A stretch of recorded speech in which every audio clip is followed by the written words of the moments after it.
The following is a presentation of the St. Louis Chess Club.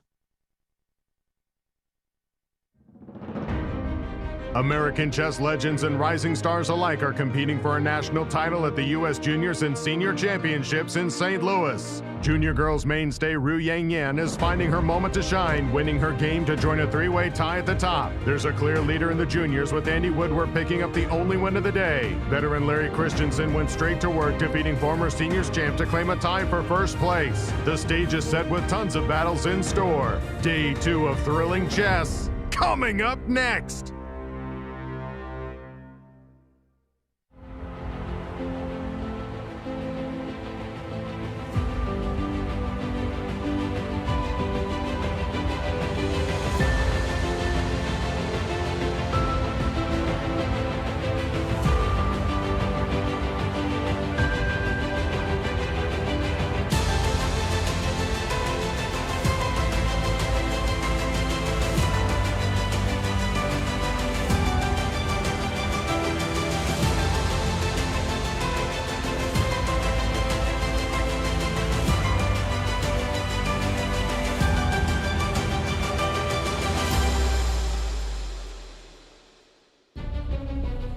Welcome back, chess fans, to Day 2 of the US Junior, US Junior Girls, and US Seniors held here at the St. Louis Chess Club. We start the day in the playing hall as we are waiting for the players to arrive. Day 1 was absolutely packed with incredible chess. What will Day 2 bring? Let's go to the studio and find out.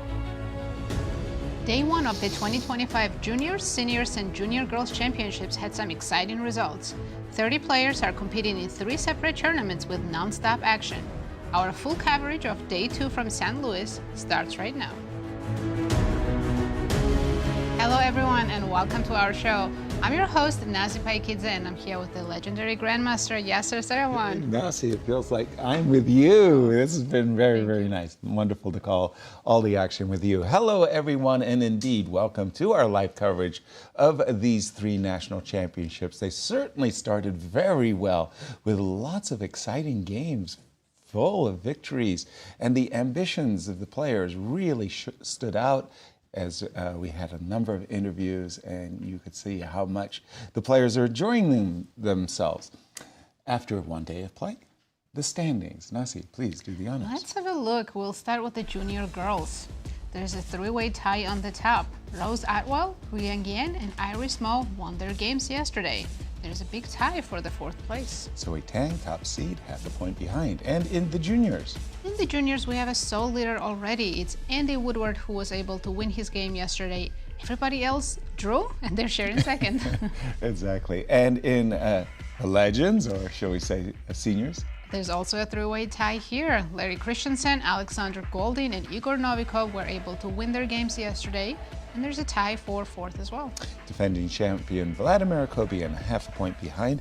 Tell us about the format for these 3 national championships. It's a 10-player round-robin event with regular classical time control, 90 minutes for 40 moves, 30-minute rest of the game, 30-second increment for move 1.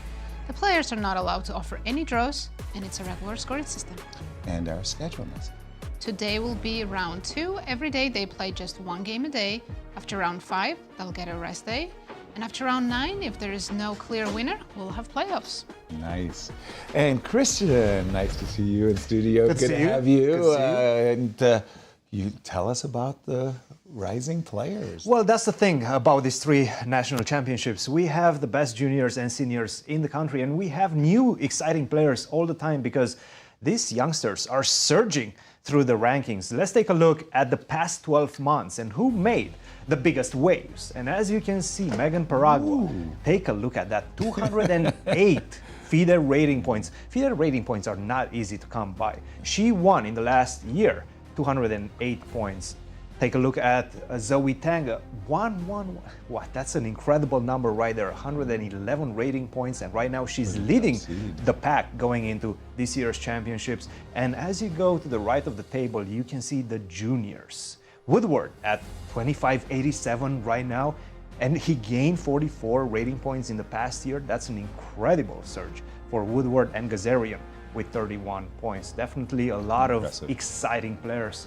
Let's take a look at the seniors and how they did throughout their career and How many years have they spent in the top 100? If we go even more back in history, we could probably find one Yasser Seirawan, but we're not going as far. 27.2 years spent in the top 100 for Akopian. That's a big number right there. Christiansen closely behind that, 17.2. What surprised me a little bit is Shabalov, only 7. I remember Shabalov was such a strong player, 2,600 plus. And Dlugy, also 3.5 years spent in the top 100. Needless to say, we have so many exciting and great players of the past and of the present as well. Exactly, and maybe of the future too. Thank you, Cristian. And pairings for today, round 2 coming up. What do you have for us? Let's have a look. We'll start again with the junior girls. Zoe Tang will be playing Iris Mo, Rachel Lee against Jasmine Su, Lori Q against Megan Paragua, Chloe Go against one of the tournament leaders, Ruyang Yang, and Rochelle Wu against Rose Atwell. I see that as a marquee matchup right there. And in the junior pairings for round 2. Let's see what we have here. Abhi Mishra against Justin Wang, Nico Chasin against Shar Deviprasath, Andy Woodward against Grayson Rorrer, Brew Hardaway playing Sandeep, and Ivan Park against Kirk Ghazarian. And in the senior championships? We have Joel Benjamin against Igor Novikov, Alexander Goldin against Alex Fishbein, Larry Christiansen playing Team Taylor, Vladimir Akopian against Alex Shabalov, and Gregory Kaidanov versus Maxim Dlugy. See a lot of marquee matchups there. They're fighting hard. And tell us about the prize fund. There's a big prize fund here. Total is $225,000. It's an increase from the previous years. As you can see, for seniors, total is $100,000. For juniors, $75,000. For girls, $50,000. Also like that winner's bonus. That's a little extra. That thank you, St. Louis Chess Club, for your generous support. And this is our tournament hall. Our new digs for the players, as all 3 tournaments are played in the same tournament hall. Right, they're playing at the University Club Tower here in St. Louis, not far from us. Not far from us. Indeed. Players are ready. What will be our key matchup, Yasser? Well, I always like to start with the leaders, but we'll just hear what the arbiters. Since we're still missing some players right there, I'm not Right. really sure who's missing there. You can see one in the juniors for sure, and perhaps that's the only one that's missing right now. Do they have some grace period or? 10 minutes. 10 minutes. 10 minutes, and you can get a forfeit if you transgress the 10 minutes. You have to go through a security check clearance coming in, and so there you go, Mishra. Abhimanyu, wow. Yeah. Now, I've played in some events where they had 0 tolerance rule for being late. Yeah, that was very, very severe during the Olympics, because there you're talking about maybe as many as 3,000 participants, and if you have a 0 tolerance, I mean, come on. Well, Magnus almost got forfeited at There the you go. Olympiad just last year. He was Right. late, in fact, on a 15-minute grace period. He was late, I believe, 17 minutes. He got lucky that the round started later. So His clock had barely made it. He barely made it. Right. A minute or Is that the one where he had to get a bicycle? Yes. It was raining cats and dogs outside. He got a bicycle. Traffic was Traffic was absolutely terrible. And he was not staying with the other Norwegian players in the same hotel. So that also, he was the only one missing from there. yeah, nice. There is another one, the other arrow. And again, There is I think the other we're arrow. And there's ready to Chris start? coming in. I think they're getting ready. I think Chris was waiting for Abhimanyu and he probably missed him. It's that he actually made it. It slipped right past the Past arbiter. him. Mishra, what do you guys think yesterday? He's probably disappointed he didn't manage to convert his advantage. I don't know, because considering the fact that he came out of the opening with absolutely nothing, I mean, there was an even Steven, and he managed to achieve something, and he was the one pressing. That's usually a good sign. I really It usually is feel usually a good good sign. Just that quick announcements. Thank you everyone for being Chris here on is time. just It's much welcoming appreciated. everybody. Helps us get set up, everything. Just quickly, one thing we noticed yesterday, this door on this side makes a lot more noise than that door on that side. So we're going to try and have everyone use this doll, please, to Bit just of, go in and out the room. We're going to put some logistical signage here once we discussion. get that set up, Right. okay? Chief Arbiter Okay, Chris just Bird right there. makes less noise. Hey man, Instructing it the was players to keep it professional. which Thank you. door This did is you round start two. to come in and out of it? Which door was I'm sure which? you're all aware of that. So, same as yesterday, please. Everything was great yesterday. Hope everything was good for you. Good luck. Please go ahead and start with the clock. Great, and I have Here we on go. my screen Rochelle Wu versus Rose Atwell. I still was cracking up last night thinking about our interview with Rose Atwell. I welcomed her onto the show. She said, "Thank you." I said, "What happened today?" And she said, "I won." I said, Thank you. Thank you for coming. Have a nice day." Well, one player that did not win was Rochelle, and she was completely winning. Exactly. Out of the opening, I have to say, she played a really good game. Right. All the way until very close to the end. Maybe 3 moves before the end, in fact. Yeah. And then she made one mistake, allowed Zoe Tang to get back into the game, and she took advantage of that opportunity, Zoe, that is, Yeah. the rating favorite, and forced the draw. So a bit Rochelle? disappointing for Rochelle. Yeah. She's starting with 2 whites, so she needs to get 1 win. Exactly. But yesterday, she starts with E2, E4. Today, Mm-hmm. she shows she's ambidextrous, plays D2, D4. And I admire the top players at their universal ability to play both E4 and D4. When you're a junior, you kind of think you're supposed to be a specialist. Question is this a good sign or a bad sign? Right? I mean, that you could... that you can play both E4 It and means you D4. know both or you don't know either. A funny, Or you're starting the new one. Yeah, Yes. a funny moment right here because so the Black's second move can define so many things. G7, G6, guess what? We're going to play Grunfeld, King's Indians. B7, B6, guess what? We're going to play a Queen's Indian. E7, E6, guess what? We might be playing Nimzo Indian. And then finally, D5. D5, we could be playing Queen's Gambit. Yeah, Defiant. I think Rose is a bit of surprise because I've played against Rochelle myself, and she's mostly an E4 player, so D4 was unexpected, and we see what she has prepared. It could be London, Right. and that was right. It's Bishop F4. Wow, very good. You're channeling your inner Rochelle. Bishop F4, E7, E6. For me, I must say the popularity of the London amongst today's players is a surprise. We thought in my time that it was rather toothless, and yet a lot of new ideas have infused this opening for white. And Yeah, we I saw the- must say, it was underestimated. Yeah, current world champion Gukesh plays it often. Arjun, a lot of top players now play the London in classical games. Exactly. Now, one of the things that's very interesting, Black's last move, we would say threatens to double your pawns. A lot of today's top players just play bishop d3 and say, hey, look, you want to take my bishop? Go ahead. Well, go ahead. You change the pawn structure, but now I have this dynamic idea of using my e-pawn as a battering ram and also half-open e-file. She immediately played knight e5. You know, don't move the same piece twice and all that good stuff. Forget about it. No, forget about that. Forget about With it. engines, that doesn't apply anymore. Yeah. It is a strange move for me, though. Yeah, I haven't seen it this early. So imagining for just argument's sake, I play a stupid move like knight d7 because I do want to capture this. Is there a... Because if my knight was already on d2, I'll be happy to play knight of 3. But Exactly. now what do I do? Knight to d2 to f3. So had I used the other knight, then of course I wouldn't be able to capture on e5.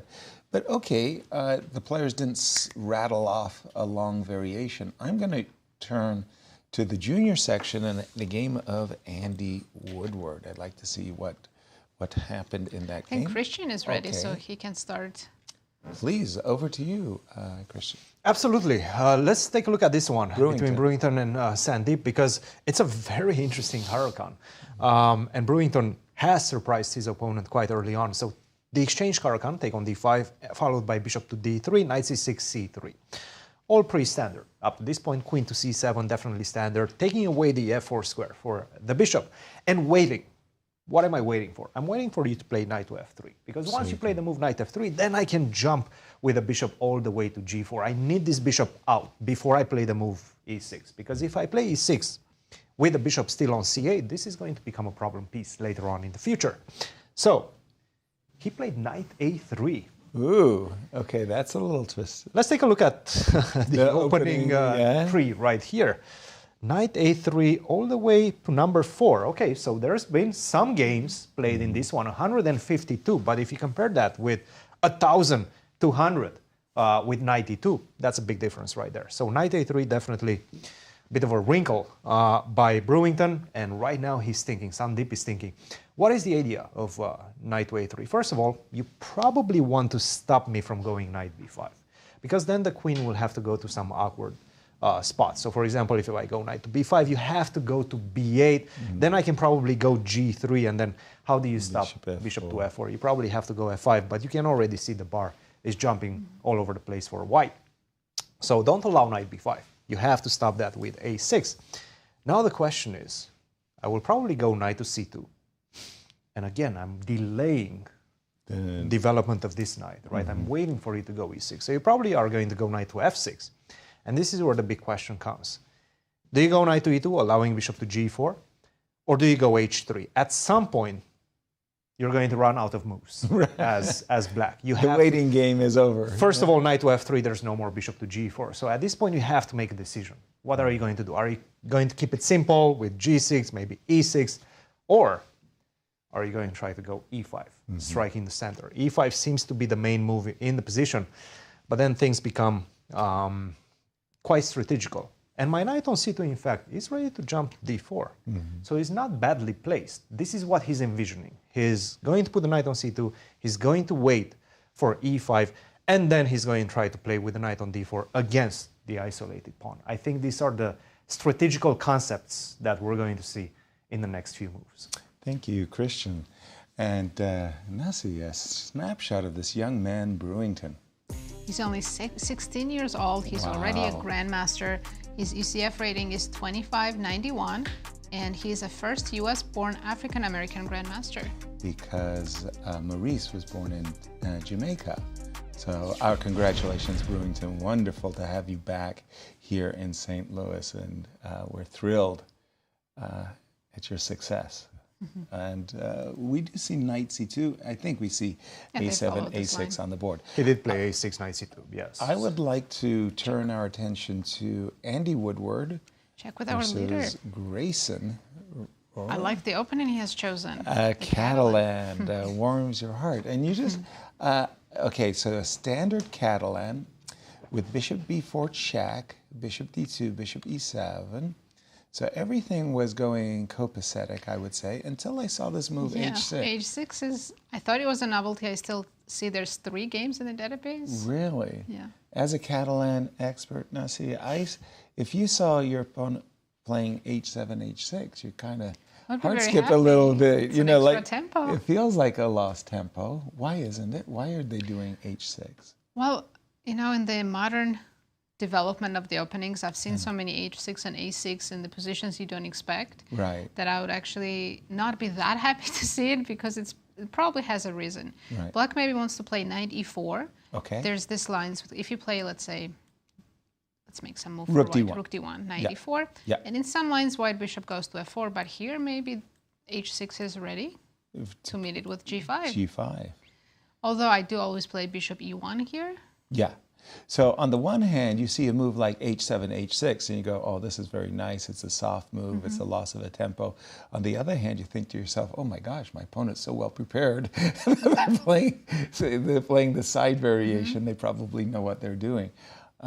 Is that also, once you put your knight on e4, you're going to follow it up with the kind of a Dutch stonewall kind of action? Yeah, absolutely. Yeah. And I think this is perhaps specifically against Andy. He might be playing this Catalan lines with bishop f4. Yeah. And the h6 is specifically prepared against that. Okay. So instead of rook d1, I'm thinking in these gambit lines, for example, I'm just going to put some moves on the board. Please forgive me.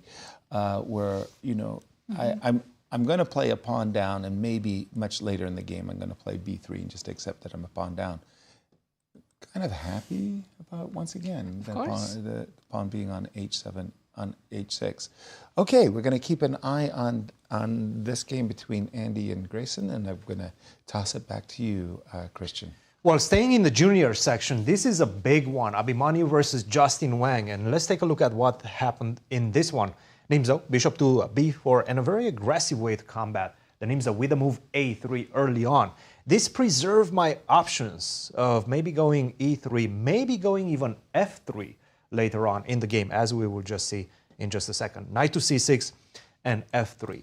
I want to take it all. I want to take the center with the move e4. You have a couple of ways to deal with that. One of them would be to go d5 and stop me from doing that. And this is one of the very typical ways of doing it. But another way, which was played by, and quite quickly, I might add, by Justin Wang, e5. You can see a question mark attached to that. Bubble. Definitely something that he prepared at home.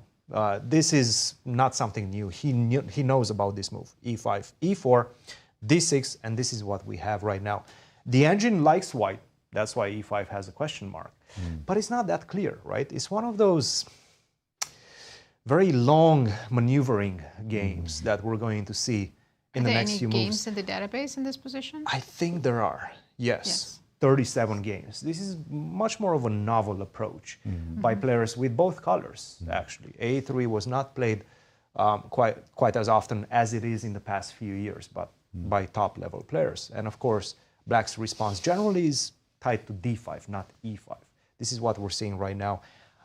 I'm imagining Black at the right moment going after d5, maybe knight to a5, b6, bishop to a6, trying to pile up on the pawn on c4. At the same time, White is going to try to open things up on the king side and make use of the dark square bishop, which does not have a counterpart, because obviously you took on c3 a couple of moves ago. So this is going to be a very tense middle game in the next few moves.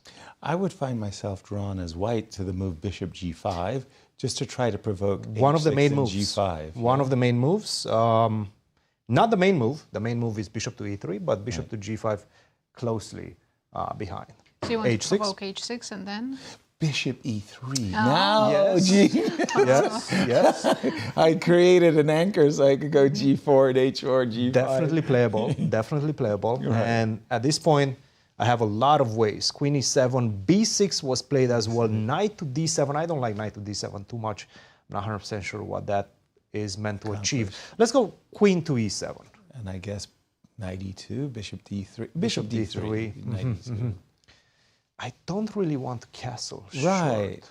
I sort of want to keep my option of potentially castling long Right. in this position. Maybe I should go b6 first. Let's see what the engine wants. So bishop g5, I go h6, you go back. Bishop to d7, the engine wants. Knight to h5. That's an interesting approach. Knight to h5. Maybe trying Going to... to f4 right away. Yeah. Okay. The But question if I is, go what knight if I go e2? g3, right? No, yeah, I was going to say knight Knight e2 as well, because I want to play maybe g4. I don't know. Yeah. Knight e2, bishop d7. So you see he's setting up for long castle on this side. Okay, now I am confused. Why can't I play g4? You can. Maybe queen h4. Bishop f2. Oh, no. That we missed. Queen to f6. So this seems to be the trick in the position. I'm going to say, you know what, take it. I take on And double f3, and you attack. basically, you don't resign yet because you But- have some compensation, but it's not good. That was not This is the not intention. what you want. Exactly. So queen f6 is a very, very crucial move that I'm Yeah, sure he I knows know. it. Yeah. Like if you play this one, you know it. The idea, obviously, if you do defend this pawn Yeah, on now f3, you can now play I can knight just simply go f4. knight f4. Yes, Yeah. yes. And you don't have the same tempo in the center as Right. white, right? You can take and preserve your two bishops, but you're not breaking through. No, now anytime it doesn't soon, feel right? as harmonious as I I wanted. go h5. I'm the one that's breaking Yeah. through on this side. Yeah. Thank you, Cristian. I wanted to turn our... Oh, by the way, a snapshot of... Justin. He is 20 years old. His UCF rating is 2600. 2616, and he's 2019 U.S. Cadet Championship winner under 16. Wow. I'm seeing this 2,600. These are big numbers for me, but I keep having to remind myself that Gukesh is the world champion at 18 years old. That is crazy, crazy. And we have now grandmasters at 13. I know, stop it. I mean, I want to turn our attention to the game of Larry Christiansen and Timothy Taylor, because Timothy came with another gambit idea. His day one debut here at the Senior Championships was a King's Gambit. That actually did not work so well. In fact, it backfired. Well, against opening went Alexander well, Goldin. Yeah. later it backfired. And this E7, E5, gosh, Albin? Albin counter gambit. No, Budapest is knight of 6 and E5. E5, right. Yeah. And this was actually a favorite of Alexander Morozevich. Morozevich really infused life into quite a number of different... It's a name I haven't heard in a long time. I know. Knight F3, Knight C6. Now, when I was playing against the Albin counter gambit, I was usually trying to play A3 and B4 ASAP, and also combining it with Bishop F4. Larry took a much more sedate approach, said G3. You know what? I'm not even going to try to defend the pawn with a move like Bishop F4. Usually speaking, Black gets enough counterplay for the pawn. Yeah, the two bishops. Yeah, because a weakness has been created. So Larry said, hey, look, it's your development that you're wasting. You're making a lot of moves with your knight. And just to get the pawn back. Just to get the pawn back. So we're up to date with the players. Knight takes E5. I don't know at all what the modern state of theory is Yeah, I these think days. it's knight takes E5. Okay. Then we give a check on A4. And check my on hope A4. is that if you play bishop D7, I go queen B3.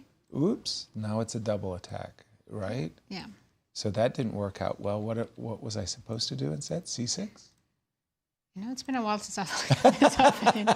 challenge you to remember. Yeah, I think And then C6 it's rook it is. D1, yeah?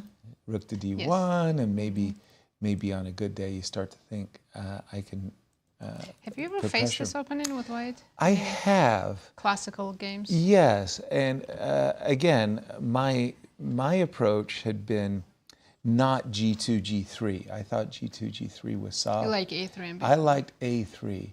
And there's a lot of reasons why you don't want to play E3 here, but they're all associated with bishop Check, D4 yes. check. It's an unpleasant check. Yeah, now if you have to play knight D2, for example, you're not happy about being a pawn up.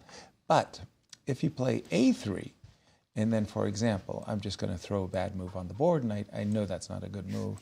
Now you can see, well, knight G6 doesn't work, knight F5 doesn't work. Do you take on E3? Then I trade queens, and I take Now with the the pawn. bishop. Yeah. Very So nice. G2, G3, I think, is not the most challenging, but we'll see how things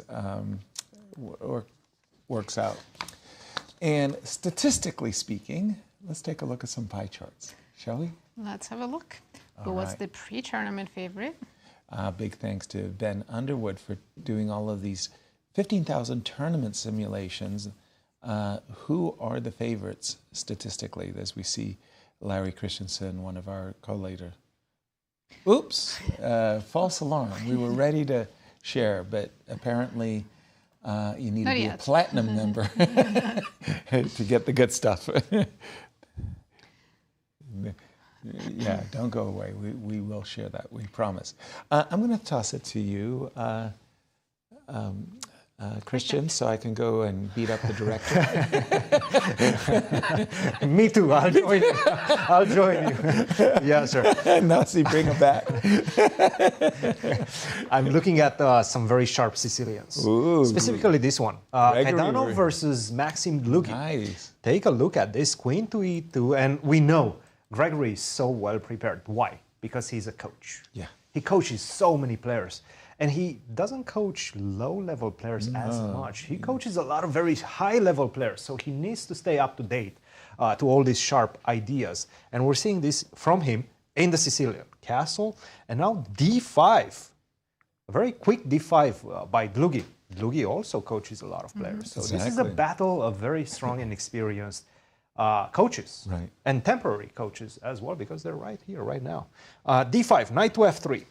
This is his move, and I'm not sure if he knew that. Let's see if it has been played. It has been played 4 times. So the idea, obviously, is that you're setting up this pin on the D file. The D5 pawn cannot take the bishop on C4. The question is, how do you defend this pawn right now as black? Probably the answer is You don't. need to take on E4, which he did. Right. Take and on E4. now you move and your now queen. queen to C7. It's a nice, cute little tactic. Of course, you can still be a pawn up as white if you take on D5 twice. But I would not recommend this. No. I would not recommend this because right now bishop to E6 just feels overwhelming for white's position. I mean, look at the knight is going to jump to B4. This bishop is already set up. The queen is already set up against the king on C1. And the king on this side right now is a bit lonely. So it's not looking great. Don't give up your 2 bishops. Keep the position closed. The way to do that is probably bishop to D3, which was not played yet. Bishop to D3, you take, I take. The question is, who's getting their attack first, right? You can see white is already set up towards the black king. Black needs to get E5 in. The bishop comes to E6, F5 potentially as well to counteract white's avalanche of pawns that is going to come on this white. I'm being told right now that only 1 game was being played in this position, and it's true. With the move H4. Wow. Makes a lot of sense, right? And in fact, maybe we're setting up for a great gift Another one of those Frank Marshall. In fact, I'm sacrifice. curious. Yeah. It probably works. Never mind. Never mind. Whoa, Never mind. Let's see if it works. Something works because bishop to okay, just simply knight to G5. Knight to G5. Knight to G5. By the way, knight G5 is very compelling. And this does not work because when you go Bishop here, F5. bishop to F5, yes. And just defending. there's But no instead more of queen queen to H5, H7. do we have queen D3 in that position? Let's see. H4 takes. So take, and queen to D3. Because you don't right have now. F5 or G6. But now I take, And now we play G6. and now I go G6. And unfortunately, there's no way to swing this queen on the H5. Not fast enough, yeah. You're not giving the checkmate. Wow, it's king H7, right? Because queen E4 to H4 is pretty darn fast. It does come The king fast, G7. but I guess I can just simply start running. Ah, Put on. What am I doing? let me show you, Christian, what you might have missed. That was a mate on That F6. was actually a very nice mate. Let me see if I Yeah. can show it again. And I Yeah. keep pressing the wrong button, Right. but let's see. Let me By show day it. 9, It is a very nice mate, actually. Yes. It is a very nice mate. Queen How did we D3. get there? Take, G6. G6, queen to E4. Queen. And this is a nice pattern. Yes. Check, using the G5 pawn. Right. And then no matter where you put the king, I go with the other rook. Nice. And it's very important that this rook Yes. is guarding D7. Yeah. So I cannot run away. That's why I'm taking on D1 first. I'm exchanging that rook first, and then you don't get your checkmate. Exactly. Wow. Okay. Lots of so, fun variations Yeah. in this one. And we have been promised, but let's take a look at the pie charts for the seniors. So a look, the pre-tournament favorite was Vladimir Akopian, returning champion, with 28%. And Larry Christiansen in second, Kaidanov and Dlugy in third and fourth. That's why this match between Kaidanov and Dlugy is so important. But after the first round, After round 1, Larry Christiansen now is the favorite at 26.6%. Akopian in second with 21. And now Goldin and Novikov jumped up over 12%. the importance of getting off to a good start, right? I mean, you can see it. Larry just doubled his percentage of winning. And who picked Larry to win this one? It's too early, Christian. Too early to tell. So again, we have a bird's eye view of the tournament. Wanted to go into that game between Joel Benjamin and Igor Novikov, because if you think about who has the most points between the two players, these two players, Joel drew his first game, Igor won his first game. And let's see what we got. We have a Albin, Sicilian, quickly turns into a isolated queen pawn. I think it's a very long theoretical line. Oh, definitely. Up until h3, I see there's still 35 games in the Wow. database. Yeah. After H3, then it's just down to 2. I've played this with black pieces many times. I'm sure you had to face it as well. Absolutely. But then it kind of went out of popularity. It's hard to understand the vagaries of theory because, you know, at a certain moment, just Berlin just populated every opening, pardon me, every tournament. You know, you just saw tons and tons of Berlin. It's kind of waned a little, and now people are going back to the old classical Ruy Lopez and finding something different. And at one time, you're right, C2, C3. I think Murray Chandler wrote a book that influenced the whole chess world on, you know, C3 Sicilian. H2, H3. So the idea is great. We've got an isolated queen pawn. We understand that in Isolani position, the weak square is the square directly in front of the isolated queen pawn. Normally speaking, black would love to occupy, blockade. And from white's point of view, white wants to leverage this isolated pawn, oftentimes bringing a knight, oftentimes doing a rook lift, rook up, rover, rook up and over, putting some pressure on the h7 pawn. Notice it's very, very strange that the bishop is on e8. Actually, this wayward-looking bishop usually pops back into the game vis-a-vis the c6 square. And there are so many variations where, I'm going to take the move h3 back for just a second. There are so many variations where you go knight g5, h6, bishop check, and very often this knight ends up sacrificing itself. Like imagining, for example, Bishop's not there. the bishop was on b7. You could imagine this knight sacrificing itself, forcing the king to capture, and then coming with the queen and sacking the other bishop. Yes, yes. The bishop on e8 actually does a darn good job at defending. Yeah, you can forget all about those sacrifices on f7. Exactly. So h2, h3, kind of a bit of a waiting game. Joel asks his opponent, what you going to do? Are you going to go bishop to f8 and try to bring your knight to e7? Oftentimes, black queen isn't very happy to be in front of the white's rook on the d file, so That's it goes to a safer place. In this case, it can be b8 or c7, but I prefer b8. Right. And then the plays against that isolated pawn on d4. Yeah. It's a bit of a waiting game. Yeah. And again, just check in the standings. Igor, one of our Right, Igor is co-leading with Alexander Goldin and Larry Christiansen. And Joel Benjamin drew yesterday, so he's looking for his first win. Exactly. And let's see, I'm going to toss it to you, Christian. Where's the action? More Sicilian. More action Sicilians. in the game between Evan Park and Kirk Ghazarian. And we have the 4 knights. Knight f6, knight to c6. An Bishop invitation to Sveshnikov. f4. Yes, Sveshnikov with the move knight to b5 if you really want to. But he played this move bishop to f4, which almost did not exist 5 years ago, right? Exactly.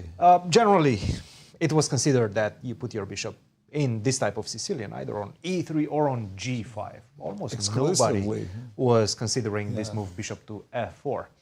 And to be honest, right now, I don't know why nobody considered bishop to f4 before. But of course, now, with the knowledge that we have from the engines, bishop to f4 is a very playable move. Right. You are putting a lot of pressure on dark squares.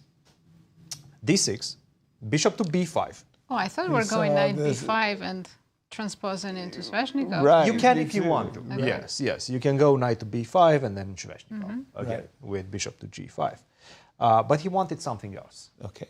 Bishop to b5, bishop to d7, cutting up the pin, of course, knight takes c6, and it's all about the pressure on the pawn d6. If you do go e5, right, it does seem that after bishop to g5, white gets somewhat of a good position, good strategical position, version, against the pawn on d6, against the pawn on c6 as well. This bishop on a4, in fact, is quite well placed because it forces the bishop, at least for the moment, to stay on d7. And what I want as white is most likely castle, followed by either f4, or try to stabilize with knight e2 and then c4, and try to achieve that type of structure. If I manage to get the pawn on c4, then it's going to be a perpetual pressure against the pawn on d6. He decided to go d5, which, of course, everybody kind of, we are being taught whenever we play the Sicilian from the get-go. If you manage to get d5 in as a Sicilian player, you should be more or less fine. Right. But it's not that clear. a3, taking away the b4 square for the bishop, queen to a5, castle, knight takes e4, knight takes e4, queen takes a4. Check. You probably don't want to take on e4. After queen to d4, you're just not finishing your development in time. The bishop cannot move because you lose the pawn on g7. You will lose the pawn on e4, but I think more importantly is that I get rook to d1 very quickly, and that makes it very, very difficult for your king to find safety. Yeah. So he took on a4, knight to d6. Now you have to take on d6. And this is what we have right now. Let's see if it was played. Never played. It's a position with opposite color bishops. You do have an extra pawn as black, but your king is not finding safety anytime soon, right? You would love to go short castle. If you could do that, then you're completely fine. In fact, you're better. But you're not doing that anytime soon. f7, f6? Probably one of the best moves, yes. And now, queen to h5.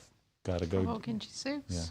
Yes, and you want something like this. Yeah, right? This is the best I can get as black. This is probably one of the better versions. But it's not that great because the rook is more or less stuck to the square h8, to the defense of the pawn on h7. You can never move that rook away. And the queen on h6, it does look out of the game, but at least it has a target. I'm ready to attack you. I'm ready to get to your king.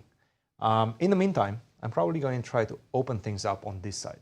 Rook to c1, maybe try to go for c4 at the right moment. It's one of those longer games. I'm going to have to find the right setup, but it does seem like white has the advantage. And it's not that clear how you untangle as black. Well, for me, white has great pressure. I would be trying to trade queens. I'd try to go But how do you do that? Queen g4 to g5. To h5, right? Or to g5, just to try to... Yeah. But I'm not going to. I'm going to go queen h3. Right, you're not allowing me to try exchanging the queens. Yeah, no, that would be a dream. No. I guess I got to go queen f5 here or something. Yeah, you can go queen to f5. Already g4 seems to be much better g4. for you. I think your queen might get trapped. But this g4. is another problem. With the bishop on d6, you also don't have access to this very important square. You're bothering my king, but now you're bothering my rooks as well. Yeah. You would love to play rook to b8, right? Yeah, of course. That's not the case. You would love to kick this bishop away on a different diagonal. It's not that easy. You can maybe go e5, king to e6 at the right moment, but whenever you touch the e-pawn, it weakens your pawn complex. It does. Your structural complex on this side. Can you show g4 for 1 second? There's some beautiful lines there. g4, if you go queen g5, the queen is trapped. Yes. Damn. Yes, on f4. The queen is nicely trapped. Oh yes. my goodness. So you have to go e4. Okay, I mean, we're kind of in fantasy land at this point. I'm really You're targeting tempoing that. me all over. The rook's going to c7, e7. That's right. That's right. This is You take bad. with this one, I go to c7. You take with the e-pawn, you resign. Yeah. Not like that. Not like that. Nice. So- very, very enterprising and looks like a very good pawn sacrifice by Evan Park. It is in a that one. well-prepared pawn sacrifice. He did play the move h5, taking away this h5 square. So this is not an attacking move. Right. It's not like you're trying to create anything on this side. Exactly. You're just taking away the square from the queen, so that you can go f6, king Prepping. f7, and not have to worry about these checks. Actually, that's a pretty darn It's good move. a good move, yes. Yeah. It's I think a it good was move. necessary. Yeah. Let's have a look at Ivan Park. He's the player who played Mishra yesterday and played a very good game. He's only 18 years old. His USCF rating is 25-23, and he became an international master in 2022. Nice to have you join us, Evan. Welcome, welcome. Turning our attention to the senior game, Vladimir Akopian, the defending champion, my pick, to retain his title. He's up against Alexander Shabalov, and that's a very interesting moment at the board. It's a London system, but properly speaking, with black playing it. Black's playing the one. Yeah, exactly. D7, D6. I find... I mean, naked ambition. Whenever I played this position as black, and I played it really very, very often, I was all about h6 in order to tuck my bishop back to h7, as well as bishop e7, castle. Very, very, very conservative. You give this position to Alexander Shabalov wants he's going to do. He's going to be as ambitious as all.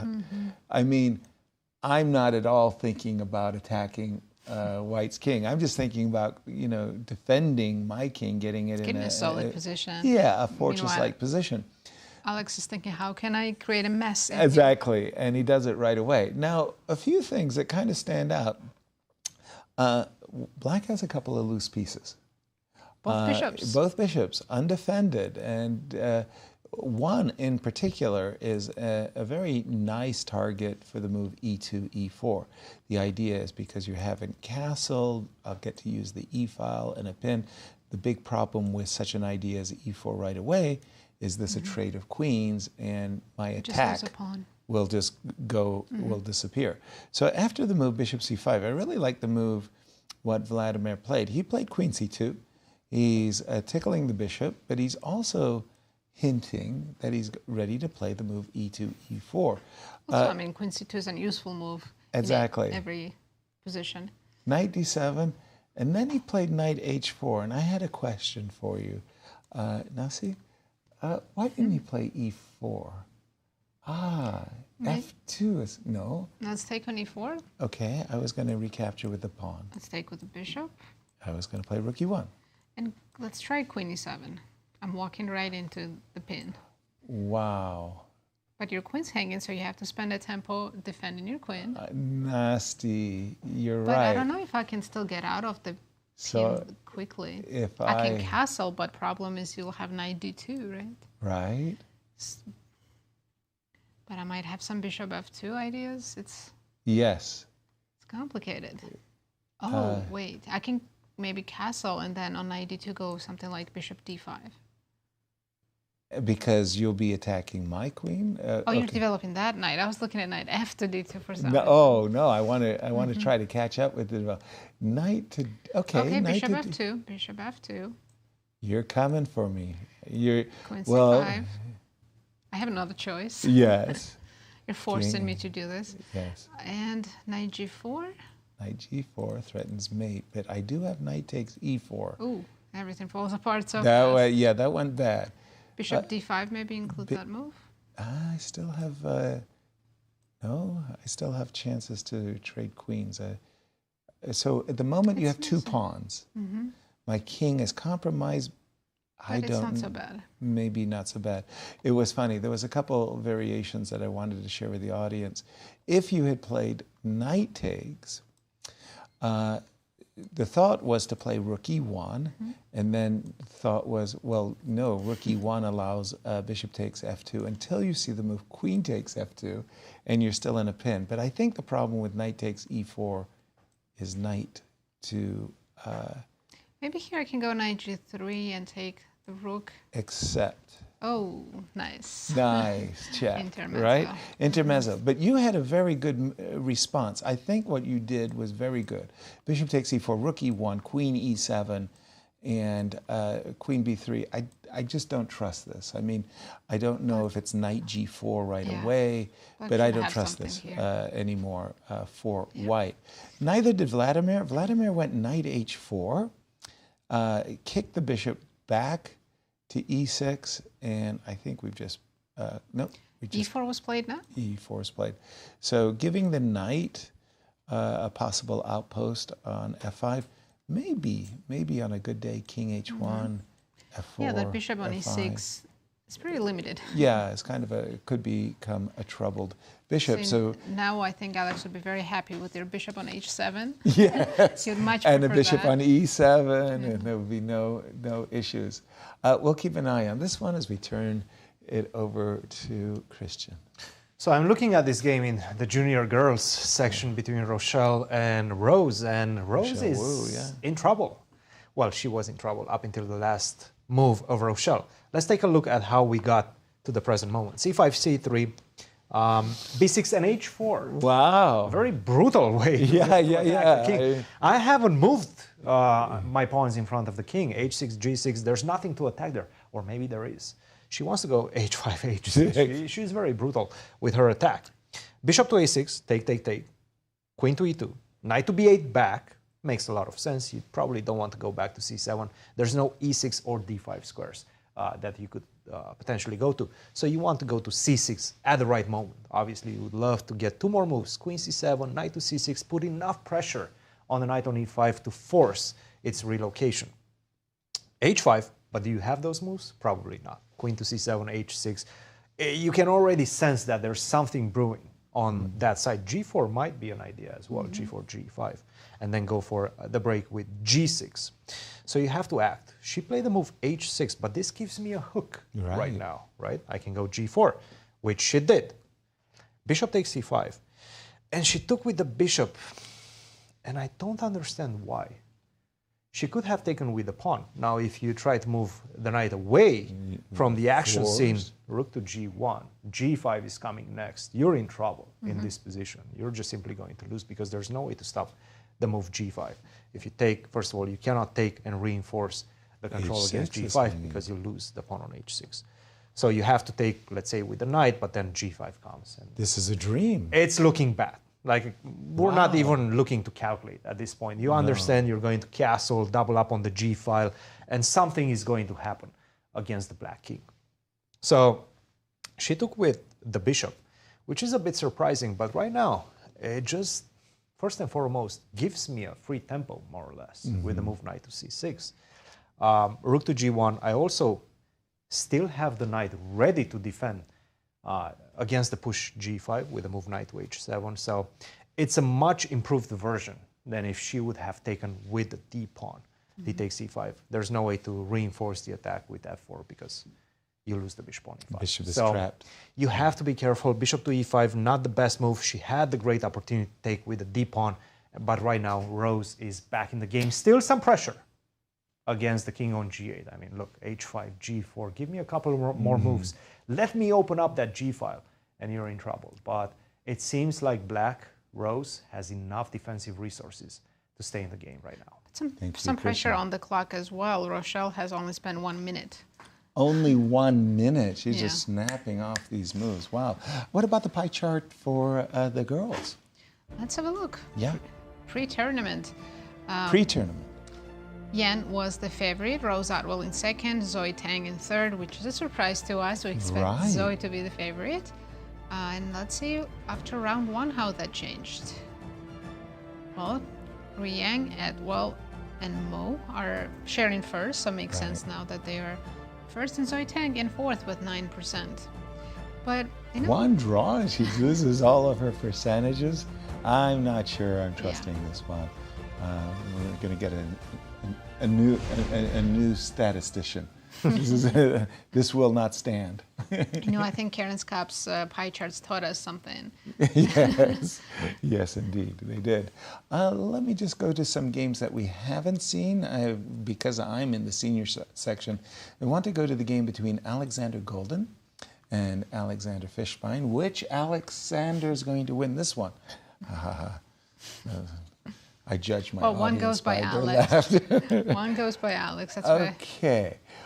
King's Indian, and you know, for me, this move Bishop F5 is so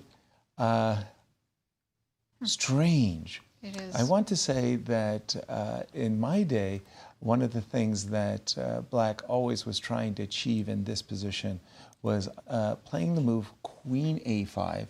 And there were variations where the queen went to H5, then the queen went all the way back to A5, and then sometimes it even went back to A6. And finally, there was players who liked to play Anatoly Lane. Anatoly Lane liked to play Bishop E6, but the move Bishop F5, it looks like so counterintuitive in a King's Indian. You're often playing either C5 or E5. Bishop doesn't go there, but I'm going to give credit to Fabiano because Fabi started playing this, and he was with Black, and he was doing really well, and really. Yeah, it was all theory up until here. Knight A6 is a new move. Knight A. What was conventional? Knight D7. Developing towards the center? Yeah. Gee, I wonder why they play like that.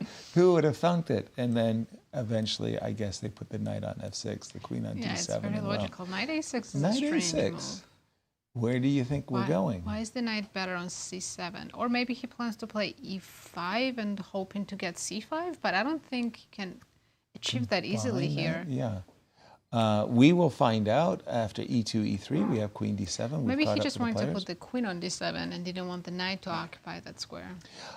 Seriously, it's not a joke, but very often, especially in the positions when you've fianchettoed shadowed your bishop, let's say I put my rook on b8, let's say this rook comes to c8, playing for b5 is actually legit. And then the knight might find, you know, a role to play after a move like b5. Because the rook is already defending the bishop, knight c5 is not really on tap, but you could easily imagine if the rook was still on a1, knight c5, jumping to d3 is something that you could entertain. Okay, that, and Nazi, you're in the driver's seat. Yeah. We have 15 games, too many choices. Yeah. Just checking Let's go to Andy Woodward because Okay. a lot has happened since last time we looked at it. And he's the only leader in the junior section.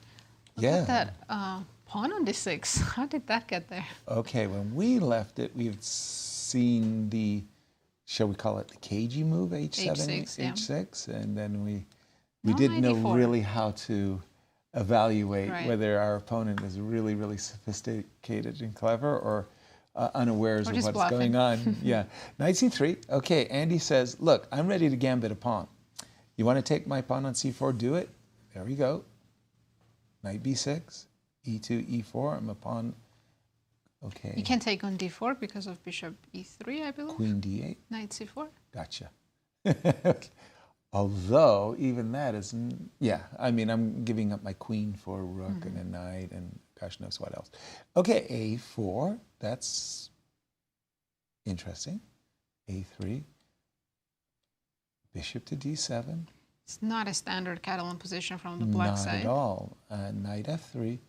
Whoa, whoa, whoa. c5. That's asking for trouble Well, because to go back to that queen d4, I think you have an easier way to win. after queen takes d4? Yes. What's that? Without the a4 on the board. Without a5, Yes. a4? Okay. So I think you can go We saw knight f3, and trap the queen. Knight f3. c5. bishop e3, And now bishop e3. That Queen would- b4. And then A3. a3. Queen b3. I lose a piece, but and not then you my lose the queen. piece. Yeah, yeah. Good enough for me. I'll take it. Not the small victories, you know, like, no. Yeah, okay, we get it. The pawn on d4 is poison. And I don't like the move c5. I mean, because I just think whenever you're in a position where you're cramped, you're looking to trade pieces, not But pawns. this is all theory, guys. This is all Yeah, theory? yeah, by far. Oh my gosh, I mean, excuse me. Grayson has an hour and 33 minutes. My gosh, it looks This is all theory. Well, crazy. it's his preparation, for sure. 100%. Wow. Okay. Yeah, Catalan's one of those openings that you can analyze all the way to the 40th move. Wow. Okay, Christian, jump in and tell me when it became... Rook to e5 what was a very important move. First of all, was g5... it a novel move? No, g5 seems to have been the novelty. G5's a novelty. Yes. But it is the best move according to the engine. Other moves have been played in this position, but g5 seems to be the best move. Again, Okay. he knew it. 100% he knew it because he was just blitzing out his moves. I don't know how long Woodward knew the theory in this one because he's only at 1 hour. So he spent already 30 minutes up That's until this point. significant. No minutes spent by Grayson. In fact, he won some extra time. Rook to e5. This is an important move because if you don't play the move rook to e5, if you play the very natural rook to c8 to defend the pawn on c5, then I go knight to e4 and you're just simply not in time. Take. How do you stop me from going bishop to f5? Right. The answer is you don't. Because if you try to go rook to e5 right now, I have enough time to swing at the fences with the move f4. It's bad. This one is going to get pretty nasty for you. In fact, you have to sacrifice the exchange. So rook to e5, the idea being that if you go like this right now, then I can just simply go bishop to g7. Maybe I can even target that bishop with the move rook a to e8. I'm ready for your attack right now. You're not getting to f5. You're not getting to displace my queen from d7. If you do, And if you manage to get the pawn to d7, Yeah, then you're wow. probably in pretty good shape. Right. So he played queen to e2. Looking at the light squares, again, he's trying to play on the squares and the color of the squares that he has the advantage on, and the bishop on g2 does not have a counterpart. Again, there's no light square bishop for blacks. That's why he's going towards maybe f3. Queen f3, yeah? Maybe h5 if you move the knight away. These are the ideas. Queen to e2. He's thinking right now, rook a to e8 makes the most sense. You played rook to e5, why not follow it up with doubling up? Queen to f3 probably. Also makes the most sense. And now you have to play this move, knight to g4. This is not easy stuff, right? Because b7's hanging? Yes. Well spotted. b7 I'm probably not too worried about, but maybe I should. Maybe I should, even though I get this one. Pawn's on d7. Yes, it is. Yes, it can be. Right? I'm not sure if you want to put it there, but it definitely can be. I'd be afraid that I would just be losing some endgame. It's rook d3. This is a very important move. Rook to d3, making use of my doubled pawns, especially the pawn on c4. That's a funny move. Could you go back to bishop before bishop c6 just a second? Yeah, Yes. Because I do have knight d5. Yes, you can play knight to d5, knight takes d5, rook takes d5, right? Yes. And now bishop g7. Again, you have a beautiful Looking position. beautiful pawn on d7. I'm just right? trying to. But I have my trumps as well in the position. Remarkable. Right. Yeah. Wow. It's a crazy position, and it's going to have to be very precisely calculated by both of these players. Both of these players. I mean, Andy, despite the fact that he's with the white pieces, the engine right now, after queen to e2, is giving a slight advantage to black. Nevertheless, it does seem like white has enough compensation, especially given by the pawn on d6 and the initiative on the light squares. And I think this is the first time Grayson you. is thinking. So Yeah, finally, Queen queen E2 was a e2. He knew surprise. rook e5, and Yeah. queen to e2 threw him off. Okay. Let's see the pie chart for our junior players. Well, coming into the event, pre-tournament, Mishra was a big favorite at 31%, Andy in second with 15.7, and Justin Wang in third with 14.6. After. Let's see if it changed after round one, since we know that Andy is the only player with the full point. Right. He's the favorite with 31.8, but Mishra's not far behind with 25.8. Nice. The rest of the players are just sharing what's left of the pie. Yeah, exactly. You see that there. Rook e5, queen e2. You know, I don't know about you, Nazi. I saw this pawn on d6, and my mind was just like, wow, this is just so... It looks very good for white. So strong. Yes. And the knight on b6 almost looks like it's forlorn. It's just stuck there. And I saw the move queen f3, and I thought white was doing really, really well. Knight Yeah, g4. it's really surprising to look at the eval bar saying that black is slightly better. I know. I just got completely thrown off in this position. Actually, it's kind of stunning.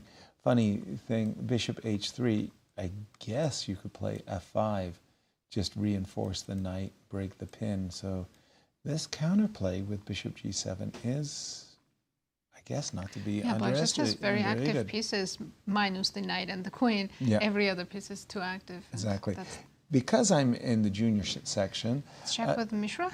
yeah, where is Mishra?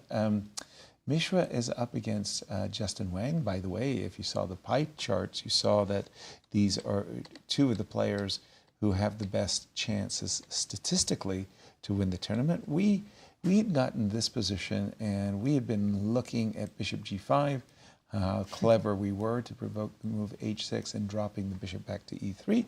Mishra said, you know what? Let me develop my kingside pieces first. Let me get the knight out of the way so that I can get my bishop going. He wants to castle quickly and maybe go f4. Precisely. Now, there was a recent game, maybe it was from Toronto, where it was Nepo. Oh, Nepo against Giri. Yeah, He where was here in St. Louis. Pardon me, last year, yeah, where he played rook to a2. It was beautiful. And then the rook slid across. That was pretty impressive. Incr game. Cup, right? Yeah. Knight a5, bishop d3. And how about that as a move? We expect bishop a6, Yeah, right? you've seen that so often, but Yeah. keep in mind, that now that the knight is on g3, the knight is ready to go to a very nice outpost, and that was why. Bishop e6 is a bit bishop strange e6. because now when white eventually goes f4, the bishop will be in the way. Yeah, he's trying to provoke d5. We're Clearly, not falling for. we're not falling for. Also, the idea is we don't have the timing to play queen e2 because knight b3. Never mind the fact the pawn on d4 is hanging, but we compromised our structure for the two bishops. So Mishra said, "Look, I would like you to capture this pawn. Castles, castles, no can do. We've caught up with the players." I think f4 here looks very strong. Okay, let's have a look-see. f4. Okay, just a second. What can I do? I think you should maybe take on d4 and then take on c4 with the bishop. Okay, so I guess let me just say what I'm afraid of. Something I would fear would be something like bishop takes c4, f takes, G5, bishop to right? g5. Now with the rook, now I'm just I mean I have this pattern tattooed on my mind that any double pawns and the knight gets to And f5. Mishra has played f4. Yeah, so as black against f4, I wouldn't want to see the bishop landing on g5. Yeah, so that's why I was thinking take that pawn. Let me take your advice and not allow bishop But I g5. think now I can play d5 and put the bishop on b2. And yes, I'm down a pawn, but I'm loving my compensation here. That's a surprise move for me. Okay, so d5. So you're just thinking long diagonal all day. Your knight's out of play and will be for a while. Yeah. Okay, I'm gonna give myself the c4 square because I think the knight, just as you said, good, yes. has to be in the game. Anytime you like, you can include a4, a6. So if you want to go bishop b2, I'm not saying it's good or bad. This at least gives us an idea for the knight. of what we're expecting. But if I were to attack your knight, you have knight b3, I guess. How would you attack my knight? Queen I was thinking d2? bishop d2, but you have just knight b3. Bishop takes. That too. And on a4 you play a6, right? Ooh, we have h6. h6. That can't be a good move after f4. Wow, Now that is really shocking. There's so much to calculate, but the Nepos rook a2, rook f2 looks very attractive. Yeah, well, I mean, we don't have to be tall-like here, but you see a pawn on h6, and you see this bishop lashing. I like opening up. First of all, let me just see what's happening. Bishop g4. Bishop to g4. I just don't want the knight to drop here. This is a temporarily bad square. I agree. It's just But you're also blocking your rook from of getting course. to f2. Yeah. But I mean, I like this too. You play bishop e3, then double on a file. Yes. Looks very nice. Precisely. Maybe there's a more aggressive way of play here. Did you see something No, I think it's you the wanted opposite. rook We have A2. to take time. Yes, rook a2. Rook because- a2. So the idea in this case, if you take, do we play Rook takes f2? in rook f2 or I think immediately. take immediately? Immediately Or rook just f2. immediately rook f2, sorry. Okay. I don't want your knight on c4. Again, I'll delay it. I am terrified of rook takes f6 sacrifices, so I would probably Take, take. find myself doing something like this. I mean, it still looks like, fabulous compensation for a pawn. Just like No, really, all white pieces are well placed now. it's Very close to getting to your king. exactly. I don't like the move h7, h6. Christian, we're throwing it to you. I'm looking at still staying with the juniors. I'm looking at this game between Nico Chasin and Sharvesh. And Sharvesh is playing the hyper accelerated dragon. So we have the accelerated dragon, the regular dragon. This is the hyper accelerated dragon with the move g6. So wait a minute, do that again. So we have the dragon. Accelerated dragon, and the hyper accelerated dragon. Are we going to have liftoff? I have no idea. I have no idea how they named it. How fast do we got to go? It's a powerful dragon. G6, bishop c4, bishop g7, castle, knight c6, and c3. So he's not accepting any sort of like regular dragons with the move d4. He wants to play c3 and take back with the c pawn. Nico Chasin, that is. d6, we got this structure right now. Knight to b8, knight goes back towards d7, knight to c3, take on f3, and we ended up in this position, 2 bishops for white. Kind of a stabilized structure in the center. The bishop on g7 is going to be quite powerful for the future.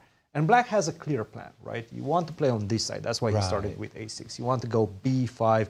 That's going to start creating some unpleasantries against the knight on c3. Also, once you play b5, you can maybe go focus on the square c4. Knight b6, rook to c8, knight to c4.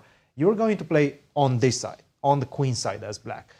On the other hand, white should probably start focusing on disrupting black's pieces on the king's side.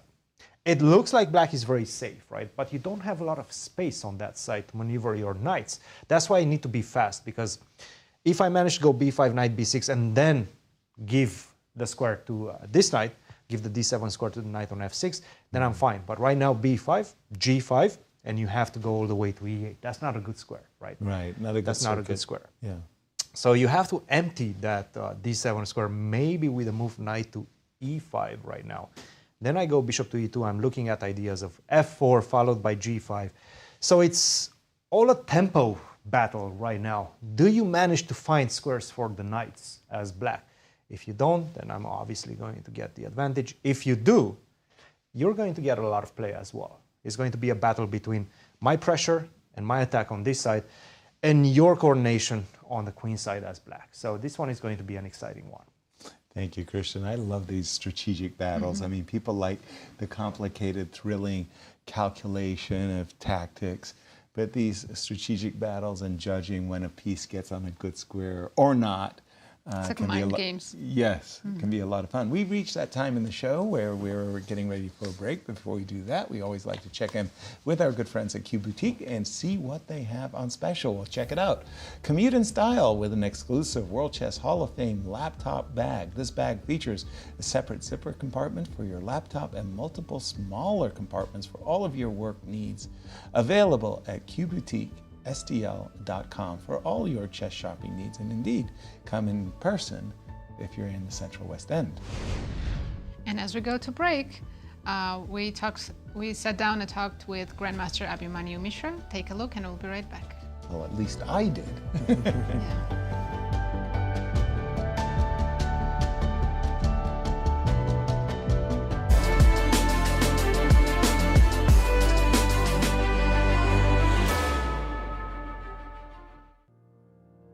Mishra, thank you for joining us for this interview. Thank you, it's my honor. And mine too. On average, Mishra, studying chess, how many hours per week do you put in? Per day, I spend 8 to 10 hours, so this would be 80 to 100.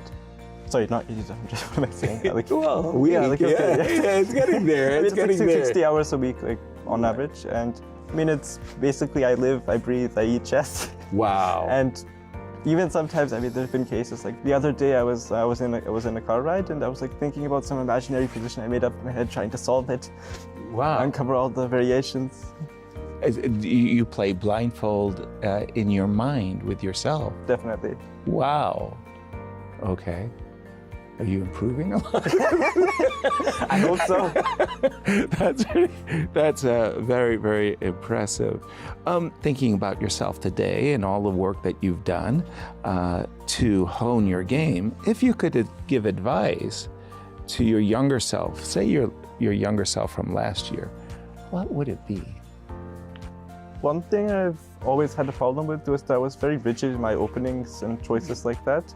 Throughout my career, like at first, for example, I was sticking to the Kaidanov and I played this like 30, 40 times, and every game I was getting out-prepared almost. And I mean, I had thousands of moves of analysis, and the thing is, this was this was also like a burden on my memory, and also the thing is when you focus so much on the opening, you're not able to devote as much energy to the other parts of the game. Right. So my advice to my previous self, like my older self, it would be that try to become a more practical player and focus more on, let's say, middle games and end games, because even the thing is, there were cases like, let's say, if I got a great position out of the opening, but I simply wasn't able to convert. Right. So it's more, in my opinion, it's more important to focus on the later stages of the game, and I mean, the opening will come eventually. Exactly. Kind of more of a flexible study for yourself. Interesting. Gukesh. Amazing. He's a world champion and teenager. Your thoughts about his success as a world champion so young? Definitely, his journey is definitely like very inspiring for me, and I've actually played against him before in Fishbein, and I managed to I drew against him with the black pieces. Right. And I mean, his rise has been phenomenal. I mean, world champion at 18 is amazing. Absolutely, absolutely amazing. I mean, for me, when I was 18, I was struggling to win the U.S. Junior Championship, never mind the World Championship. You have put on yourself it's first place because you want that ticket to the U.S. Championship. What would you have done right to win this event? I mean, the thing is, I'm going to, like the last time when I played and I won this event in 23, I believe. Mm-hmm. I'm going to try to take it again game by game. Right. Hopefully it's smoother than last time. Last time there was a lot of ifs and buts towards the end. Right. But yeah, I mean, generally I'll take everything game per game, move per move, and I'll try to play my best chess, and whatever happens will happen. Yeah. I can't do anything about that. We're going to wrap things up, so I'm going to ask you 5 questions that you've got 15 seconds only to answer, so you got to be fast, okay? Your favorite opening is white. Queen's Gambit. Your favorite defense is black against 1e4. I'd say the Karo Khan. I thought you were going to say Tamana. Your favorite defense as black to 1d4. King's Indian. Your favorite food. I'd say poha. It's an Indian dish that it's like I have it for breakfast at home, and I love the way how it tastes when my mom makes it. Great. Your favorite chess commentator. You. Excellent. Respect. Good luck in the tournament, Mishra. Thank you.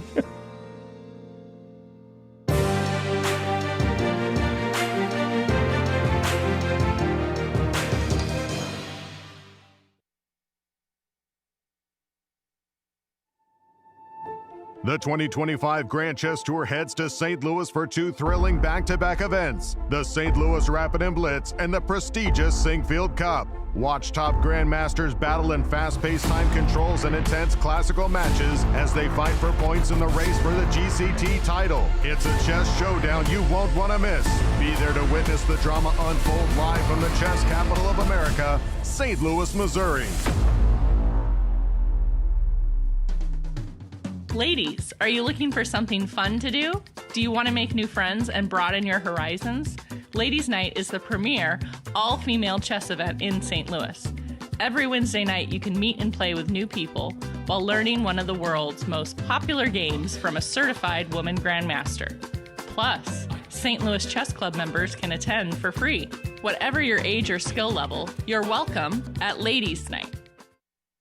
You know Q Boutique at the World Chess Hall of Fame has the region's best selection of chess sets. But this store is so much more. Discover our masterfully curated selection of unique jewelry, clever kids games that nurture critical thinking and creativity, quirky greeting cards, books for all ages, and a wide variety of locally made goods.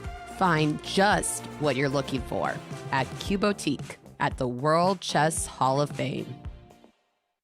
The St. Louis Chess Club's WGM All-Girls Summer Camp is August 4th through 8th at Live for Life Academy. Taught by women grandmasters Sabina Foiser and Katerina Nemkova, this camp is the perfect opportunity for girls wanting to learn more about strategy, tactics, and in-game techniques to explore the game in a friendly and welcoming environment. To learn more about this fun and educational experience, please visit stlouischessclub.org. Corporate Chess League started in 2018, and we started it because we wanted to get the corporations around St. Louis to get together, casually play chess, and network together. So each corporation has their own team. They bring 4 to 6 people every week, and they play over the board in-person chess. In our team, for all of us to be here, we don't see each other throughout our week. We work in different departments in different areas. So yeah, I think it's a good thing to hang out with your other peers at the club. So what myself and my coworkers get out of playing in the Corporate Chess League is camaraderie, getting to hang out with people from work, from different departments, getting to meet people from other companies, learn what they do, and obviously just enjoy the game of chess that we all love.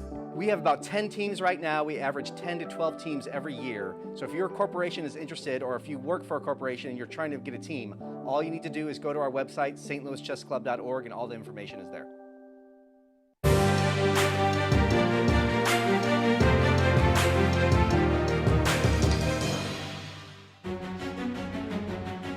Welcome back, everyone. We have a very special guest with us from St. Louis Chess Club, Caleb Denby. Welcome. Hi, thank you so much for having me on the show. Caleb, what is it that you do at the St. Louis Chess Club? I am the programming manager here at the Chess Club, and what that means is I try and set up all these programs for kids in the area, adults in the area. Right. Basically, I try to keep exciting things happening at the Chess Club so people keep coming by and loving chess.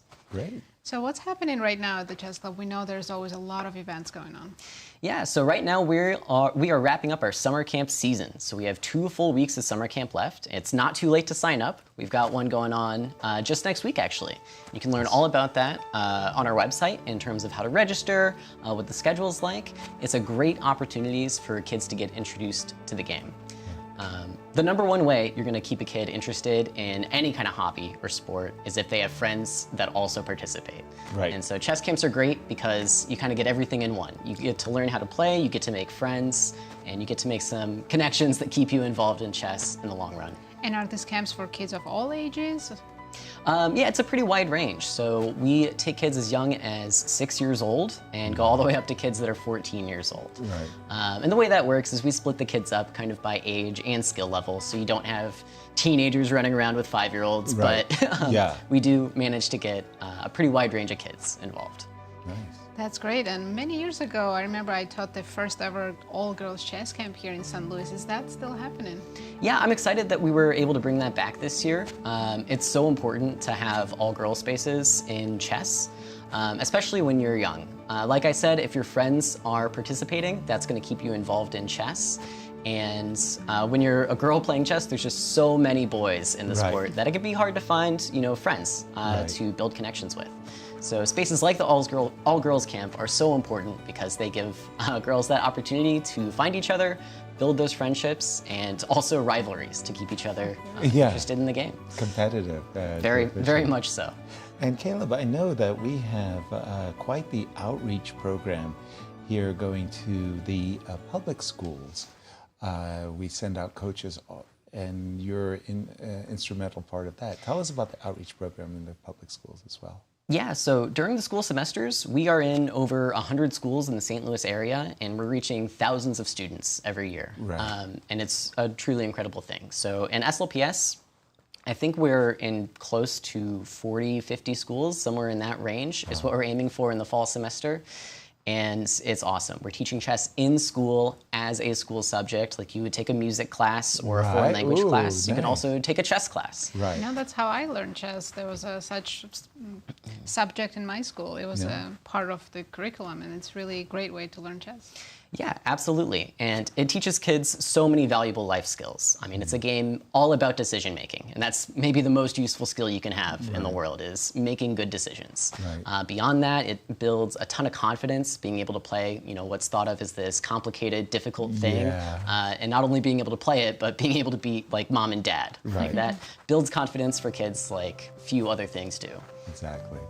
I was seeing a little bit of the B-roll. I noticed that the St. Louis Chess Club, and reaching out into the public schools, we host an enormous amount of tournaments each and every year. I think it's 300 tournaments. The figure is close, at least. We're in the right ballpark when I say that figure.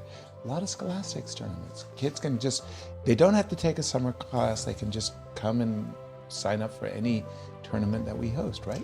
Definitely. So we do, at a minimum, one scholastic tournament every month. Okay. And you don't have to have played a tournament before. In fact, it's a great opportunity to get involved for the first time. Right. We do something called introductory quads. So you get paired with 3 other beginners, and it kind of gives kids that little boost that they need when they first start out. They don't get paired against grandmasters Who's in their gonna first just tournament. kill them, right? You know, no Andy Woodwards in our introductory quads. Not allowed. And it's a great opportunity to get involved. And of course, if you're more advanced, then you start getting into trophies on the line, start getting some hardware on your shelf. Yeah. Kids love it. Yeah. And our next one's actually coming up in just a couple weeks. August 2nd, we do our Dog Day duels, the dog days of summer. So be sure to check that out as well. It's a great tournament to play. What's the best way for somebody to find out about all of our programs? All of our programs, all of our tournaments, summer camps, everything is available on our website. So we have a great new website with all of that information. You can check out our events tab, our education tab. There's a ton of stuff to check out on there. Yeah. Thank you, Caleb. And there's a lot of weekly programs. What's the most popular one? Yeah, so at the chess club, it's never a bad time to visit, but Monday nights have really taken off with our beginner's night. We have a really great group of players that are pretty new to the game that have built this awesome, welcoming environment where it can be kind of intimidating to walk into the St. Louis Chess Club, especially if you don't come from a chess background and you're just kind of looking for something to do. But that's what Beginner's Night has turned into. We get people walking in off the street, just checking things out, having a good time playing chess. Wonderful. Awesome, Monday nights. Caleb, thank you so much for joining us. Yeah. It's Thanks really, for having really, me. really great. You got to come back and tell us what programs have really, really taken off. Always. Lovely. Thank you Thanks for being again. here. And let's just take a look at the standings. We'll start with the girls. Yes, we'll start with the junior girls. So there's a three-way tie on the top. It's Rose Atwell, Ruyang Yan, and Iris Mo with 100% of the score so far. Zoe Tang in 4th with Rochelle Wu. Let's take a look at the juniors. Yes, indeed. There's only one leader, Andy Woodward. He was the only one able to win his game yesterday. Rest of the players all drew. A lot of blood was shed in the seniors as well, as we had Some very exciting games. I wanted to say Trinity, a trio of winners. Larry Christiansen, Alexander Goldin, and Igor Novikov all in the first place. And let's jump back into play. And we're going to start with you, Christian, and Andy's game. Big story developing in this one between Andy and Grayson, because after Queen to E2, look, this is one of those typical stories. You get ready for the game, you prepare like 25 moves of theory, and then you end up in this mess of a position. Right. And you make a mistake the first move out of theory. After Queen to E2, which was the surprise by Andy, he started looking at Queen to F3 and seeing ghosts, seeing that he's losing the pawn on B7, seeing that this pawn on D6 is starting to advance down the board. It's scary. He should have played Rook to E8, but it was very important that after Rook to E8, you follow it up with Knight to G4. And then you have to calculate all of that mess that we've shown. He played Rook to B8, kind of looking at anticipating. Queen F3, now I can go Queen to E6, maybe transfer this Knight to D7. The B7 pawn is covered, so I don't have to worry about that. But unfortunately, he missed this move F4. And F4 is very powerful right now, because if you take on F4, I take with the G pawn. If you go to H5, after Knight to E4, now I'm making use of this Queen on E2, right? Big time. The Knight on F6, unfortunately, you cannot take on E4. Well, you can, and you probably are forced to do so, but you do lose the exchange after Queen to H5. So the Queen on E2 had this hidden idea of targeting the square H5 as well and taking away that square from the rook. So after F4, he's in trouble right now, because if you take, once again, take, and let's say you go to E8, right? It kind of defeats the purpose of your last few moves. Rook E5 and G5. Rook to E5, G5. I'm happy we opened up the G file right now. I go Queen to F3. Now I have a huge threat of taking on C5. It's not looking good for black. You're not getting your setup. I improved my pieces. I opened up the position against your king on G8.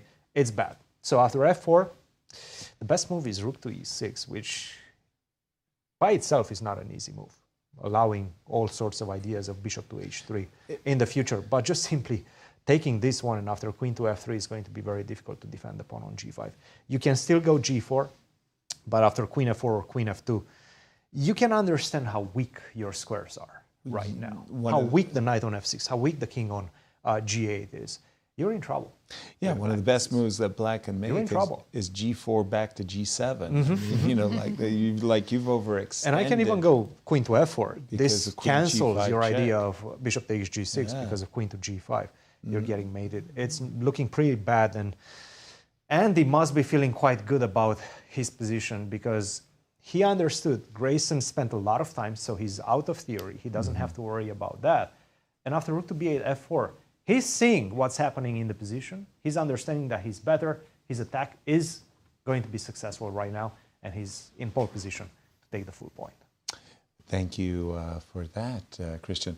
You know, it's funny, Nazi, does this happen to you in your tournament practice?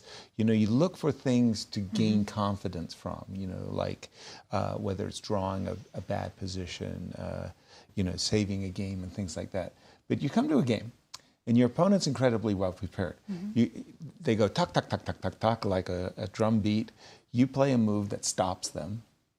You think for a half an hour, and about 3 moves later, you say, you know what, I'm better. And now you feel like the preparation all worked out for you. I've been on both sides of that. Oh, really? Yeah. Okay. Definitely more fun to be Andy right now. Exactly.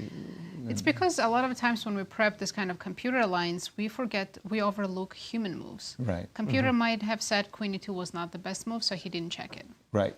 Discounted it. Exactly. The thing is, you cannot look at the whole chess. Chess is still varied, right? No, at some point, your opponent is going to make a move that you have not prepared. At some point, it's going to happen. Inevitable. Then you have to deal with it. Exactly. And the position is not an easy one to deal with. Right. There's so many variables in this one. Just because, you know, in the junior event, in the junior championship, Andy is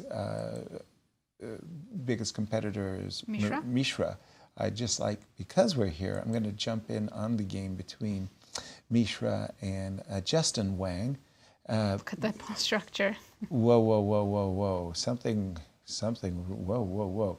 Okay, we left it. We didn't like the move h6, remember? No.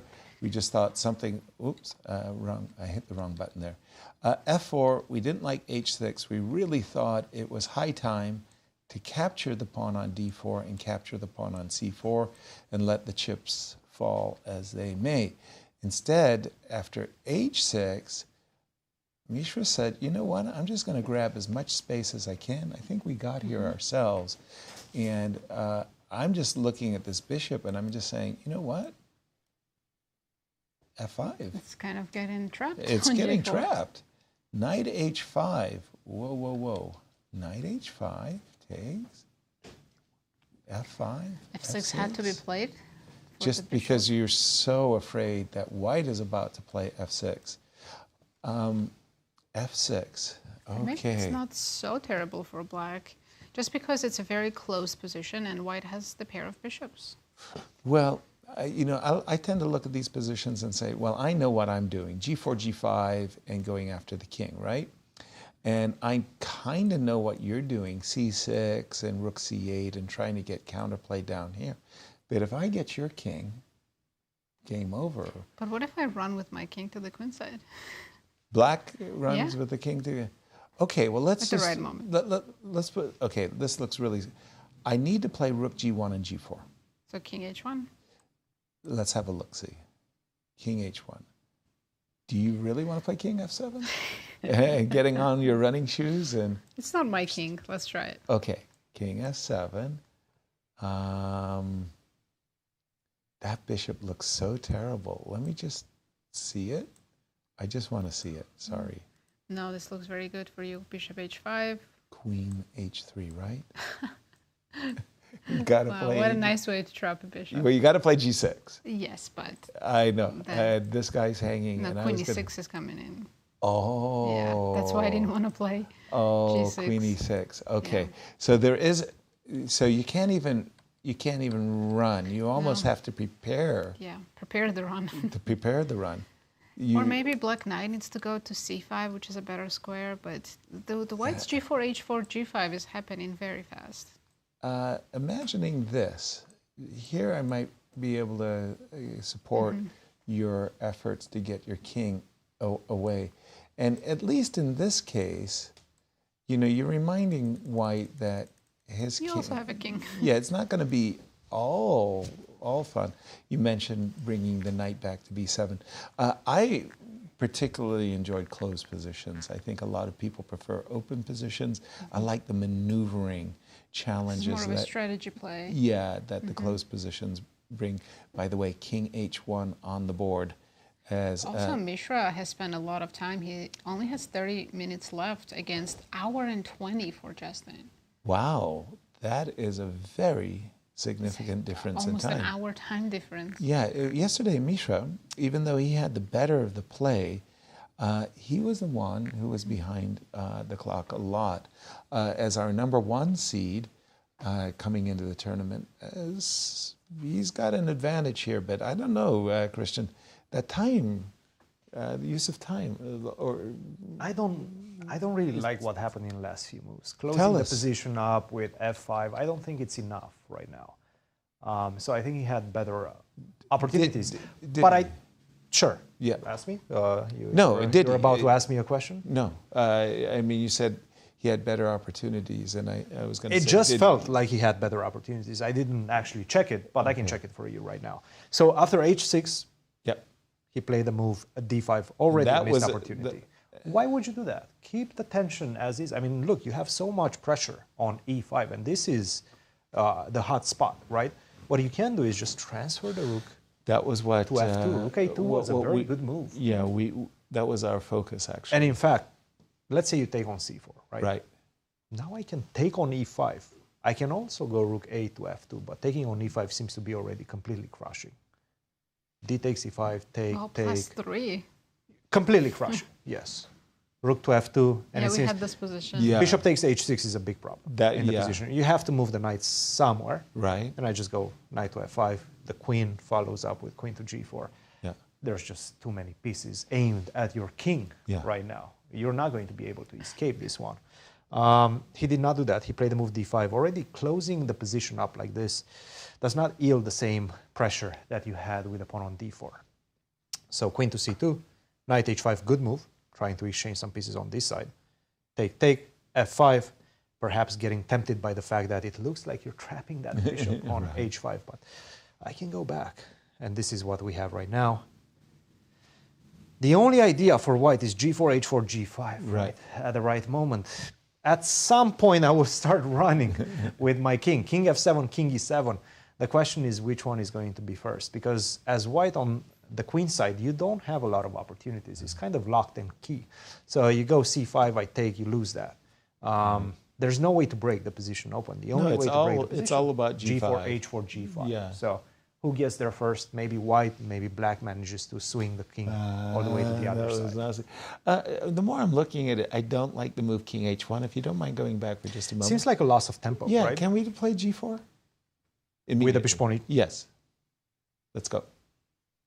And if I take, you go queen g2, right? Or bishop h6, but one of those two. Yeah. You take, bishop and I h6. take on h6. I'm not losing a pawn. I'm trying to... You can. Yeah. You can definitely do that. You can definitely do that. I will do more or less the same thing. King h1 now. King h1 now, yes. King h7. Bishop back. You go back maybe at the right moment. I will... I have this nice... King back to g8. Yes. Look, if I manage to get my king on f7 with a rook on h8, then I'm very happy. Yeah, you could put your rook on h7. Good defense. Maybe I'm the one attacking on this side. Agreed. On the king side. Totally agreed. It's a very volatile situation. I did want to show you this game between Gregory Kaidanov and Maxim Dlugy because a lot of things have happened, in fact. We left it off after bishop to d3, right? This was the position, e5. We've seen all of this. Queen to c4. And after bishop to e6, bishop to d5, take on d5 and rook to d5. And right now, black, Maxim Dlugy, made a huge mistake. I'm not sure if it was just a blind spot, but he played the move rook a to d8. A pawn. That's I a see a pawn? That is a pawn. You cannot take it because I take on c7. The funny part about this is that rook f to d8, so losing the pawn and blundering that pawn with the other rook would have been perfectly fine. Really? Yes, because after rook takes c5, now I go queen to d7. You go to e4 back, and now I go rook a to c8, and I have enough compensation. Everything is coming with a tempo. Knight to b4 is coming next. B4. It seems like black has enough compensation. That's funny. But with rook a to d, you Queen don't to have d7, that. rook Queen d7 e4. doesn't do anything, right? And now you have to go back to c8. You don't have control over d file anymore. I can go rook to d1. Completely different situation. Different story. So he played rook to c8 back. Oh, that's a little awkward. Rook to e4, b5, queen to e2. And now he's scrambling to find some compensation. He's just a pawn up. You go here, I go king to b1. There's no way you touch that pawn on c2. No. First of all, you just lose The- on b4, on e7, wherever. Yes. It doesn't matter. You lose the piece. So you're not getting your pawn back right now. Right. That extra rook on d8 makes a huge difference in this position. Big problems right now for Dlugy. He must be quite upset about missing rook takes c5. Yeah. I mean, because by the way, the pawn on e5 is very well defended. Yes. A knight on c6, a queen on c7. You don't think that the pawn could be hanging. He forgot that Yeah. white can just simply take with the rook. Right. He was thinking if you take with the knight, then I take on d5 the rook. Everything's beautiful. And I'm winning a piece. Right. I wanted to turn our attention, and knight b4 nonetheless. I mean, Yeah, you can go knight b4 again. King King to b1. b1. king to b1, I don't see a good answer to king to b1 because, as you say, the bishop on e7 is hanging. And he's probably going to play king to b1. The pawn on makes the c2 is most sense. untouchable. Right. Yeah. Gregory sporting some. The importance of moving the right rook, right? Yes. Yes, after king to b1, the best move is rook fd8. I mean, And just play. you're just playing with the pawn down. Just play. I wanted to turn our attention to the game of Evan Park and Kirk. That was that pawn sacrifice. Black it was in a bishops of opposite color, a pawn up. But it was this dominating bishop right there on the d6 square that really is annoying. I mean, essentially that bishop kind of feels like it's hovering in the air and it's somehow untouchable, preventing castling. The move h7, h5 was designed to prevent queen g4. And sometimes maybe black can play queen g4. Black really wants to play f6, tuck his king away. Just wanted to see how the game developed. Queen d3.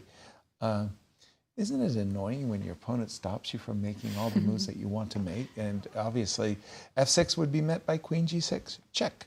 So finally, Time to kick that bishop out. c5. Or try at least. Rook e8. And you know, Evan said, I really like my bishop. It's my pride and joy. I'm going to maintain it on the square d6.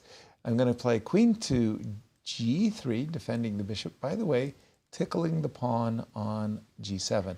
I think we got to get our king out of dodge. What do you think? You know, there was a time I had a similar position, Yeah. and at the board, I wasn't sure if I was allowed to castle, alone. right, because of the v8 square is controlled, right? Yeah. I was looking at my opponent. I wanted to ask, can I castle here? Don't you love those days of youth where you're so naive, you ask your opponent, can I ampersand you in this position? Oh, I think you can. They'll answer honestly. I know, exactly. Castles, what do you make of this position, Nazi? I guess I'll switch to b4 and try to play on the queen side, right? Now, the b4. Okay, and just because you got this electrical charge. It's h4, right? Yes. I'm going to chase your queen away from. I might be losing that bishop. Yes, that's probably the desirable b4. Just the timing is a little bit off. Maybe you have to drop the bishop back first. To f4? Yeah.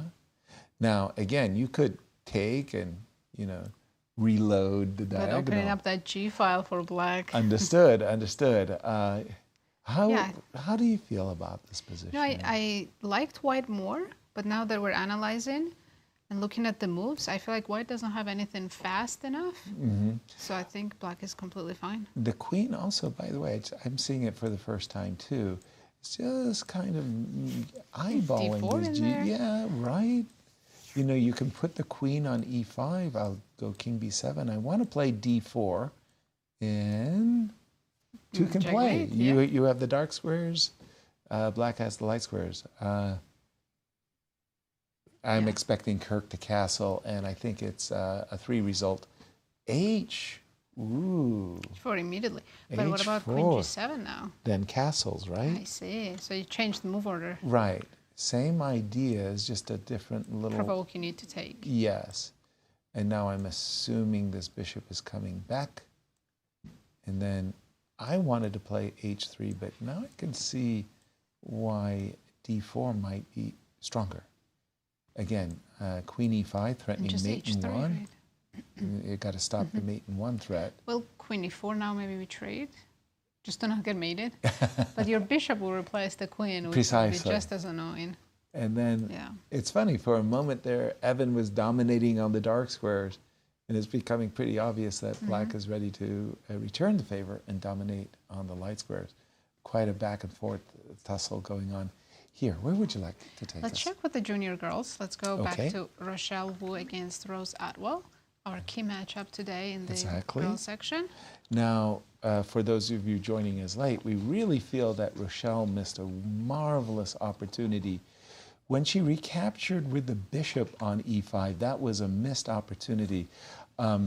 Taken with the pawn was much stronger. Once you see it, you just put it on the board.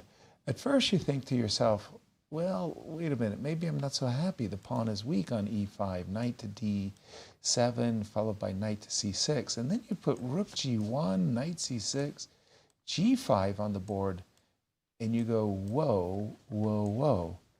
White's attack is super fast. Yes, I mean, very strong. Castles, rook g1, queen g4, and Rochelle would have had a very significant advantage. Missed opportunity, she recaptured with the bishop, and let's catch up with what happened thereafter. Knight d7, knight c6, knight f3. Long castle. She's still committed to the attack on the king side. As commentators, we have to say we just love those games where kings are on opposite flanks.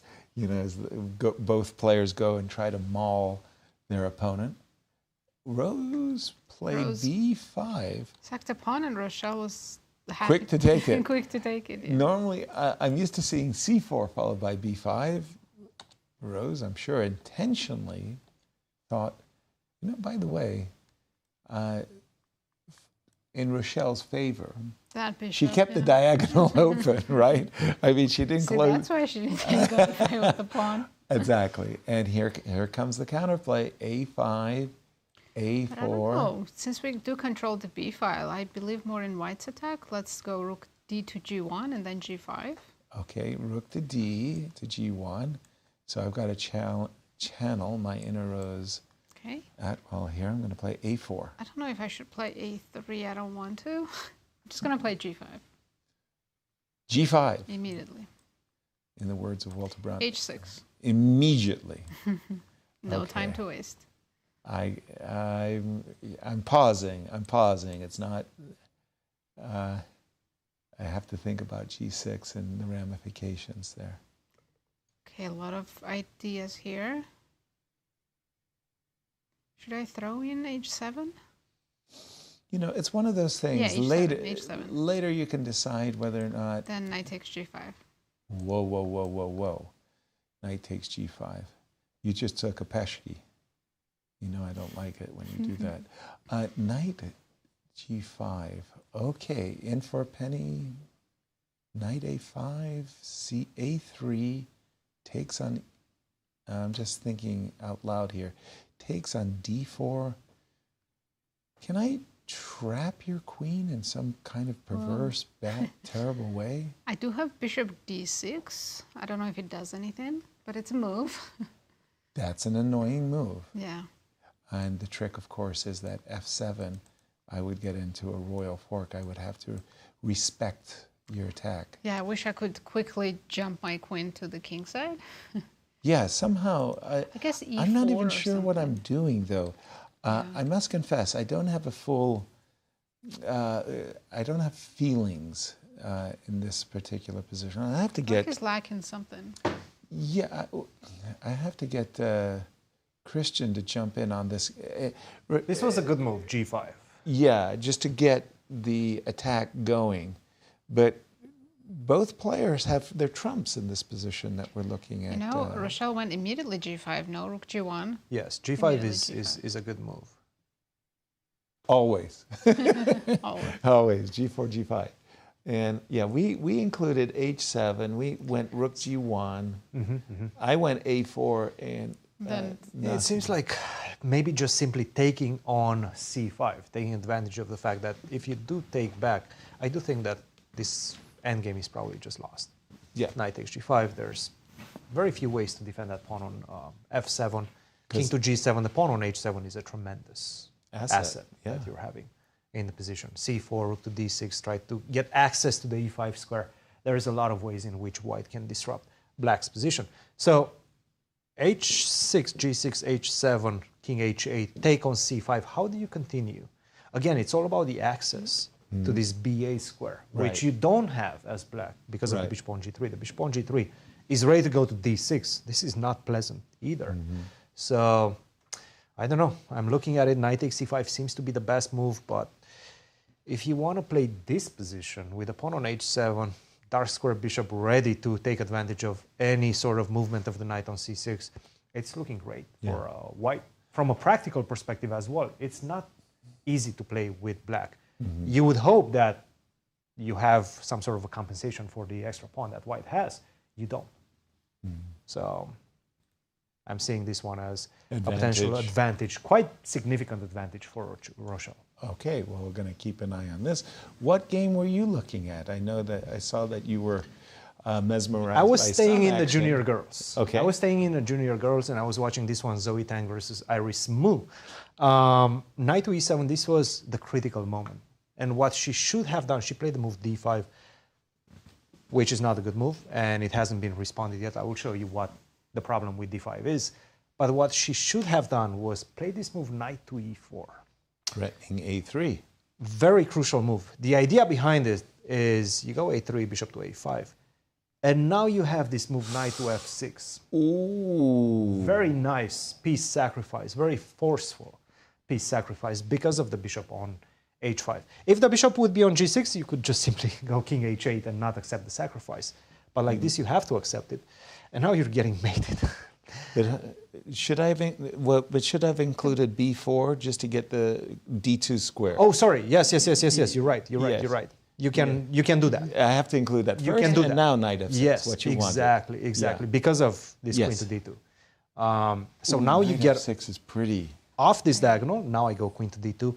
You go Knight F5. Right. It looks like you're staying in the game, but you're not. Let me just go back to that one. Take B4. Check. I just simply have G4. This is the key move. G4, the knight is under attack. You cannot move it because queen to H6 is coming with a checkmate threat in the position. It's pretty much over. You have to start sacrificing with knight to E3. But then I can just simply take on H5. I can take on E3 as well. It's bad. It's pretty bad. And this would have given white the advantage. Instead, she played the move D5. But now I have bishop takes C3. If you take with the queen, I take on D5 with the knight. Tempo. That's a nice little tactic. You take on D8, I take on C3. We enter the endgame. I'm an extra pawn up. I have a very good position as black. So if she finds bishop takes C3, I think she's definitely back in the game. If you take with the pawn, then the queen is no longer protected. Tempo again. And bishop takes C7 is not an option. Advisable. You're losing the pawn once again. So bishop takes C3 gives black, Iris Mu, the advantage in this one. Wow, but that was really nice. Big swing. But if you go back for just a moment, even before D5, knight E4 takes the pawn on d4, a3, the bishop gets buried. You know, like even if you don't see knight f6, you do in your mind's eye you see moves like bishop f6 and knight to g5 or whatever it is. You know you're playing a piece down. Black is, but knight f6 is especially beautiful. It screams to be played. Like you know, there's going to be some sort of a sacrifice going on this side. Once you start concentrating your forces, your pieces against the black king, you know something is going to happen on the dark squares, especially with the bishop on b6. Also way offside, way offside. Yeah, it's not on this side to help black. Thank you. Knight f6 is so beautiful. I know. Thank you, Christian. We do have in the game between Rochelle Wu and Rose Atwell, we just saw g5 by Rochelle. Rose took it. Rose took it. And now we're pausing. And we have been looking at by the way, just a tactic that we didn't point out. In principle, we would rather not play king h8. We'd be much happier to play king g7 and f6. The problem is the rook on c8 is what we call overwhelmed. Not overwhelmed. What is the overworked? Overworked. Yes. Thank you. There we go. We distract the rook. We promote. You go, wait a minute, I've got I'm going to take your queen. Yes, you are, but I'm going to take the knight. That was why we were provoked to playing king h8, maybe not the move that we really wanted to play. And after king h8, what Christian advised us to do was just capture this pawn on c5. We're eyeballing bishop d6. He suggested that after queen takes c5, queen takes c5, and knight takes g5, it was all Rochelle. It's a Prussian endgame, yes. Yeah, and so I don't know if we really looked at knight takes c5.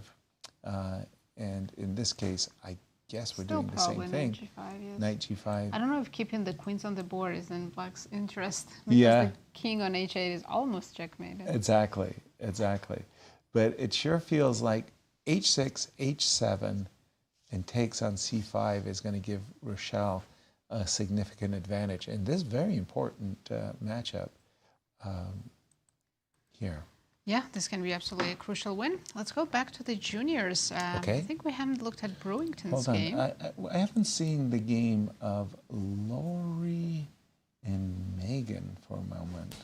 Just check in. Okay, please. I just... A quick, now that I'm there, right? A quick gander. So, Brewington. Brewington. He's playing Sandeep, and it was the Caro-Kann, remember, with knight a3. Yep.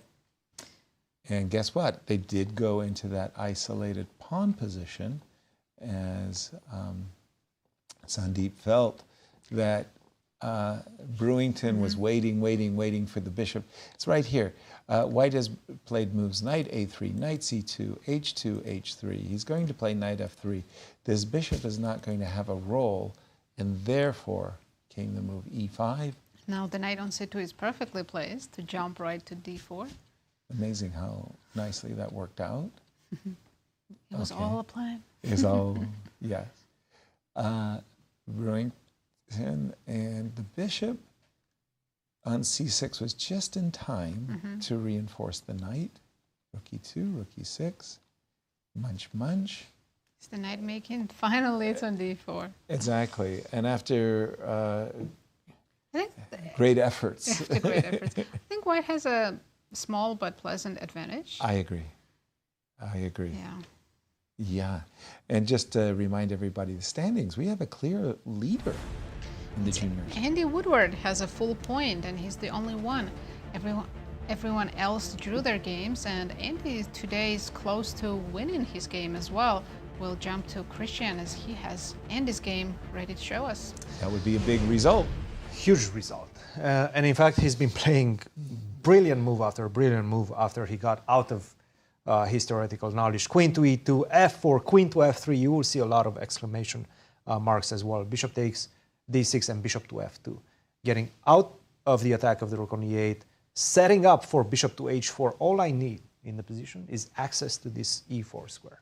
Allow me to get my knight to e4. I'm going to take advantage of the pin on the bishop on d6. This is bad. This is really bad news. And it's bad news, and with the best moves, which are not easy to be played, because rook b d8, allowing bishop to h4. Wow. I mean, walking into Bishop these pins. h3. Bishop h3, queen takes f4, and accept the fact that you're just going to play a piece down. It's bad. It's bad. In fact, it's probably just objectively it's completely losing, but practically, I think it's even worse. That's the problem for Grayson. I think he's not going to be making the best moves. I'm predicting something along the lines of queen 2. Knight but queen b5. c7, knight b5. Yeah. Ooh. What do you play? In this queen e6, right? Queen e6, getting off the pin. Bishop h3 plus 5, Tickle. plus 4.5, plus 5. Queen It's bad. e7, then Queen bishop e7. h4. Bishop h4, really bad. There's no good moves. No good moves. That's maybe this one. I think he will be attracted to this one. But then rook to e1. Queen d6. Knight b5. You're not getting out. You are not getting out. You will basically have to play this position. h2 is hanging. It doesn't matter. Yeah. It doesn't matter. That's one check. Ooh.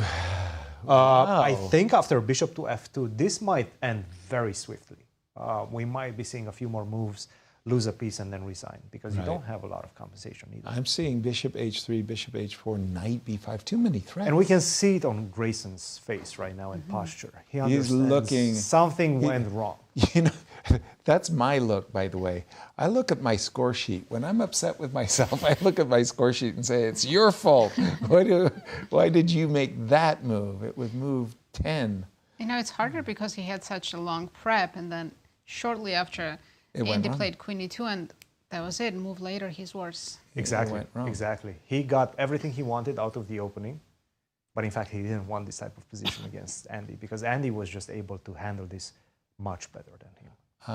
Brewington, we think, is slightly better. Andy, we think, is much better. Mishra? Mishra, I think, you know, his opponent's king started running. Exactly. Queen side, as we predicted, and I'm starting to like black more. Really, it's funny you should say that. A dear friend of mine, Bruce Harper, and I wrote a book together, King Walks. Oh, really? Oh, yeah, it's a great book. Really, really enjoyable. And, you know, there's nothing quite as thrilling as watching. Is it a collection of all the games where a king successfully ran?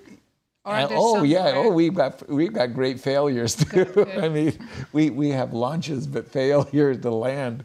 But this is a very, very nice king walk, because you could see that Mishra has essentially one goal in the position, or one break, if you will, and it's h4, g5. And there's basically nothing you can do about that. So get out of the way. Just run away. Get as far away from the king side, and Justin got on his sneakers. And look at that clock, Yasser. Justin has hour and 15 minutes, and Mishra has 17 minutes left for next 17 moves. Oh my goodness. Wow. And Mishra's opponent is playing really well. Well, sometimes it's nice to have a position where you have only moves. Your path is so narrow, you don't even have to think. Maybe on a good day, you're going to play knight b3, knight c5. But really what you want to do is put your king on b7 and say, ha, ha, ha, ha, ha. I've landed. I'm nice and safe. And maybe you want to put your bishop back on f7 and your rook over on a8. But for Mishra, time Yeah, I think because of the time trouble, he will have to just shuffle pieces very quickly and not look for any breakthroughs. Yeah, well, now, contrarily, once black gets his king on b7, Justin will say, you know, do me a favor, play h4 and g5, and let me activate my rook. And by the way, your king is not sitting over here on a3. Yeah, I think opening up the king side has no point anymore because black king escaped. Exactly. Nicely done. Ooh, Grayson did play a pretty bad move, but understandably so. It wasn't like he knight had to g4. Knight to g4, and he kind of looked at the stars there. As he said, rook takes d6. D6 plays itself. It's pretty much killing at this point. Yeah. Yeah, was played. Oops, that was my mouse slip. Takes. So two minor pieces, but the problem is, you're losing all your pawns. Yeah. Well, not just losing. I mean, it's like it's a 4 versus 2 majority where the 4 looks completely blocked. It's going to be 3, because after queen to g4, you have to go queen g6. Oh, is it? Then I get to pick up the pawn on c5 And it's going to be 2 very soon after. 2 versus 2. Yeah, because the knight has to move, and Yeah. c4 and a4. And then bishop to d5 check, and boy, haven't I seen this party before. No, this is, Andy. This is bad. This Andy is actually just losing right now. In complete cruise control at this moment. I think we might be seeing resignation very soon. And can he play king h8? I know he's worse no matter what. Well, let's He can try. So look-see. King But then h8. Rook d1, let's say. I would love to Queen put f5 as well. But Yeah, Rook I d1 would- comes with I tempo, think so I'm why getting not? mated. Queen f5, bishop e4. Yeah. Queen f5 with bishop c5. Yeah. Yeah. It's just like, where do I even put my king? My King Played h8. it King h8. I sort of like Rook to d1, maybe even Queen f5 though. Immediately, Queen right? f5 is definitely tempting. Because Two threats. as Nazi was saying, if you can play bishop e4 and or bishop takes c5, by the way, I'm a pawn grabber, I like that. But remember when you're Then attacking, knight d4 is coming. Oh, this is... remember when you're attacking, be sure to invite everybody. to the party. There is a cheapo. Yeah, Rook See? d1. No, And they the knows cheapo is knight e4. And, oh, rook e4, right. This is a, you know, because knight e4 would be a very nice move. You're attacking the queen, you're going to hit this. Oops. We're seeing the same pattern though with Andy. Right now he knows he's winning. He's playing everything very, very fast. Yeah. Very confidently. Yeah. He's emerging as a clear favorite to win the whole thing. Right now by the shape of the first 2 games. And as we came on show, you gave us a very nice graphic of what is happening in the juniors' lives. Yeah. How the juniors are gaining tons of rating points. Now, Andy, 2550, 20, now suddenly he gained 44 rating He's close points. to 2600. Closing, yeah. And He's closing again, in. this is the graphic for those of you joining us late. You see on the right side, a lot of the very high-rated junior players gaining. These are hard points And you see win. Evan Park, FIDE. but Evan Park got from 23 something to 24, low 2400s. Right. Andy Woodward with 44 rating point gain got from 2550 to 2590. That's a huge jump. That's a Exactly. jump in which a lot of players are just stopping, usually in their careers. Winning 50 points, close to that. Christian, can they teach us how to do this? Yeah. We need those FIDE points as well. Yeah. And if you could Not put that it in a can that I can carry and open it up when I need my spinach, that would really, really be nice. Rook to d1 on the board. You can see Grayson. He's ready to resign. He knows. He recognizes that everything. I mean, there's just threats galore. He realizes, of course, if the bishop ever comes to d4 by capturing the pawn, then resetting on the d4 square. Oops. Yeah, this is looking absolutely hopeless Right. now. Yeah, just no suggestions here. I mean, other than And it looks like Andy's already thinking about tomorrow's game. yeah. Who am I playing again tomorrow?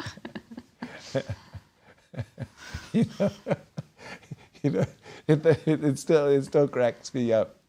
It was a penultimate round of a U.S. championship, and I was completely killing Shabalov, but I had a point lead over the field. So if I won against Shabalov, this tournament is over.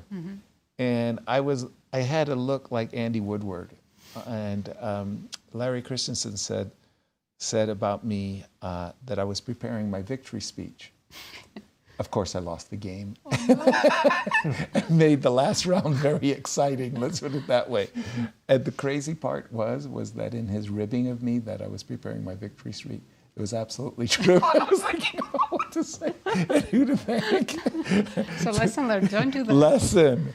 Don't Before the count game your is over. chickens before they're hatched. You want to make sure your opponent has signed the score sheet. Rook to d1, this looks winning. Where would you like to take us? Well, let's go to the legends. I was going to say seniors, but he told me better than that. Okay. Let's see how Vladimir Akopian is doing against Alexander Shabalov. Vladimir Akopian, of course, is coming in as our defending champion, highest rated player in the field. When we left it, he just launched his e-pawn up the board, e4, bishop to We were saying b6. that Alex will try to find a way to attack. Guess what? I think he's found it. Yeah. Because he can castle long now. And that's, I'm sure, what his I think intentions he'll are. do just that. I mean, he can maybe take first on h4 or e4, not sure what's best, but Right. I don't think he's going to castle short here. Yeah, well, he's lined up with his. What Alex really wants to do is he's lined up a battery with the bishop and the queen. He would love to see any trades on the g6 square that allows the rook into the. Whoa! This I was not expecting. This is not the Alexander. Oh, he wants to Shabalov. play h6. Okay, it has an idea. So he's not allowing bishop f6. Whoa! But this is not. It's not a passive move. Shabalov doesn't back down. What is that move? Okay, I'm an idiot. I launch my pawn. h6. Okay. On knight g6, I take your. Wait, which one do I take? No, I take the knight. And I drop back. And then I play g5. Oh. I think that's his idea. Okay, that's nasty. Nasty. Okay, that's See, I good. wouldn't do any of this before I had castle long, but he's not waiting for that. He's going all F4, in. H6, right? Yes. F4, Yeah. no, F5, then you're going to take on G. I just want to have a quick check. All right. If you take. Take. I take. Queen If e6. you take, I take. So I'm. Okay, you don't have hold rook on. e1. You don't have rook e1. I don't even have rook e1. Yeah. Okay, I've got the wrong position in my mind. I'm ready to play rook on a1 to e1, and it's an illegal move. I mean, how embarrassing. Okay, so knight to g8. Apologies, I had a different. It's a very creative move. I was only looking at like long castle. I definitely did not expect it. Okay, if I take, you take with the pawn, then you're not castling. Then I'm not castling, yeah. If you take with the bishop, I have a rook check, which is a little bit I don't like awkward. this. I think I have to take with the pawn. Okay, but now you're not castling, and I guess I did good. Small victories. But h6 is still a threat. Knight comes back. Okay. H. Well, now h6 seems. Well, okay, let's try h6 still. Take and okay, maybe I will castle short now. Take and go knight e7. I see. Yeah, I like this position for black. Wow, it's so very rare for me to see knight f6 to g8 by Alexander Shabalov. He doesn't retreat. You know, it's like forwards, always forwards. Okay, we'll keep an eye on this one. I wanted to go to Larry Christiansen's game because he's one of the co-leaders in the seniors, and he is up against Timothy Taylor. If you remember it, it was this Albin counter gambit, and we just left it. Knight takes e5, b2, b3, bishop c5, bishop b2. Oh, first blush, black has equalized. I mean, he's got this very nice pawn in the middle of the board. He still has the extra pawn. Is it an extra pawn? No. Yes. 2, 3, 4, 5, 6, 7. 1, 2, 3, 4, 5, 6, 7. 7, 7, right? No extra pawn. Oh, I'm looking at the current position. Sorry. Oh, sorry. You're looking at the analysis. Yeah, I wanted to see how they got here. Okay, Tim. Yeah, he won one more pawn, intermezzo, and now he's up a pawn. Well, Timothy Taylor's up a pawn. Yes. Yeah. But of course, white has compensation. The queen side is undeveloped for black. Open file. Bishop The to king d5. f8, I think, is a good move right now. Very good move because you want to keep an eye over the e7 square and Play rook e4 and get the pawn back, but it seems pretty equal. Well, if I'm Larry, I'm trying to play for a win against the lowest rated player in the field. Let me be very clear. Bishop g4. Tim will be coming into this tournament with a kind of a target on his back. Yes. But this was very good play by you. I like this very, very much. Yeah, and I think I've equalized. Yes, I do too. For sure. You know, no problems. 4 rook ending with 5 versus 5. So how do you say, the opening surprise worked out very nicely for Tim Taylor here with this counter gambit. And I'm keeping my eye on Andy's game. He's on the verge of victory. On the verge of victory, but I wanted to go to the other. Like, poor Grayson, poor Grayson. He sees that it's all gone wrong. It has all gone wrong. Yeah, I'm sure he's considering to resign or still play for a few more moves. Right. Here we go. 3. He's playing for a few more moves. I am going to move away from, and I'm going to pick up on Andy's game. Okay, so what happened when we left it? We just saw the move Rook D1, a very, very strong move by Andy. Queen H4. Okay, Andy's clearly thinking that the rook is coming on the G8, but I must confess, I don't like the move Queen H4. When I'm in attack mode, I see you've got the vulnerable king. I'm all about, you know, keep the queens on the board. It's a double attack as well, right? C5 is also hanging. Oh, thank you for that. I was kind of one-dimensional, but you're absolutely right. Double attack. Queen H4, no harm, no foul. I mean, trading queens when you're ahead material has been working for millennia. Takes, Rook E3. In a dream world, the rook would go to G4 to D3, but I don't have to trade it, right? Check and bishop E5, and I can also pick up B7 pawn. Well, here's the problem.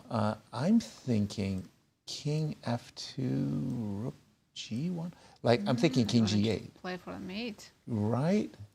He's played bishop at D8, going after the knight. Oh yeah, where does the knight go? To A8. No. The answer is to A8. That's just too sad. Because if you go knight C8, bishop C7. Yes. Knight to C8, bishop C7, and it's sort of like you don't want to just win the game. It's like you want to humiliate them. And by the way, if you had played something else, I would have won differently too. And that's the problem with this position, right? If you have to go knight A8, you feel a bit humiliated. I think I'd rather resign. You might just resign. Yes. Yeah. You're like, you know what, you got it. I don't want to suffer. I don't want it. I've seen enough. But I am looking, very seriously at this move. Bishop E4 followed by bishop F6 check King and F2. King F2. And suddenly Black's king is going to be swarmed by... And Rook E6 is not a move to defend like that because of F5, right? Rook E6 That's in the nice. current position. Yes. Rook is kicked out of the 6th rank. You know, recently Maurice had come on, Maurice Ashley, and he was talking about his chessable course in geometry and chess. And you see a move like F5, and you go, oh my gosh, every single square is attacked along the 6th rank, and the rook is driven away from the protection of the knight. You know what, I'll call it, I'm predicting resignation right now. Yeah. I don't think he's going to go knight A8. Let's see if he proves me wrong. Yeah. No, I see these boxing matches where sometimes, the teams throw in the white towel and say, okay, that's it. Sometimes if I'm a trainer of a chess prodigy, okay, my guys have taken enough shots. Bishop D8, nice move. Yeah, that's a clean way to finish the game. Truly. And then it's just looking down at his opponent. Again, he's looking at the score sheet, just thinking to himself, gosh, I mean, because it was clear that Grayson came with some really nice prep. And it was like the one move, Rook B8. Yeah, that was the tempo, misplaced the rook, and then after F4, it became really difficult to play for Black. Right, Rook E5, and had to go back after F4, and it was just all Andy. Well, we're anticipating a 2-0 start for Andy Woodward, which again is going to put enormous pressure on Mishra, the top seed in the tournament, to keep pace. And I don't believe Andy has ever played in the U.S. Championships yet. Right. And first place here gets the seed in the U.S. Championships. Along with a very handsome first prize and the prestige of becoming the U.S. Junior Champion. You're absolutely right. Getting a ticket to the U.S. Championship these days is to play fantastic. some of the world's top players in the Right. world. Fabi, Levon, Wesley. Right, top 10 in the world, top 5 in the world. And it's nice to exciting. play the tournament when you're the underdog. You have nothing to lose. Absolutely, absolutely. My first U.S. championship, I just felt great, just because of what you just said. I was playing this all grandmaster feel. Not sure if I was a grandmaster at the time, but it was just felt. Who was the top rated Walter player? Brown. Walter Brown. Walter Brown. And how'd you do? Your first time? I think not the first time. I think it was the second time I tied for first with Walter, but yeah, the first time it just kind of like, do I even belong in this hall of great players? There's like Grandmasters Arthur Bisguard. But then once you're in that room, you never want to leave. I know. You're like, okay, I made it. Now I'm going to stay on the top. Yeah, exactly. So Bishop D8, Grayson suffering. We're not going to suffer along with them. I want to go. We're not? No, we're not. Are you sure you want to see this poor? Let's see this. I mean, it's suffering. It's suffering. If he plays knight 8, he has a few more moves in his bag. If he resigns, then that's that. We shouldn't miss the resignation. I just think if he wanted to resign, he would have already. This is like. No, he's just coming to the conclusion that it's over. Like, look at him. He's not calculating. He's not trying to find saving moves right now. He's considering resignation. I don't know. Have you ever played in these tournaments like the U.S. Ladies Championship where, you've been completely winning, you've blundered, and it's like the entire tournament comes over to watch. Oh my God, that's the worst. Look at your blunder, look at your score sheet, look at you. I mean, what are you supposed to do? Yeah, I'm an idiot. Go away. It's terrible. Yeah. All right, let's go to Ivan Park's game against Kirk Ghazarian, because I think Black is now doing much better since we last looked at it. We left, and you're about to see an amazing transformation. So in this position, Evan Park had essentially, in a bishops of opposite color and middle game, dominated the dark square. Woohoo! And you're about to see Kirk saying, "You got the dark squares, but you know what? I'll take the white squares. I'll take the light squares." And he's opened up his queen to attack the pawn on g2. So obviously he would love to play moves like h3 and rook g8 in his bag of tricks. Queen e5, don't forget about the dark squares and the threat of checkmate in 1. Thank you for the reminder. f2, f3, anticipating an attack on the g2 pawn. Rook g8. h3 is coming. H3 is coming. I like this move f6 as well. You do? Why did he play h3? If you take queen f6, I take on f3. I'm trying to distract your queen from the diagonal. That's a nice point. Oops. And that would That's be game a very, over. very, very nice point. G3, h3. Oh, that's a very nice point. That's good enough. Yeah, I think white has to play queen e4. Queen takes c5, similar Still. story. Although I do have Yes, queen you have c7 one check, but I hide on a8. By the way, isn't that wonderfully safe on a8? It's beautiful. Suddenly bishop c6 is also, again, so you think queen e4? Yeah. Yeah, and then black can play e5, and even in the end game, it's black who is putting a lot of pressure on white's king side. Totally agreed. Completely agreed. In fact, I'm really not even sure what I'm supposed to be doing And I just here. noticed big changes in Mishra's game. He seems to be winning now. Justin must have made a couple of bad moves. Okay, that's big because Mishra needs desperately to keep up with a red-hot Andy Woodward, who's playing very well. I like what Kirk has done, and it's a remarkable transformation between the light squares and dark squares attack. I'm going to go to the game of Mishra and Justin Wang, because We have a handshake. Andy Woodward goes 2 out of 2. Congratulations, Andy. And very confident wins, both of them. Yeah. He did look very good. We saw Justin getting on his running shoes, ran with his king to d8, rook to g, and c7, c6. Okay, so this is more or less where we left it, and I was saying there's no question You just park your king on b7, rook, then you play rook c8, you play c6, maybe you play rook h8 as well. But you're basically, it's a game of king safety. King position, c7, c6, h4.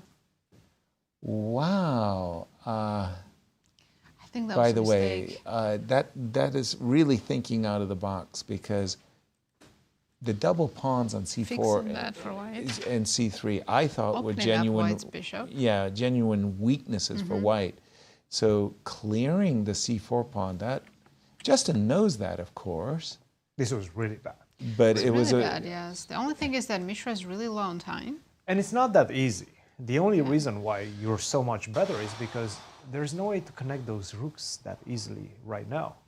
Because if you go king to c7, then where do you put the queen, right? Are you going to go king c7, queen e7, bishop to d7? In the meantime, I'm going to break open with c4, c5. Right now. Because Might a have moment some ago, I only had G5, right? G5. Well, is that's very- the thing. Instead of c6, he should have played c5. Close things up on that side. The same ideas, right? C6. Well, you can go c5 H4, first. C5. You can go c5 first. Or C5 immediately. Yes. Because white is not going to take on c6. Right. So there's Just- no reason to lose the tempo. Yeah. Just right now, go c5, get the king on c7, and now you're playing against the pawn on a4, against the pawn on c4. And the only way white can create any sort of initiative is via h4, g5. But I'm going to be ready. Now my king is out of the way. I'm ready. I'm safe.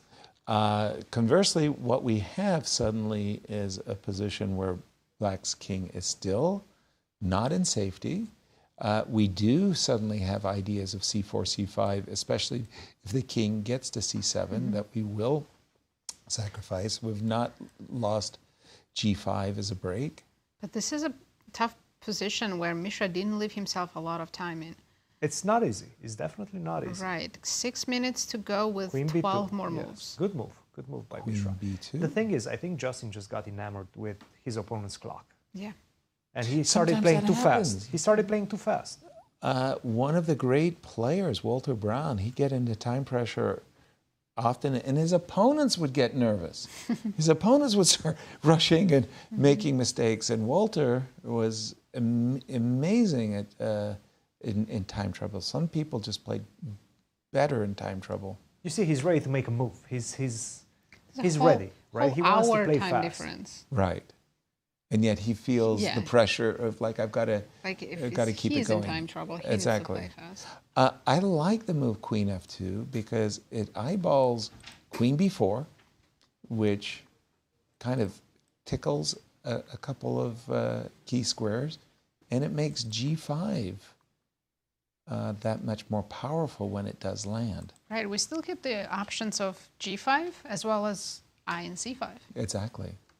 Yeah, C4, C5, now that our queen is, like, for example, you might think it would be nice to reroute the knight to C5. You get a position like this, and you kind of regret that you've allowed the move A4, A5.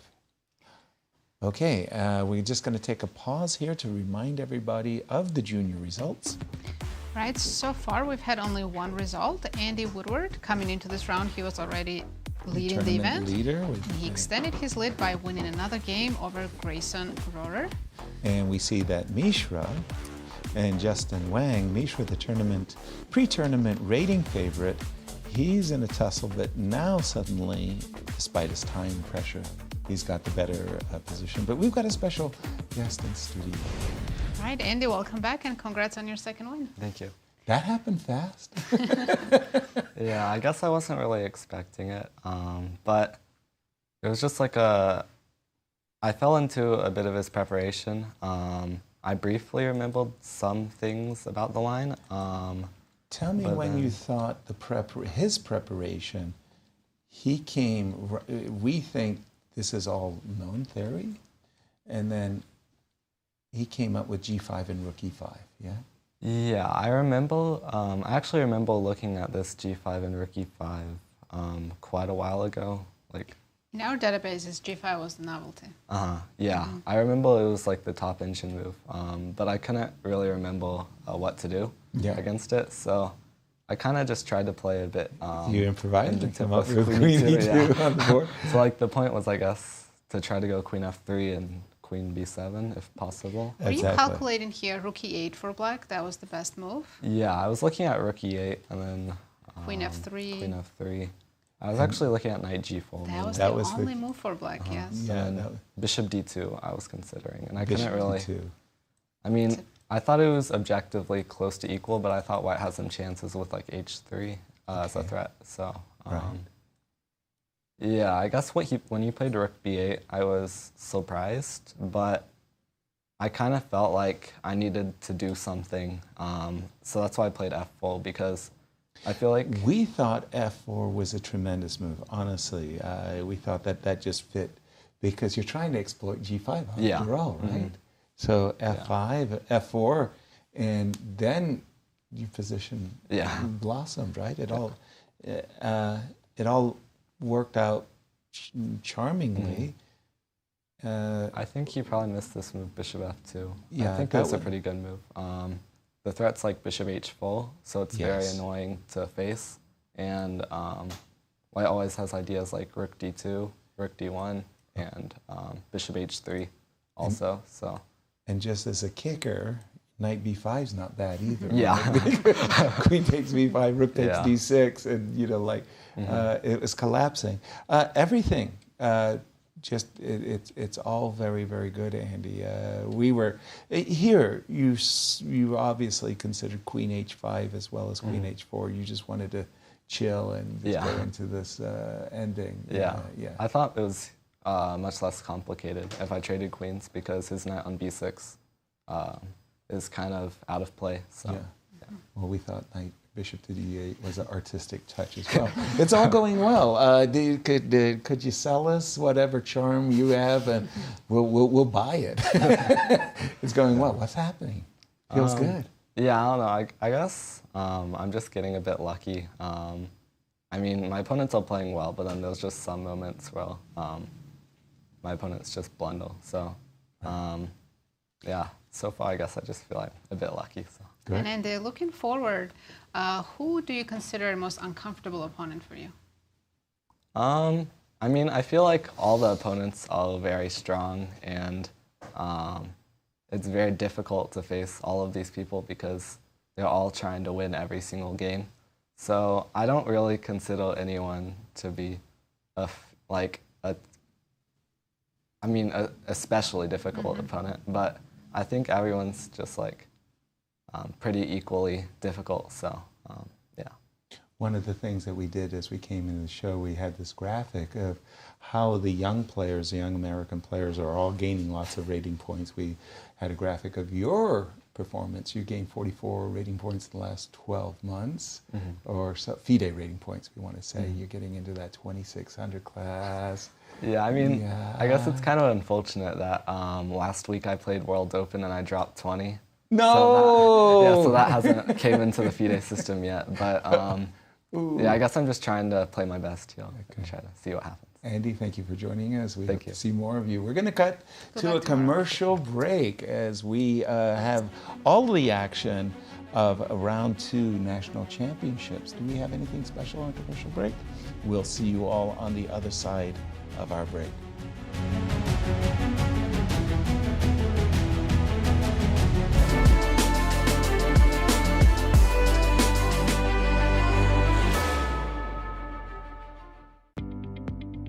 Gregory, thank you for joining me for this interview.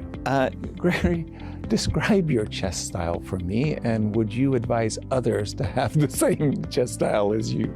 That always was a mystery to me, how we ourselves, chess players, have hard time looking at our chess or at our style from this side. I think the other people can see this much easier.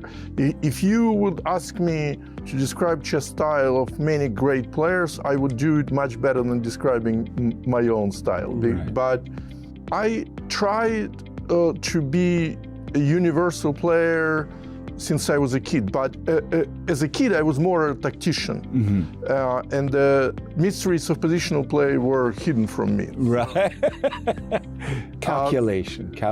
Right. But over the years, I think I tried to close those gaps, and I think I'm, more or less universal player.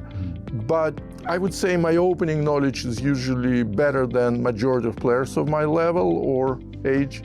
Other than that, it's hard for me to say more than that. I think other people probably will have more insight than myself. You have a fantastic reputation as a great chess coach, and you've been pouring your knowledge into the generations for a number of years.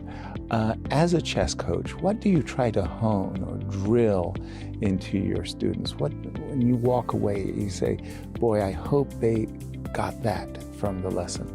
I think instilling the chess knowledge and improving your students' chess skills nowadays is not that hard. But I think the hardest part as a chess coach is to help your students in psychological areas.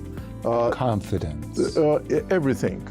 Confidence, sometimes overconfidence, sometimes fear and lack of confidence. Right. Desperation, like the ability to defend worse positions.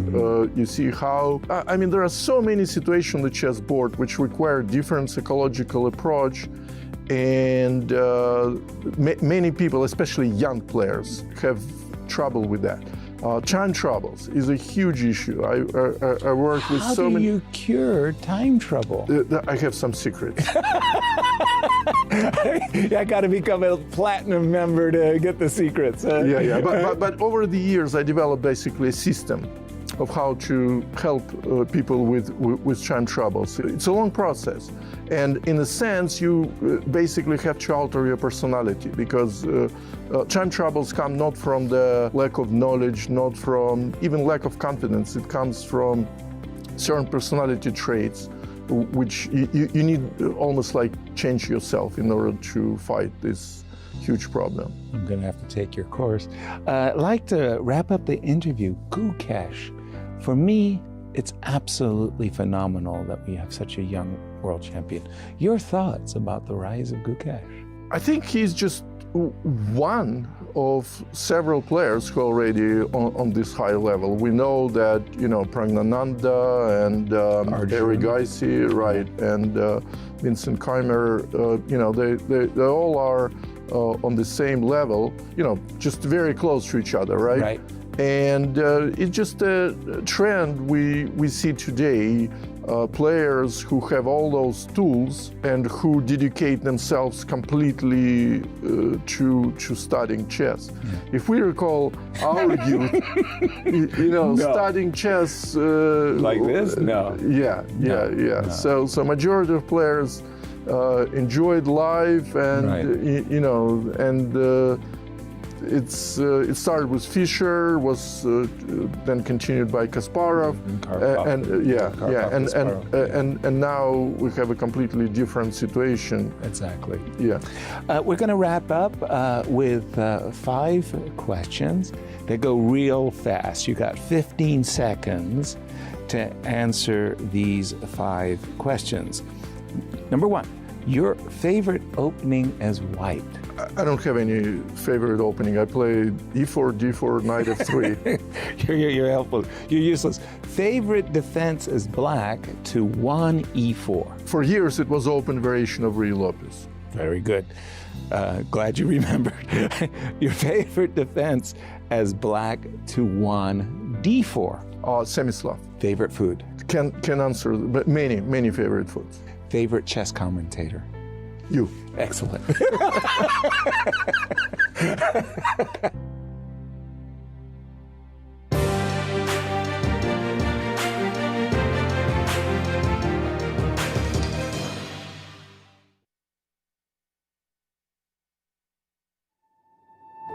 The 2025 Grand Chess Tour heads to St. Louis for 2 thrilling back-to-back events, the St. Louis Rapid and Blitz and the prestigious Sinkfield Cup. Watch top grandmasters battle in fast-paced time controls and intense classical matches as they fight for points in the race for the GCT title. It's a chess showdown you won't want to miss.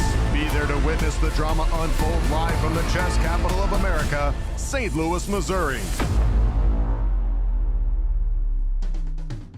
Ladies, are you looking for something fun to do? Do you want to make new friends and broaden your horizons? Ladies' Night is the premier all-female chess event in St. Louis.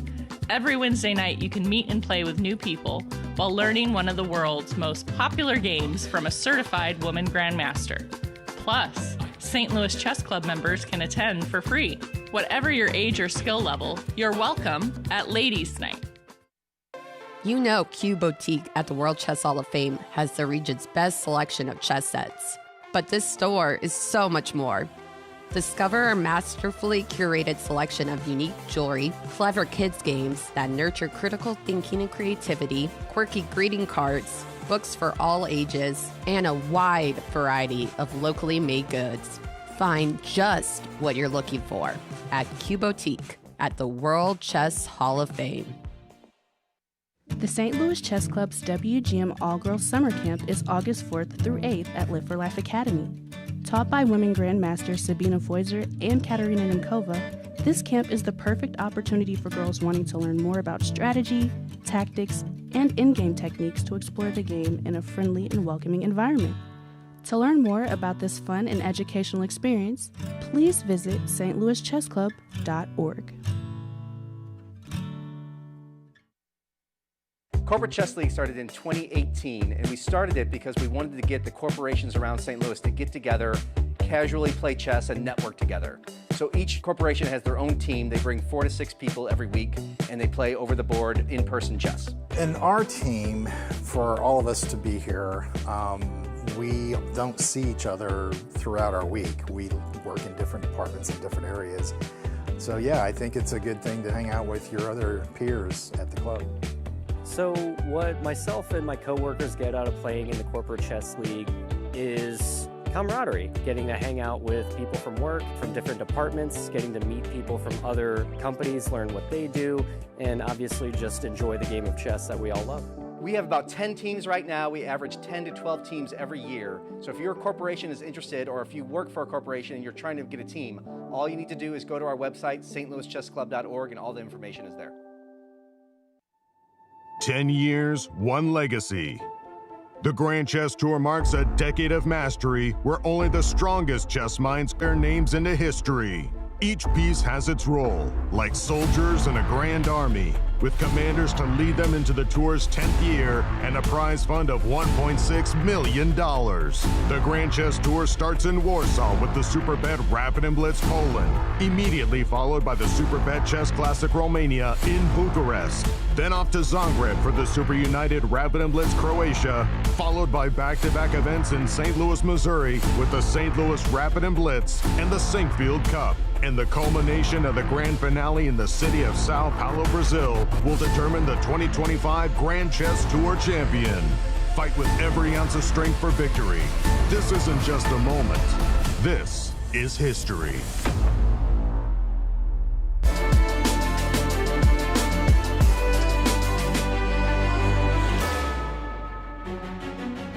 Welcome back, everyone. We're in the middle of round 2, and we should jump back to this game between Evan Park and Kirk Ghazarian because it's about to be over. Exactly. This last move, very, very impressive play by Kirk in this game. F6, queen takes F3,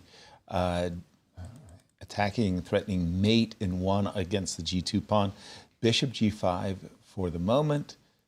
Stopping the coordinated attack. Then comes this very powerful move, Queen G4. I think that's what Evan missed from afar and why he took that pawn on F6. Exactly. So Rook E5, right? Rook E5 what's the follow-up after Rook E5? Bishop C6, is that it? Is the only move, but I thought Bishop C6. You give a check on F7 or E7 actually does not matter. King A8? Because maybe the even king Rook just... D7. I didn't even see Rook D7. Rook D7 works. I was always thinking that I was hiding my king, but you're right. The rook is not the issue. That's checkmate on the G2 square. That looks done and dusted right now after Queen G4. Yes. So we thought, as we Rook were E5 coming back has not been played. From break, we would see Rook E5, Bishop C6, handshake, but that's not going to happen. In which case, we should remind our viewers of what's going on. We just had Andy Woodward win the game. If you don't mind, we have our standings graphic for that, the results for the juniors. Let's take a look. Yeah, so far I believe we only had one result, and that was Andy Woodward winning his game against Grayson Rorrer and extending his lead. 2-0 start. It can't be perfection. As Mishra, the pre-tournament favorites, up against Justin Wang. Mishra drew his first game. He needs to win to keep up with Andy. Absolutely. And about the pairings for late girls, Yeah, they're all still playing, no results so far. We have Zoe Tang playing Iris Mo, Rachel Lee facing Jasmine Su, Lori against Megan, Chloe playing Ru Yang Yang, and Rochelle Wu against Rosat. Well, which is a game that was our marquee matchup. And then in the seniors, I think no results there as well, right? Yeah, no games yet. Joel Benjamin against Igor Novikov, Alexander Goldin against Alex Fishbein, Larry Christiansen playing Tim Taylor, Vladimir Akopian against Alex Shabalov, and Gregory Kaidanov against Maxim Dlugy. Gregory snipping the pawn on E5, a robbery and a daylight robbery of Max's E5 pawn. Again, we're looking at the game of Evan Park and Kirk, and we think that after Rook E5, Bishop C6, we're going to see a handshake. Let me just refresh my board. We do not have Rook E5 on the board yet. Is there another move? No, right? We're losing a piece.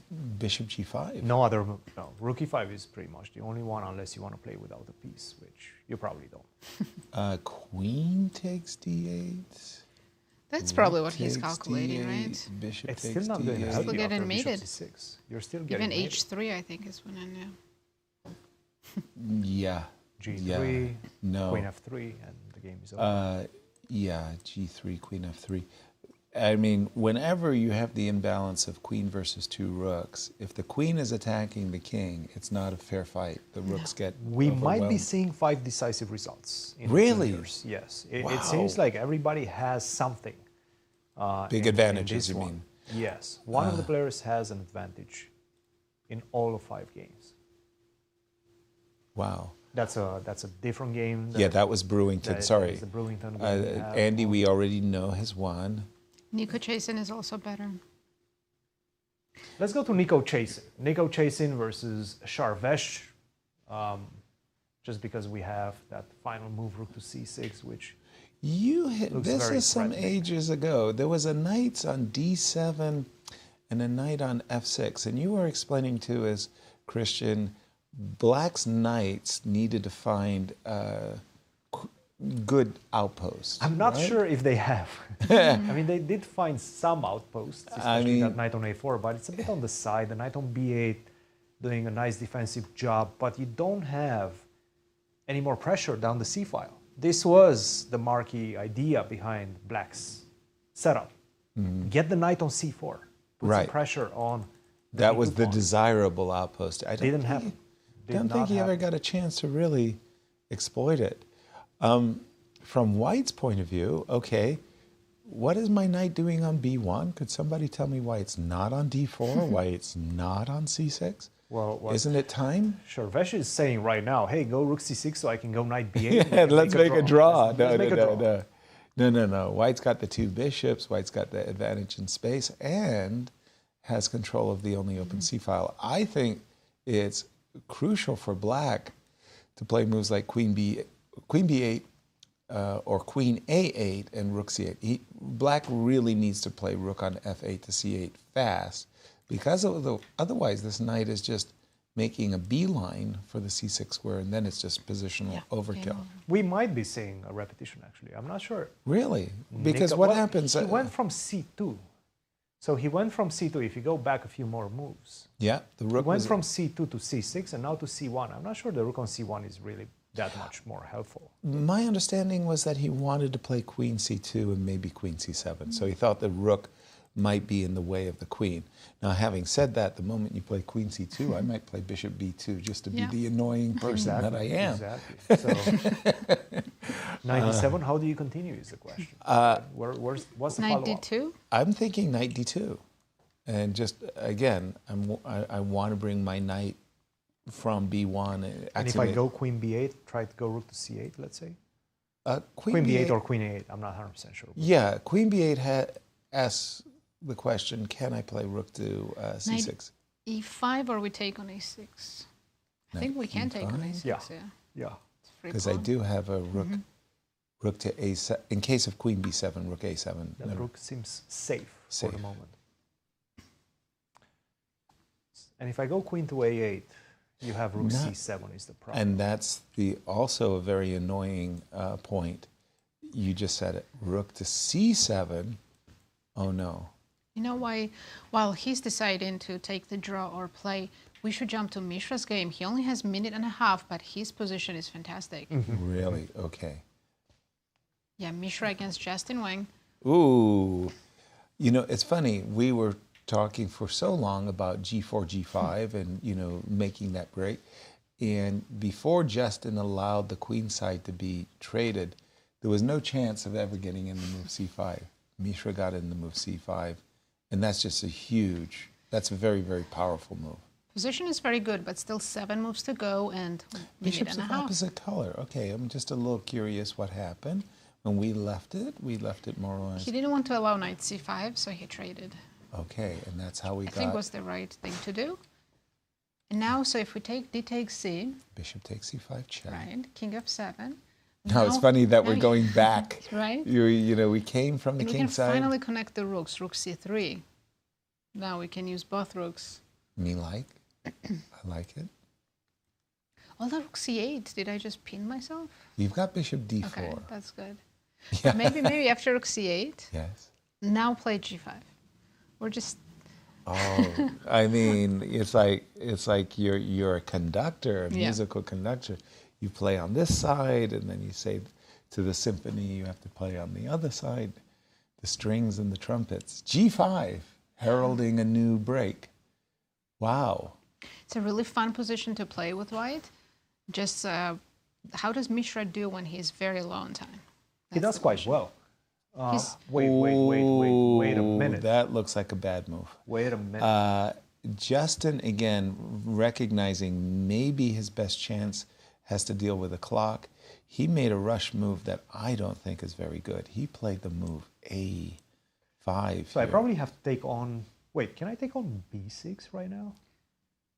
Well, I think he wants to trade queens and be down a pawn in opposite color bishop endgame. Yes. So you think he's ready to embrace the most direct and forcing... I think it's after bishop b6, which is better. Oh, sorry. Because you're threatening bishop. And Mishra is captured on d6. Sorry, you wanted to play bishop b6 with the threat of bishop c5 Right, and check. you can go king e7. And I can't go king e7. If you so go if rook I go b8, I go rook c3. Can I take? Oh. But is that so clear? Take what? On a4? Take on a4, yeah. Bishop c5. D6, I feel bishop it. d6, right? Yeah. I feel it. This has got to be winning, right? Is it? What? How are you surviving this? I have no idea. I think I'm bamboozling you. Okay, we're look at Mishra. He knows he is winning. Okay, why is he winning? Let me just refresh my board. Apologies. Okay, we've been looking at bishop takes b6. Are we still convinced? Yeah, that's the only move. That is the only move. Right. Bishop takes b6, rook to b8. Give me. Well, we could be taking with the rook as well. That might be just the simplest. No, after rook b6, engine says triple zeros. Triple zeros. Wow. We gotta find a win in that position. Okay. Where you treat me. I played rook b8, and obviously you have no choice. You have to defend the bishop. So after bishop a4. And you get to break the pin with a take check. On b7 first. Okay. Take back. Maybe you just go into the endgame. Oh, g7 is hanging. That's you the take idea, on b7 right? and you go bishop f8. Oh. And he's done it, and they're following our line. Oh, that is. Yeah, that's it. We just taken bishop f8. By the way, that's just like it's a bowling pins, right? They all fall. Take, take, take. By the time you get your pawn to a2, the diagonal will be cleared. 5 more moves for Mishra. And they have make rook before the time b3 control, on the and board. After that, he can take all his time and think and find the right way to finish it off. If he finds... Yeah. And he's forced to find it. He's forced to go bishop to c5. There's no alternative. Mishra looks very confused at bishop a4 because he thinks, well, this is losing, right? Maybe like you, he had it in mind that Bishop bishop d6, c5 right? check and bishop d6. And I think Evan Justin, just forgot that there's a lot of pawns on dark squares on the king side that I can start picking up. Yeah, and they will all fall. Like dominoes. Yeah. Mishra's checking. He has 3 more moves to go. 23 seconds. But lucky for him, it's all forced moves. Exactly. Sometimes the narrow path it forces you just to... And if he just, in case, wants to get 30 minutes before deciding on all the trades, he can include the bishop d6 check. I would as well. always include the bishop d6 check because I want to see the king on the back rank. Unless... But you still have to make a decision. You can trade one pair of rooks you and have then to trade think, a pair of rooks. I Yeah. trade But once you both trade rooks. once you trade once, there's no alternative. Right. Yeah.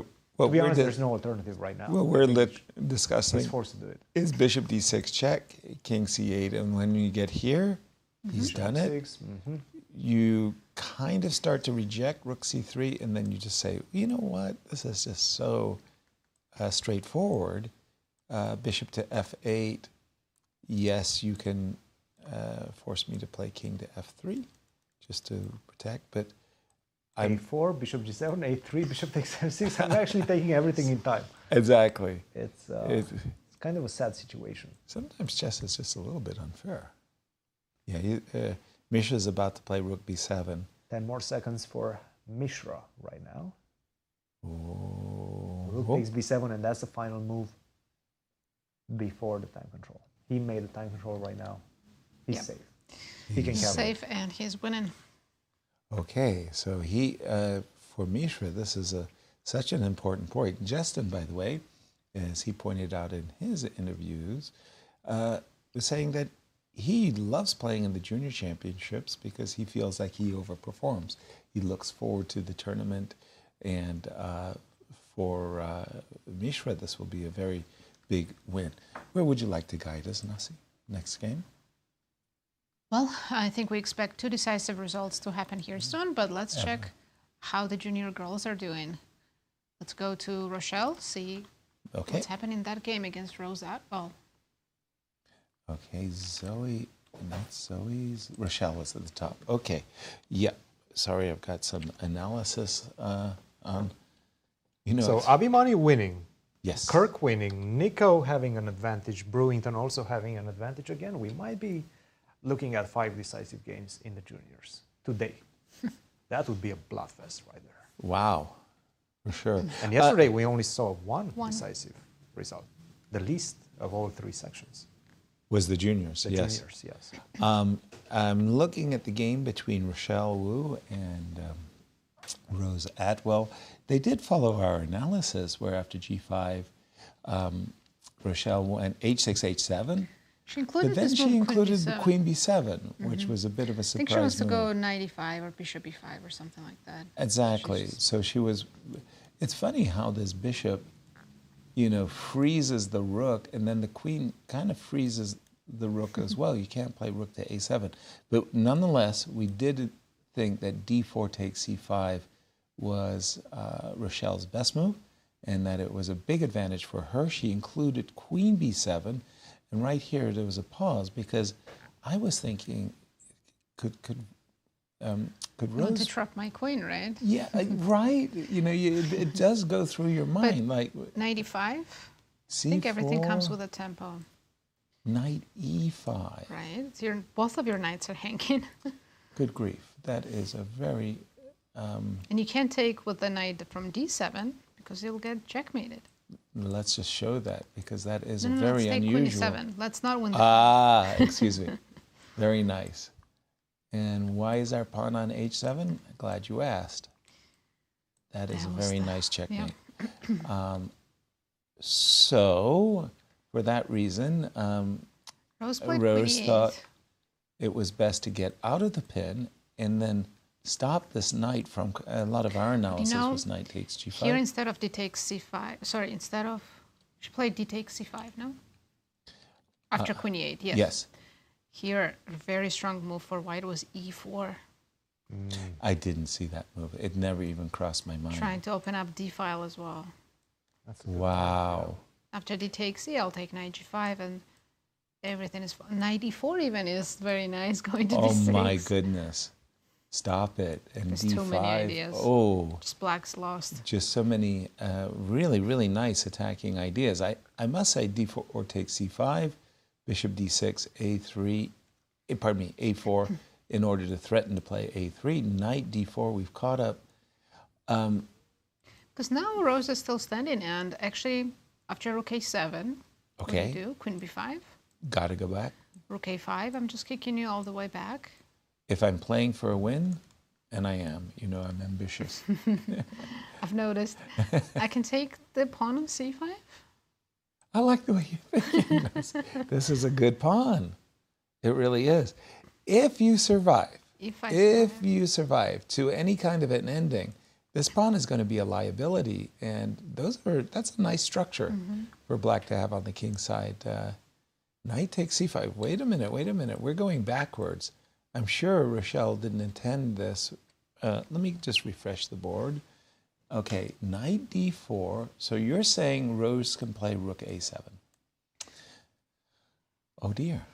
Okay, so if I have a knight on e7 and a rook on h6, I'm golden, right? So queen b5, right? Well, I was thinking this. Oh, you really want to sacrifice like that? This. Although you do have knight f8. You could just play knight f8. Why not we do this? It still looks threatening. Good, right? Still knight looks f8, threatening. rook h6. Let's keep going.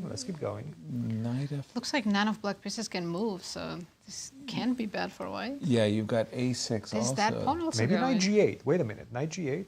What do you do? Where are you going? Knight g8, Queen bishop F- e7. Queen That's my f7. plan. Queen Let's see. f7 and e5. I think I'm surviving. That's also possible. That is too weird. Oh my god. I mean, okay. But I like the c6, c7.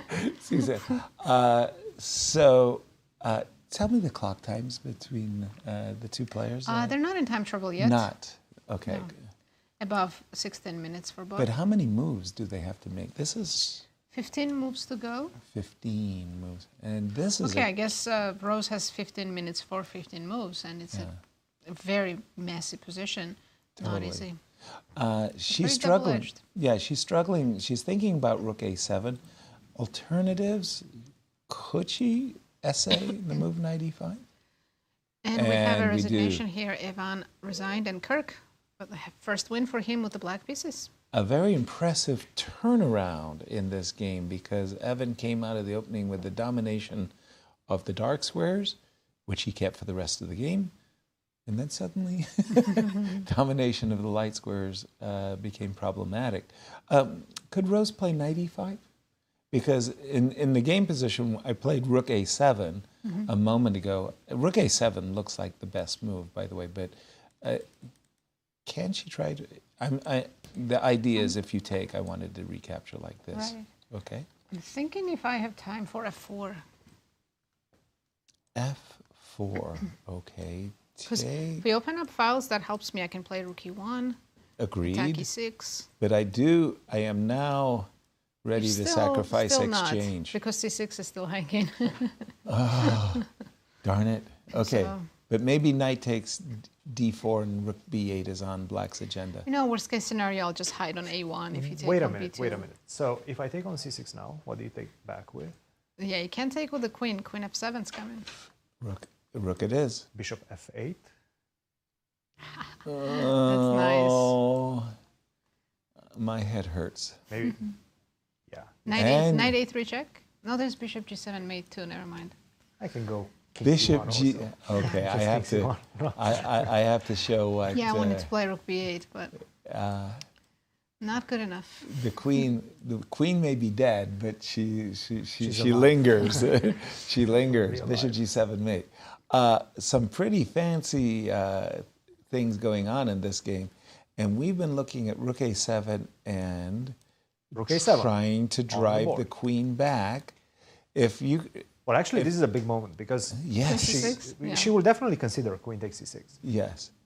Well, the funny part is you could say to yourself, should I sacrifice the queen when the rook is on a5? Oh yeah, which Or one's should I better? sacrifice the queen when the rook is on a7? I guess it's the same because it's going to a6. Right. But it's funny that you can choose. Exactly. Big moment for Rochelle Wu right here. A potential queen sacrifice. She doesn't have to go all in, but the fact that she didn't win yesterday from a winning position, and you said she had two whites. She starts with 2 whites. So She has the number needs one. to get +1. Yeah. Okay. Let's take a look at the results so far Please. in the junior section. We already had 2 decisive games, as we are hoping to see 5 decisive. Right. So Andy Woodward won his game against Grayson Rorrer, and Kirk Ghazarian defeated Evan Park. Nicely done, Kirk. And yeah, we do think that Mishra's going to win his game. Nico is putting some pressure, Browington as well. For the first round, where the juniors could only have 1 decisive game, this might be a round with a lot of decisive games. But we have a special guest in studio. Welcome, Kirk. Hi. Hi. Welcome and congrats on your win. Very nice one. Thank you very much. What happened? I mean, it was a complicated game. I think my opponent out-prepared me. He said he was in prep until c5.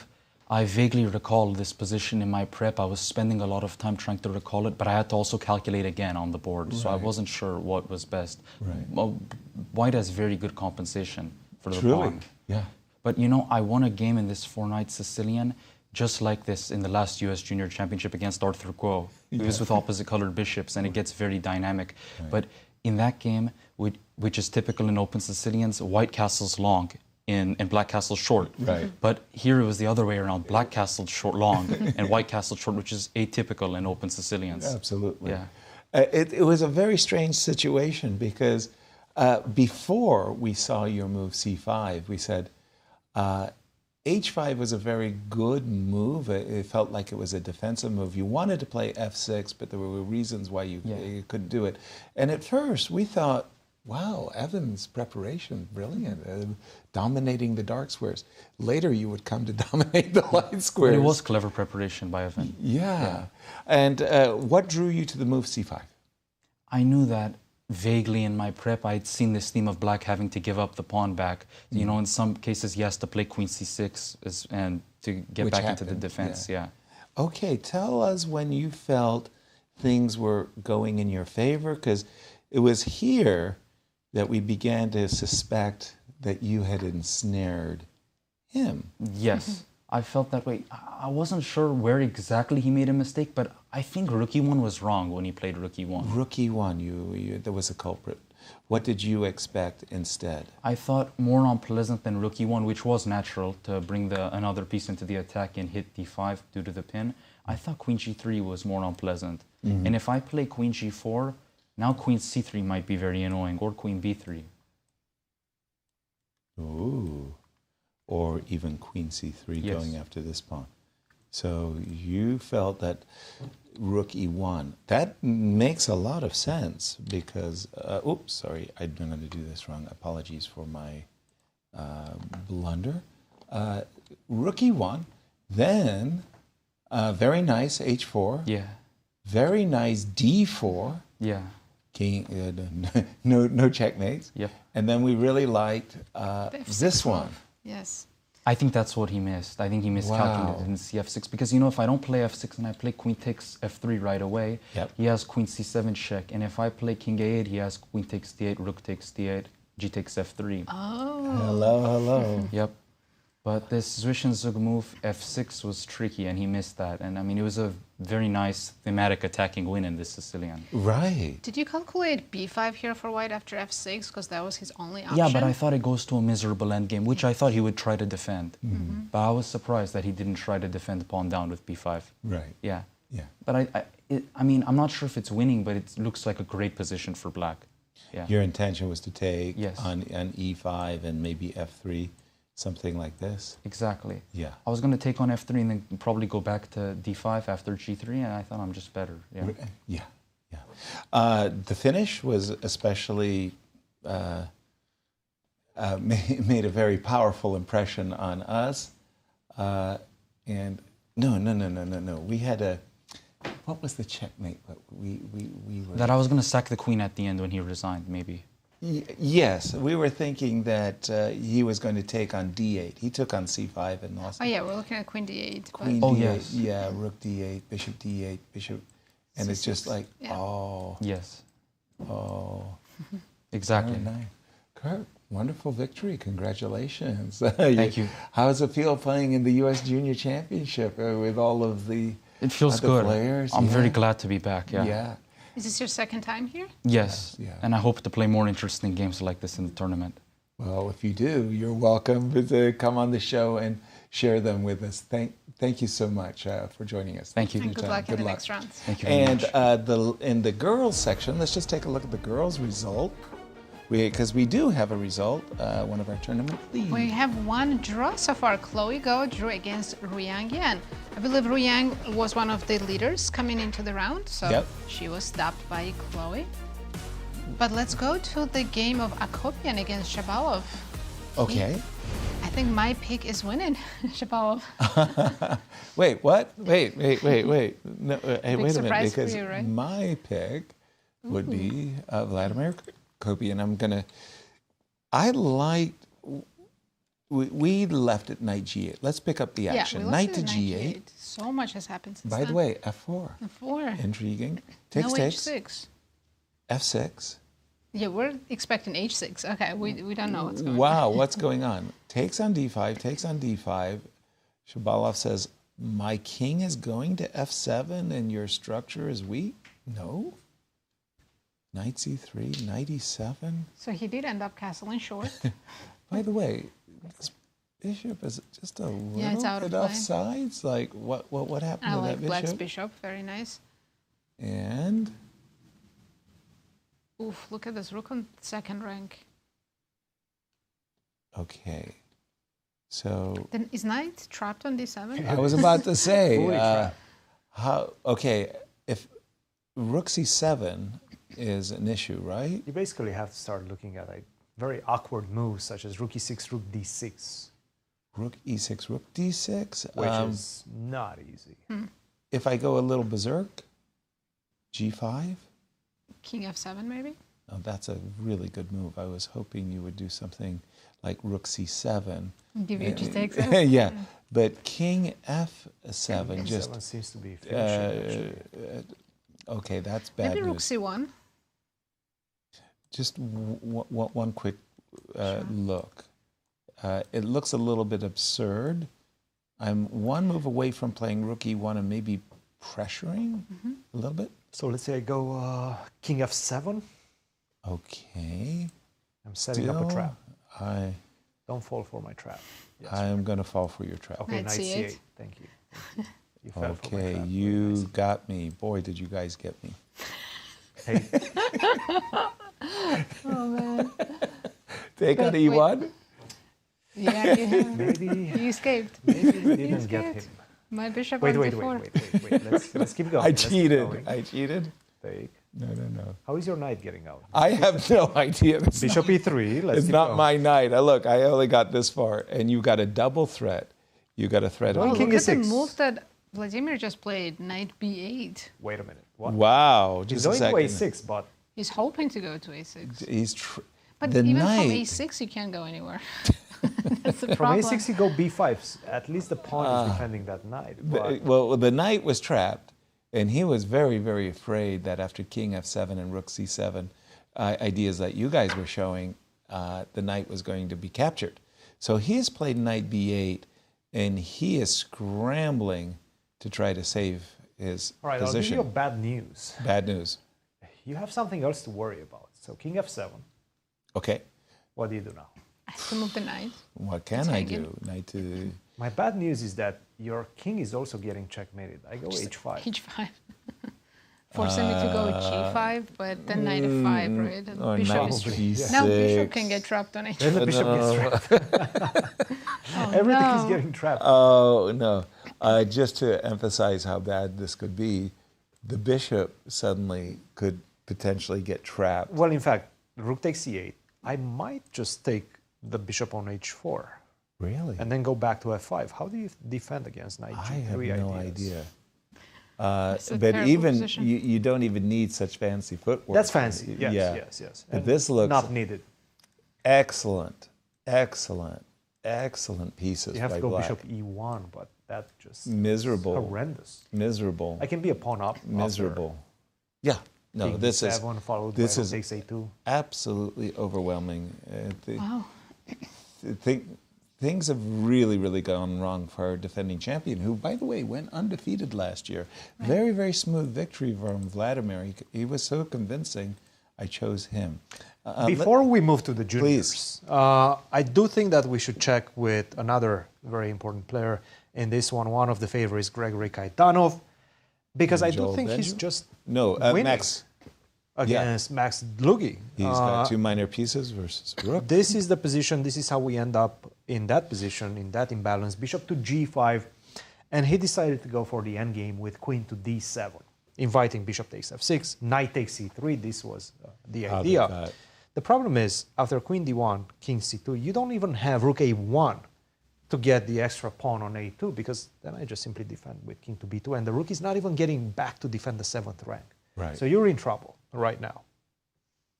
He played rook d7, but bishop to d4, b4, rook e5. Now I have so many options. I can take I'm sure that's his the pawn on intention. f5. Yeah. Then this pawn on c3 will fall. It looks nice for the moment, but it doesn't produce a lot. Rook to c5 is an option as well. I'm going to transition into this two pieces versus a rook. With these pawns left on this side as well, 3 versus 2 on this side, you have absolutely nothing, no compensation. I think you're just a few moves away from resigning. It all makes perfect sense to me. There is this move rook b7 though. He did So play he's the move threatening rook. to play rook b2. Right. If you play rook c5, I could go rook g5. I could go rook. If I you play don't think rook I want to go rook c5, c5. then I wanted to take and play rook b2 check and But take what rook about b2. rook a5? Obviously, I have to play check. Check. I go king c1.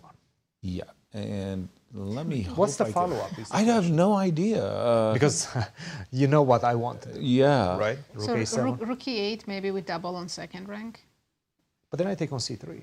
Take on f2. I'm Take on trying. F2, that's my I'm own desperate. move. I'm desperate to do something. But you Okay, take on I'll a7 take. and take on g7. And now I take on c3. Yeah, No, and no, rook c2. rook c2 check.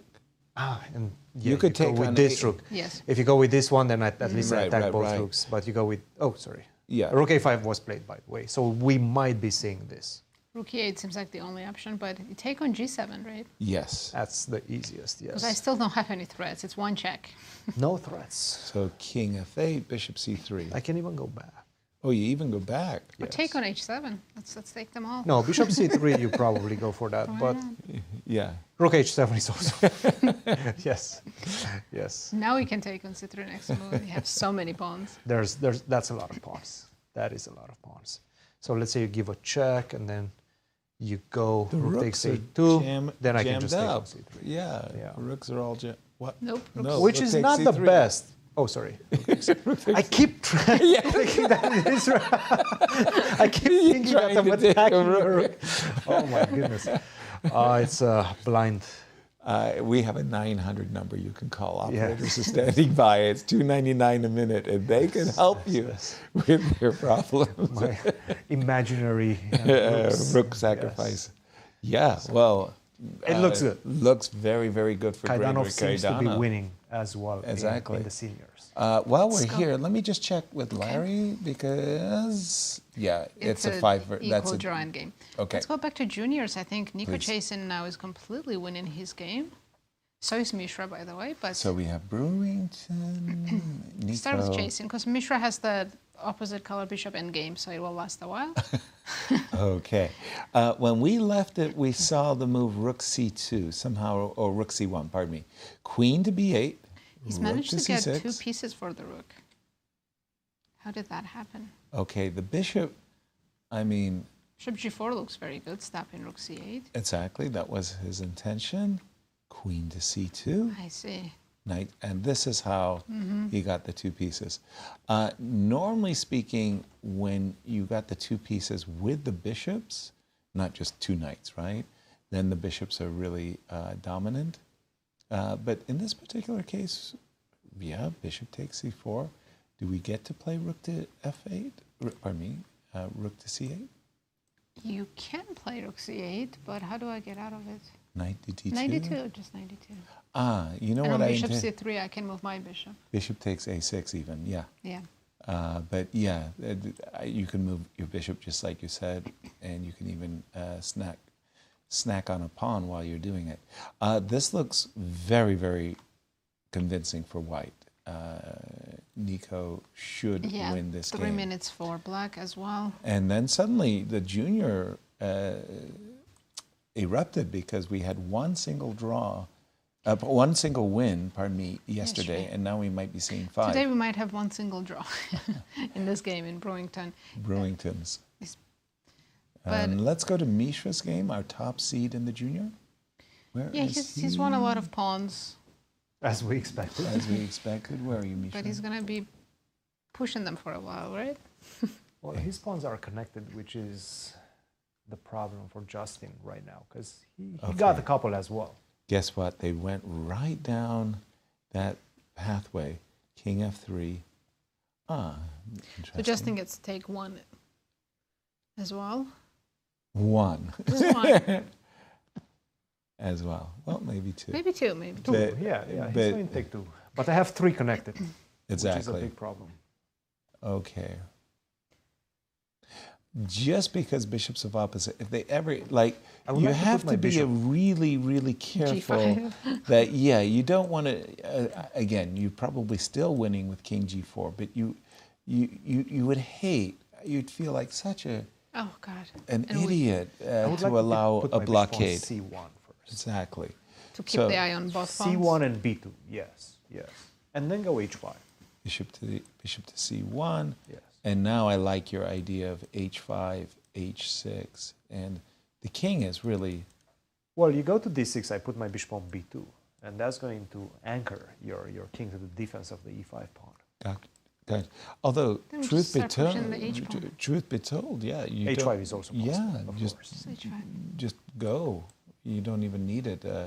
This E5 pawn is a weakling. Like, for example, here. But Justin has 1 hour and 20 minutes on his clock.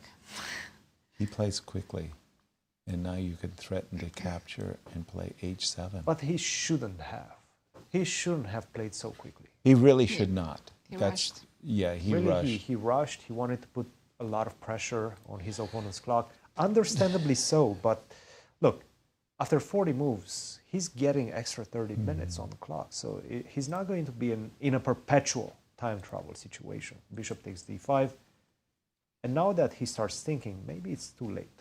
Yeah, for those of you joining us late, I just want to go back to an absolutely critical moment. Justin made an extraordinary decision that would have never crossed my mind whatsoever.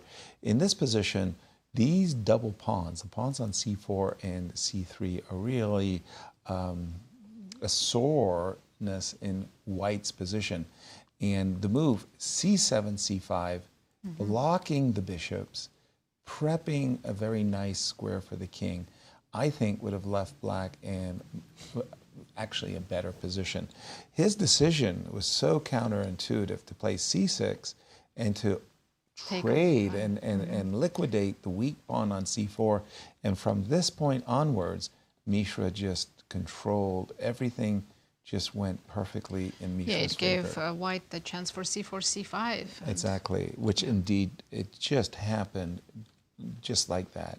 And then, which has brought us to this current position of bishops of opposite color, we do have h5 on the board as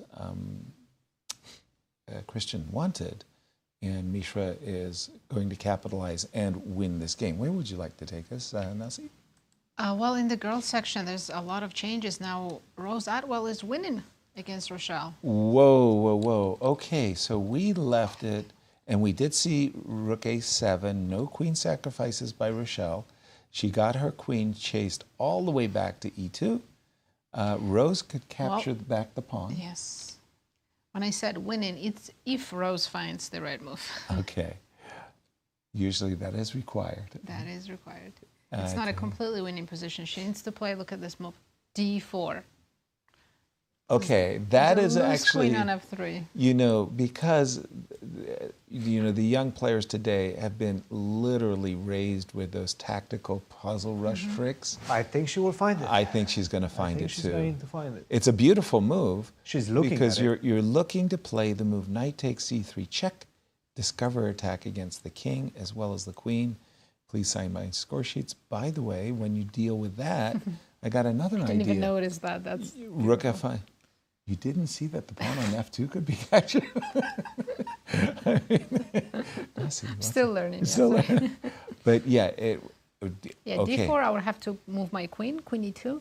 But then you just e2? take d takes c3, because I still can't take the rook. c2 is coming. Oh, that's nasty. Let me just show our viewers the checkmate on c1. Oops, no, I have to take with the queen. You could play c1 queen. Oh, even better. She's played d4, Rose. Amazing. Wow. She spotted it. And this is a move that surely Rochelle missed. I And mean, cold it's one of shower those now. cold showers. Yeah, that's really visual. Because after queen e2, you get out of this discovery check. I can just simply take on c3. That's exactly you what we don't have enough time to take on a5 because of c2 as and we've c1. seen. Yeah, It's that bad. It's bad news. That's funny not to take the rook. Mm-hmm. Yeah, Yes. but to go queen. It's mate. Or rook. Mate is better. Rook. Yeah. Mate is better than the rook. But wow, d4 is a powerful move. Yeah, visually, I think that's going to make it in some of those tactical For sure. puzzle books. But it's also that awareness, right? Because at first blush, you're thinking, you know, the pawn on d5 is really, really nice. It defends the knight. My rook yada, is yada, hanging. yada. Let me move my rook. Let me, and then you keep going from here or whatever, right? But to be aware that tactically, nicely spotted Yeah, by and Rose. both players under 10 minutes. So even more impressive that Rose That- didn't miss this opportunity. Is there any, okay, you know, just to show you what I'm thinking, it's like one of those things that if your queen wasn't So close. accidentally defending f6, that would be checkmate in one. I mean, is there any way that Rochelle could set up some kind of a cheapo where a knight takes c3, you know what I mean? Yeah, sacrifice the queen. Right. But no, because queen always comes to f3, defending f6. Yeah, exactly. You want to play bishop e7 even now, but again, no, knight c3. Still. Right. Yeah, bishop e7 would be one of those. But knight c3, king a1, for example. And again, the desired bishop takes f6 Looking at the checkmate. players, Rochelle just looks in shock. She just missed d4. Of She was course. enjoying her position, and all of a sudden, she's just lost. Wow. And Rose knows it. She's Yeah. got the face. I calculated everything. Right, focused. There was one player in my career, I had this situation. Rose gets any closer to a rook, she She's might getting gobble close. it. Michael Tall, he smoked at the board, and there was some ash on these central squares. So his head got really close to the board as he was, you know, brushing away his little head. And for some reason, I hadn't noticed, my head was down. That some photographer took, it looked like two matadors bumping heads On at top the board. of the board. Exactly. I have to see that picture. I know. Queen e2 on the board. And we're about to, We Joel have a Benjamin result. versus Igor Novikov. I think Joel Benjamin, yes, Do we know the result? No. They drew. It was a draw. Steady. We see Justin there looking for Lauren. Queen E2 on the board. We're expecting captures on C3. Yeah, let's keep staying with that one just to see Rochelle's reaction after D takes C3 because it's not easy how to stay in the game. The problem is takes on C3. Rochelle's king is sitting on the wide open highway Maybe you here. Can try that and then queen to B2. Is that how do you? Okay, so sorry. Takes. Yes. Takes. By the way, to is there B2. anything to be said about queen takes C3 instead of knight takes C3? Sure. Queen takes C3. Didn't consider it, but it looks good. The same move that I was planning to defend before, queen to B2. Yeah. Actually, but sorry. Takes queen to B2 was where we... That was my plan, yes. Yeah. Try to defend like and this. you don't necessarily have to resign because I can't, load with my rook here. So maybe... I mean, it's a winning position. She just played B takes C3. Right. And I see the bar dropping all the way down. You know, black also has rook f5 here. Yes. In the current position. Without B takes C3 or with B takes C3? No, with. It's already on the board. D takes C3. Yeah. And B takes C3 is on the board. And it's not. Yeah, for white has not yet played B takes. She played it, yes. No, we're watching her. She hasn't played. Oh, she hasn't played it. But we expect, because that's pretty much the only move. And then rook f5. Rook f5. So that, in case of f3, Knight rook takes f3. Oh no, rook f5. I mean, of course, the other line is winning as well, but if you want to keep the queens on the board. Yeah, and I'm liking Christian's idea of queen takes f3. We've got not just a royal fork, but a family fork in case of bishop takes c3. Time's a factor in this one? No. 4 minutes. Queen c2. There was no fun. So Rochelle. Still like rook f5. Desperado. But there's rook b5 now as well. Rook b5, I guess you're forced to go a3, right? Mm-hmm. Rook b5 makes perfect sense. Just a second. I'm still, getting adjusted here. There is one trick. I mean, forget the fact I'm dropping my rook. It's not blunder made. But be very careful of, queen takes and rook d8 mate. Yeah. So, we can't take, we've got to play rook b5, right? Oh, rook f5 still there. Oh, rook f5 is still To be honest, I really like this move, rook f5. Yeah. Because I feel like rook b5, a3, we're just helping white by playing a3, right? All right. Yeah, after rook f5, what do we do? It's not... f4? F4? I mean, I've just got to... I mean, these are not happy moves at all for Rochelle. Gosh, but if she could just somehow get in...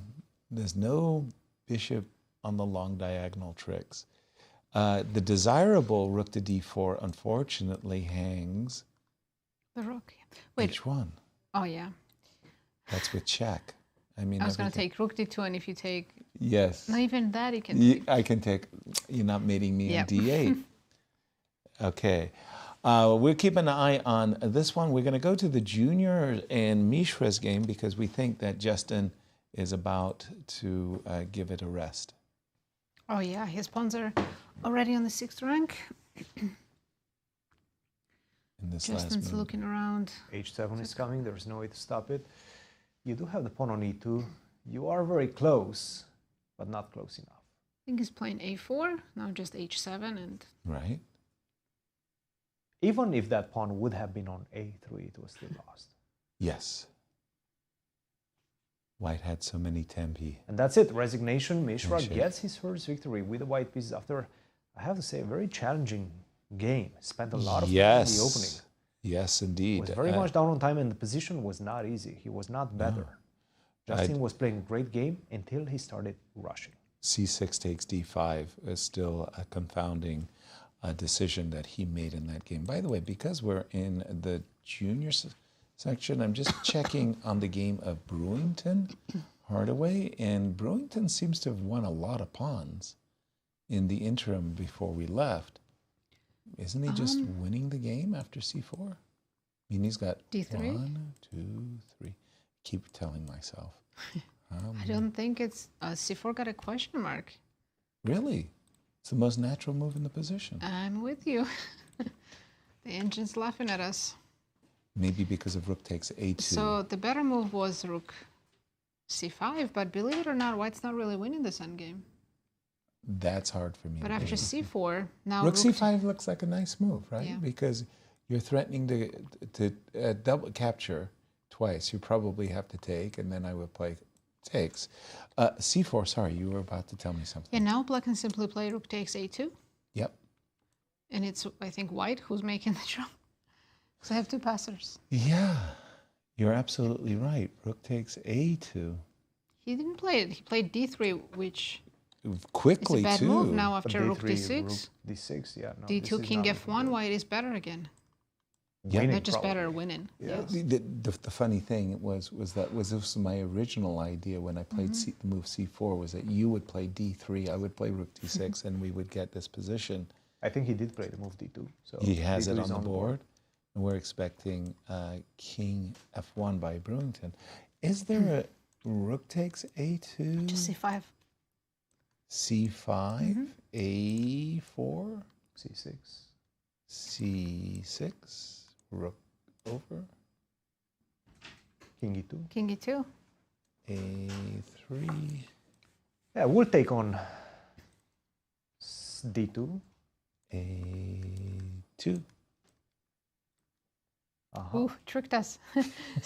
It's not over. c7, completely. right? Rook takes c2 and c7, but We could have done better, though. I think c7 and... I think you're still for choice, although I must say... the question is how much for choice. Yeah, whether I'm actually winning or not. exactly. It's not... Maybe not enough. Not enough. Let's check the results so far. We might be seeing 5-0 in We're expecting it, right? in the junior section. What a day for the juniors, please. We saw a quick win by Andy Woodward against Grayson Rorrer. Then we saw Kirk Ghazarian defeat Evan Park. And just recently, Abhi Mishra defeated Justin Wang. And our top seed, Abhi, happens to be with us in studio. Remarkable how that works. Hi, Abhi. Hello, Mishra. Welcome to our show. First round was tough. Second round was tough. Nothing comes easy in this junior championship, right? Yeah, I mean, after yesterday, I was frankly a bit bored of playing technical positions. I just wanted to roll him off the board, so I chose this a3. Right. This line is known to be quite risky for white. I think about computer objective, even in some lines it says black is better. Right. And I was ready to take this kind of risk. I had some stuff prepared. Right. This e5 d6 setup I hadn't really checked. So okay, I mean I thought knight e2 knight g3 is pretty standard. Right. This was around here he kept blitzing. It was very strange to me. I played f4 after spending 17 minutes. Yeah. Now f4, the move I was calculating first is let's say e takes d4. Yeah, that was our main move And too. now I was wondering if I can actually go f5. And Bishop takes c4. Yep. Bishop g5. Yep. And there was, because now the thing is, if you go d takes c3, knight h5, I don't think you're getting out of this alive. Right. So after bishop g5, I thought maybe h6. Right. Bishop h4. Yep. g5. I saw, okay, f takes g6, f takes g6. And I was trying to find a win here. I came up with bishop takes c4, knight takes c4, queen takes d4. With the point that if he goes knight e5, I can take twice on f6 and go queen d5. Oh, the rook on a8 is Ooh, nice. And queen d5 check, Very and nice. you get this rook after the trade on f6. Nicely calculated. And I mean, knight takes c4, queen takes d4, maybe there's g5, but I didn't think this would be such a big problem. There has to be something here for white. Even bishop takes g5, h takes g5, queen takes c4.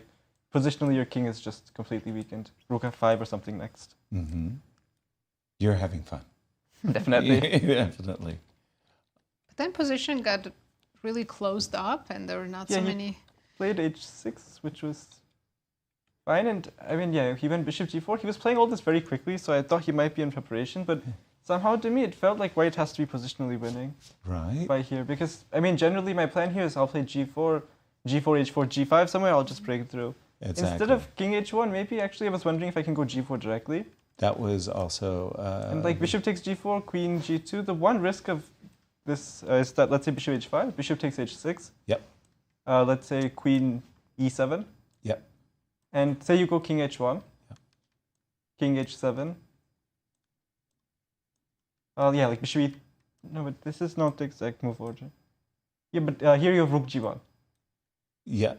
Rook g1, king G, actually, yeah, king g8 and rook h7, and now... And black somehow safe. Yeah, and if once he's safe, then it's actually quite difficult to break through, and that's why I was... That's why you prepped it with king h1. Yeah. Okay. But even after you got all... I felt here I was playing a bit... Like my moves, they were a bit uncoordinated. Right. Like a4, I think is actually like a very important decision. I'm not sure, like... I wasn't sure whether I should play, let's say, h4, queen a4, queen e2, and just give up the queen side. Objectively, maybe this is just stronger, that just give up these pawns and try to go give mate. Right. But he's got on his tennis shoes, and he's running to b7 and the queen side. We were confounded by his decision to play c6 and c takes d5.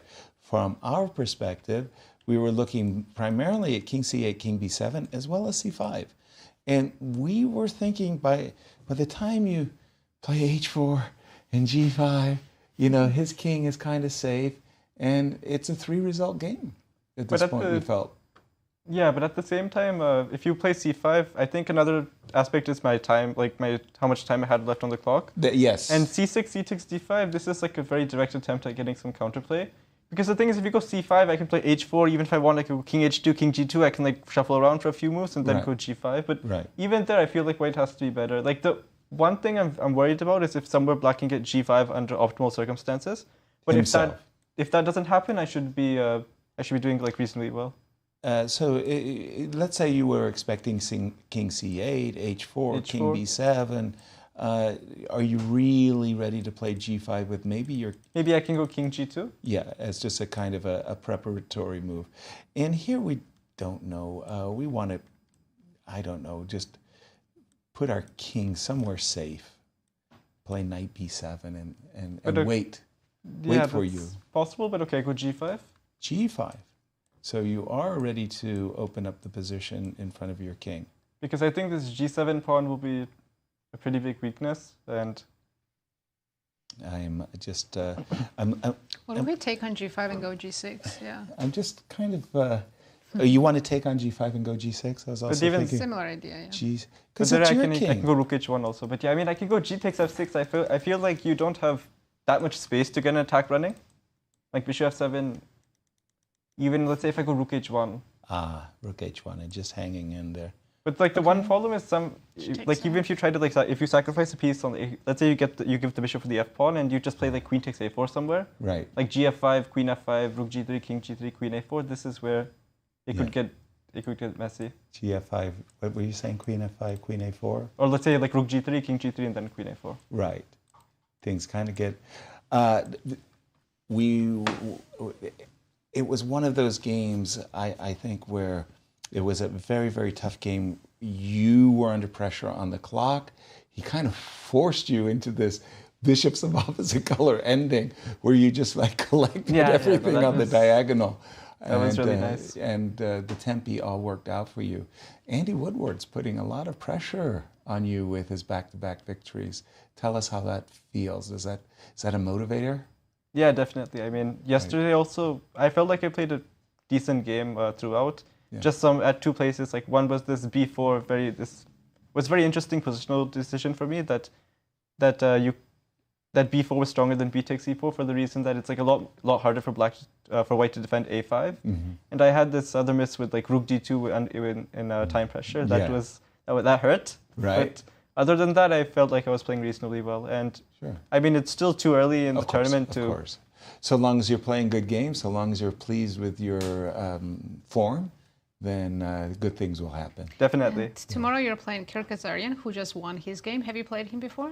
Yeah, I've played him a couple times. I think actually every time I've played him has been here in like St. Louis. Right. Last time I played him, I think we've drawn twice or something, so it'll definitely be a fun game tomorrow. Absolutely. Mishra, thank you so much for joining us. Thank you. Good luck in the rest of the tournament. Thank you. As I'm going to throw it over to you, Cristian. Oh, sorry. Let's go to Shabalov. Shabalov. Okay. No. Shabalov versus... I think things have changed. Last time we looked at it, Shabalov was almost up a piece, winning. Akopian was busted. Just busted. I don't think he is anymore. His knight's alive and well on c6. What? I'm struggling to understand how he turned this game around because it was really bad. What? Catch us up, Cristian. Yes. Yeah. What happened? How did?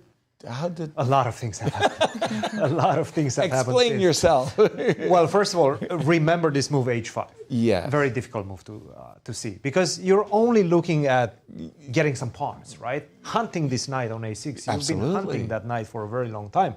And he the did focus not find is move there. h5. Understandably so. Right. No h5. Okay, you're still completely winning. Rook to c8, b5, rook a2, bishop to g3. Look, it's tempting to go for the pawns. You're winning a lot of these pawns, right? Of course. That's one. Two, coming up shortly. Rook takes d3, bishop to d6. Guess what? Three right now. Count them. King to g2.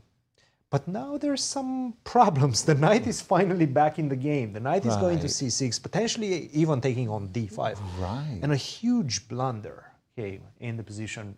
Rook from c8 to c3.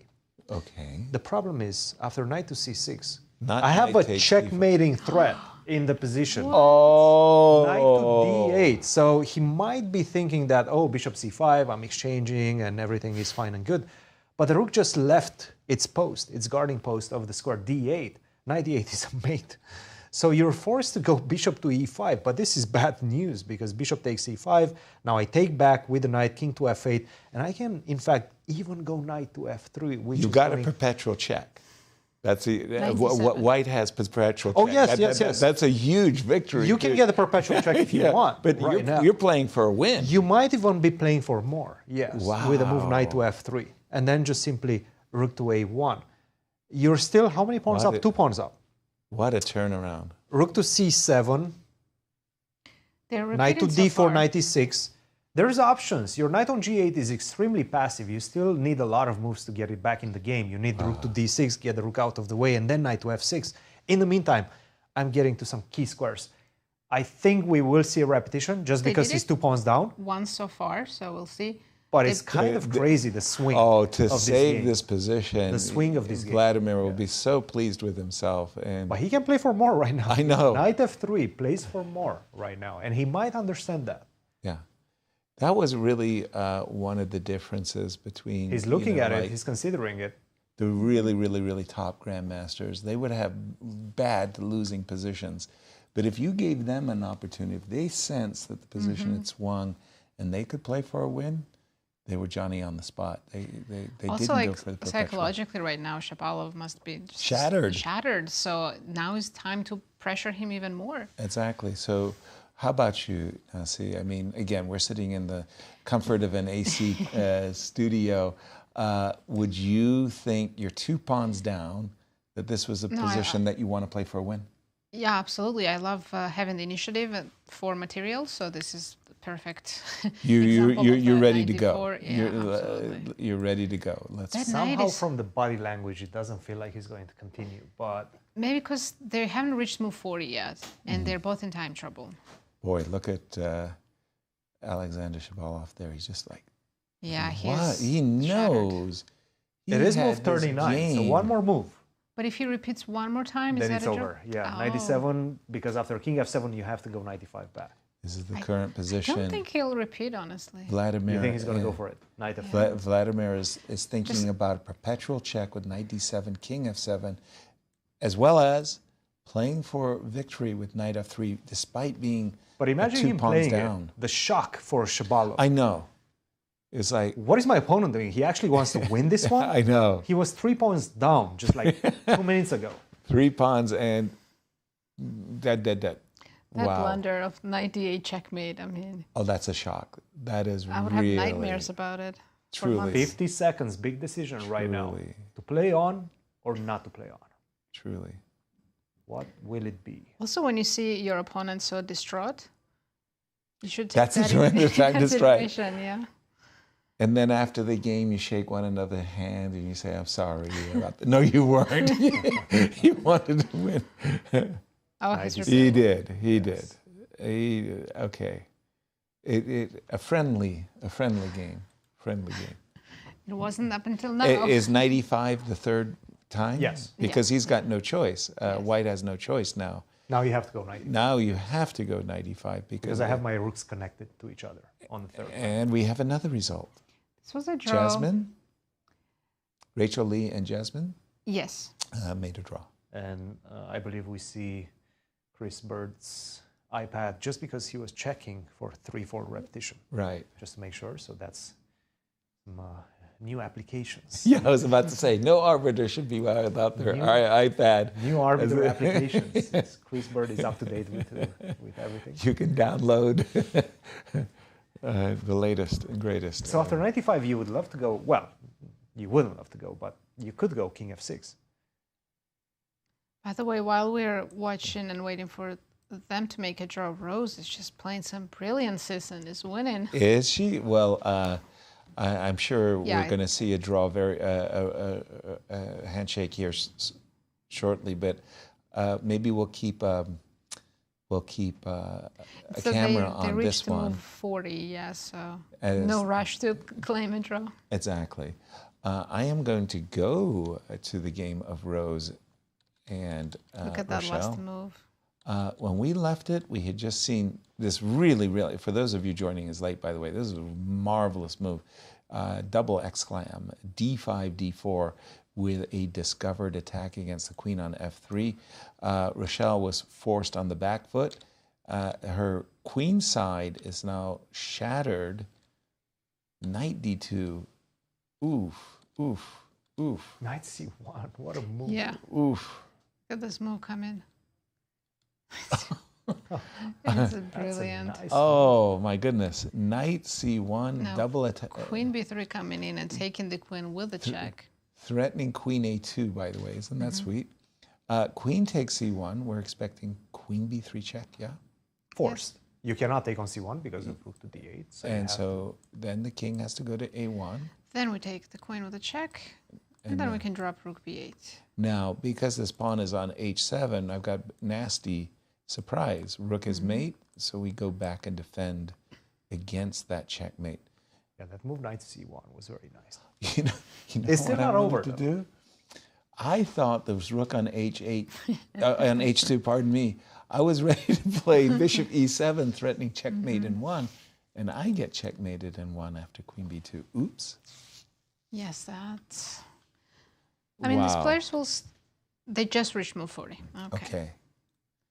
But some double exclamation mark moves in this one.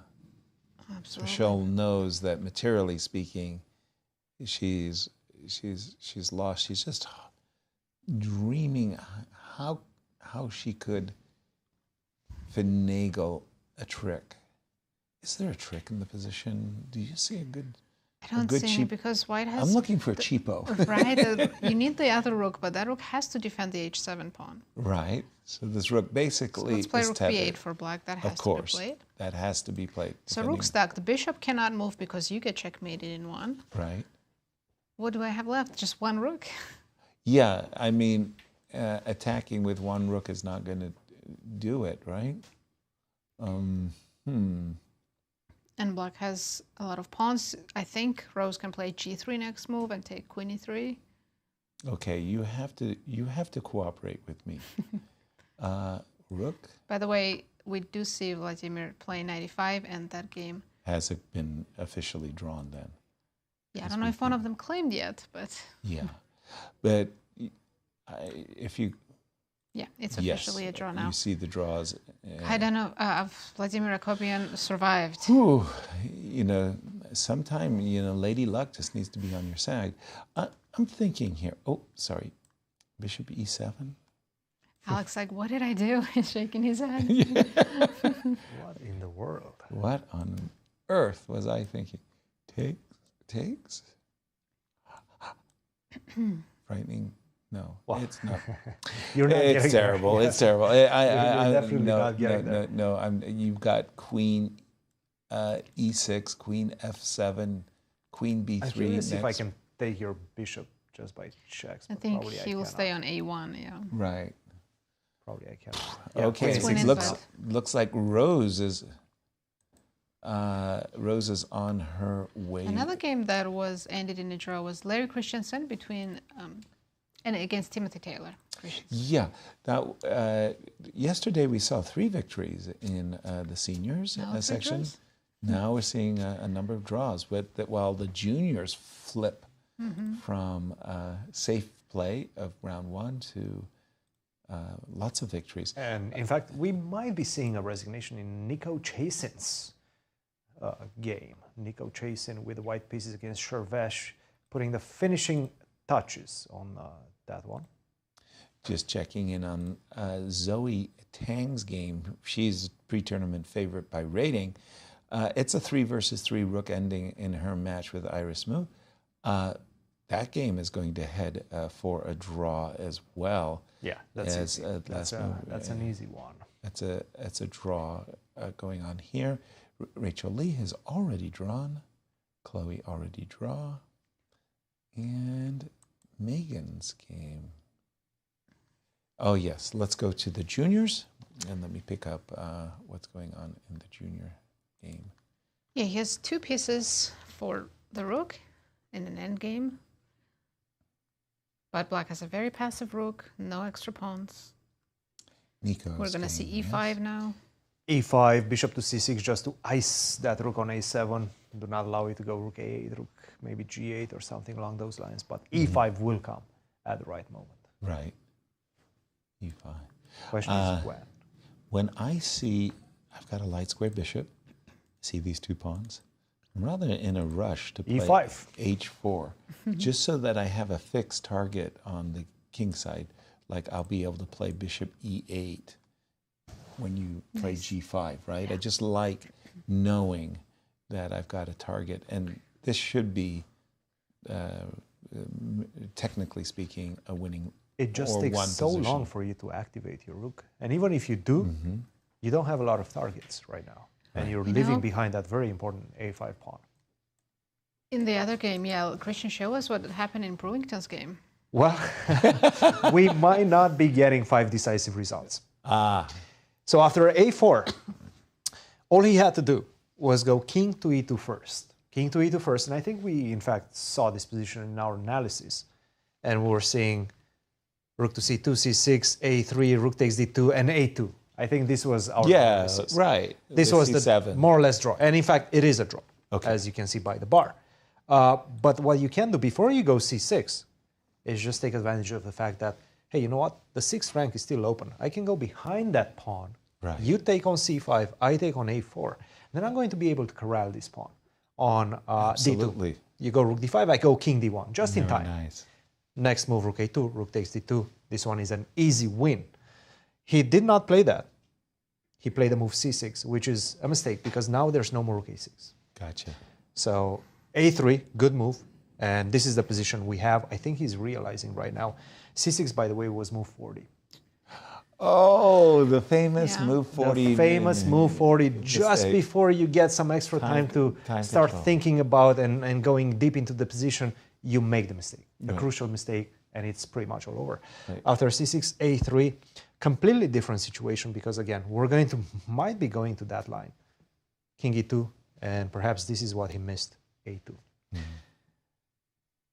If we see this, how easy is this? First of all, I think, yes, you don't go queen C8. You actually just try keep to give making checks. lots of checks. You try to give checks. If you go queen C8, this might be losing. So I'm thinking of hiding the king on C8. You see the bar kind of went up and said it's only in white's favor. Exactly, because I hide my king. Now there's no more checks, right? Your queen is pretty much stuck on C8. And then slowly but surely, maybe I will start pushing my pawns. F4, G4, H4, create another, maybe 2 passers, right? And perhaps that's enough. It's going to be a long way. Right, of course. But perhaps that's enough. So still plenty to go in this one. Wonderful. Thank you, Cristian. And we do have E5 in Nico's game. Lots of moves. Okay, there was no capture on E5. Knight takes, D6 takes E5, knight takes E5, and knight C6 would have been lights out. So, okay, it's his last roll of the dice. He's trying to activate his king. King to G4. We have a passer on D5. Sharvesh is trying, but yeah. Just knight E4 and push the pawn. He played bishop E8, which is also pretty It's a pawn grabber. Pretty good. You know, that D pawn is going to make all the difference. Imagine, okay, you know, it's so sad because I was going to say, imagine we get a situation where it looks like you're losing a piece, but you just have enough time. King C5. Any moves? Oh, King C5, King E5. Oh, cool. Yeah. Oops. Good morning, St. Louis. Yeah, black Thank you for joining us, everyone. It's just hopeless.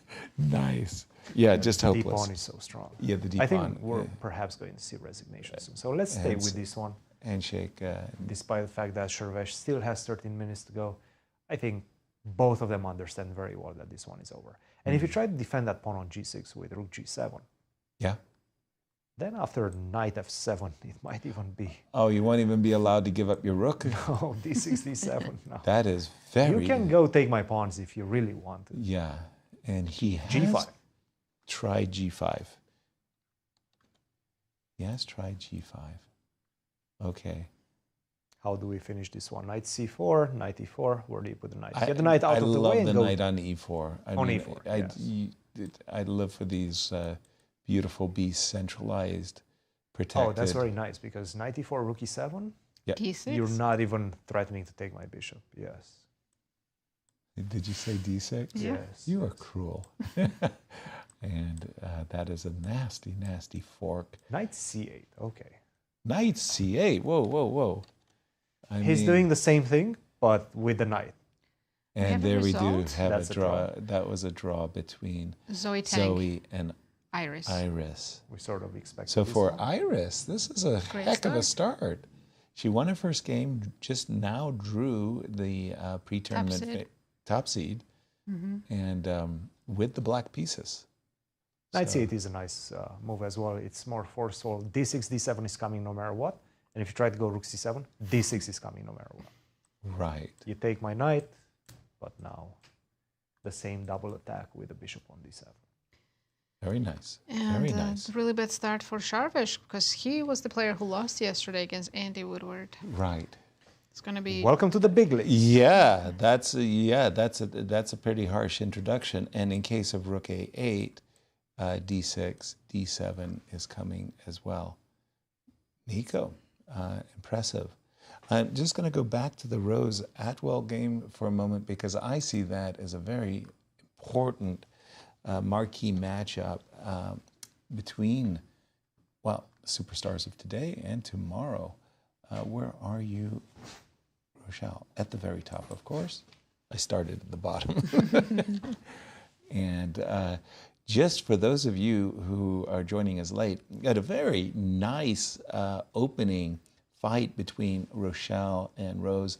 It was this London, and Rochelle came out of the opening with great attacking chances. She recaptured with her bishop on E5. Let me just show you this moment because it's actually, it's really a great learning moment. In this position, Rochelle took with the bishop. Took with the bishop, which makes a lot of sense, keeping the bishop open, but the diagonal open for the bishop. But what she had underestimated is that by leaving her bishop on the F4 square, she's supporting the pawn break G5. And the moment you show her, Rochelle, what do you think of this position compared to the one you got in the game? She'll go, oh my goodness, this is fantastic. I'm going to castle long, and I'm going to bring my rook to the G file. And It's a very one-sided attack. Exactly. So she's going to regret missing that. As the game happened, it was a fight where kings were on opposite flanks, and the pawn sacrifice, a very enterprising pawn sacrifice by Rose, caused a Donnybrook. Everybody was mauling one another's king, and I guess the best way of saying it is that Rochelle was getting there first. Absolutely. She had it, but Rose fought and drove. She found a counterplay. Pieces back, and then it was just one blunder. There was one blunderful moment right here where Rose turned the game with this double exclam. Yeah, d4 was a beautiful move, and after that, she's completely dominating the position now. Exactly. Emery Tate would smile and say, double exclam, d4. And it all went swimmingly, and Rose went on to claim a really big material advantage with this beautiful move, knight c1, threatening queen a2. And we have caught up with the current position, I believe, after rook b8. No, more pawns. Yeah, Rose played g3 and queen e3, like I suggested. Oh. Now she has a passer as well. Dang. Yeah, white has just very passive pieces. Yeah, the as desirable as the move bishop e7 takes f6 checkmate is, queen to d4, and it's actually white's king is far more vulnerable than black's king. Back to Chasin, perhaps? Yeah. Still going? Surprisingly, yes. Really? Yeah. Surprisingly, yes, but I think it's going to be over, so I don't think we want to miss the handshake in Nico Chasin versus Shervesh. Okay. So I'm just going to refresh my board as we get up to the... Gregory Kaidanov beat Maxim Dlugy. Our congratulations to Gregory. I think we saw he was winning when he won that e5 pawn. Yeah, rook takes e5. It was like, wait, you can't. How can you take the e5 pawn? It was so well defended. d7. So that's one decisive result in the senior section. And now we're waiting for Nico to convert his winning position. And he certainly has a winning position. King e5, intending to play knight d6 so that you can promote the pawn. That would be King d5, king c5. What black is going to try to do is just give checks in perpetuity. Like king e5, I go rook e2. Rook e2. Yes, I just give checks. Like just to drive. Or do I hide? Yes, but I think that you drive me over here. You might as well drive me over here, right? To take the pawn on a5. Exactly. For some reason, I thought I was going to go over to g6 and take some pawn over there, but no. Again, I've got this knight d6, but at a certain moment, you just run out of checks, and well, now I'll have two pass you pawns. go king h3. So let's see how do we finish it off. Okay. I don't want any sort of a race, but I guess it's not much of a race, is it? Or maybe it is. I don't know. Let's go g4, yes. Let's try to be cunning. Why did we allow this? Just for fun. just to fun. show. Okay. I told you there will be a race. Just to show how to go wrong. There will be a race. No matter how winning your position is, You can always there is a way of messing up. But this still must be very much winning, right? Exactly. You mean the final position? The final position, yeah. Even that. I don't know, our king is quite I don't know. I'm hiding on d8. I'm going all the way to d8, and then I put my knight on e7. Okay. King c3. How about them apples? King c3. He wants absolutely nothing to do with those type of races. So he wants to finish it off a bit faster. He's played rook to d1? He's going to play knight e7. Knight e7, knight c6. Yeah. Yeah. That takes the full rook. The full measure. It's funny. I'm just wondering how you could wrong And I can even go rook. king c2 first. Yeah, exactly. King so I gain c2, another tempo. So that you force the the rook rook. d4 and now knight e7. Nice. He went for knight b6. Okay. Yes, What? he wants kings. He wants knight c4, knight d2. Yeah. Right. Yeah. So rook's actually well placed on d1 for him. So knight b6, intending. King h3. He can also take on h5 now because d7's defended, and it's with a tempo. Yeah, and he's done Correct. Yeah. He's a Correct. pawn grabber, like we said. Good man. By the way, bishop takes h5, Verasing. Don't forget the rook is hanging. Yeah, it's with a Rook tempo. d6, So. only move.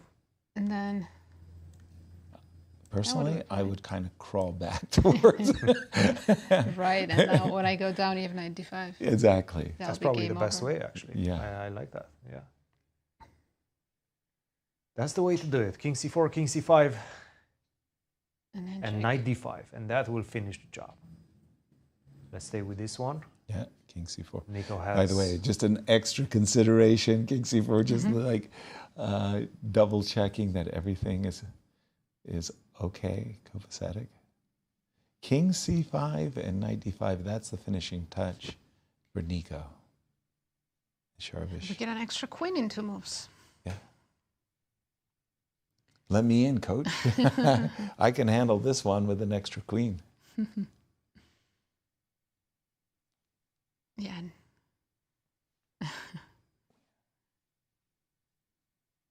Nico is enjoying his position.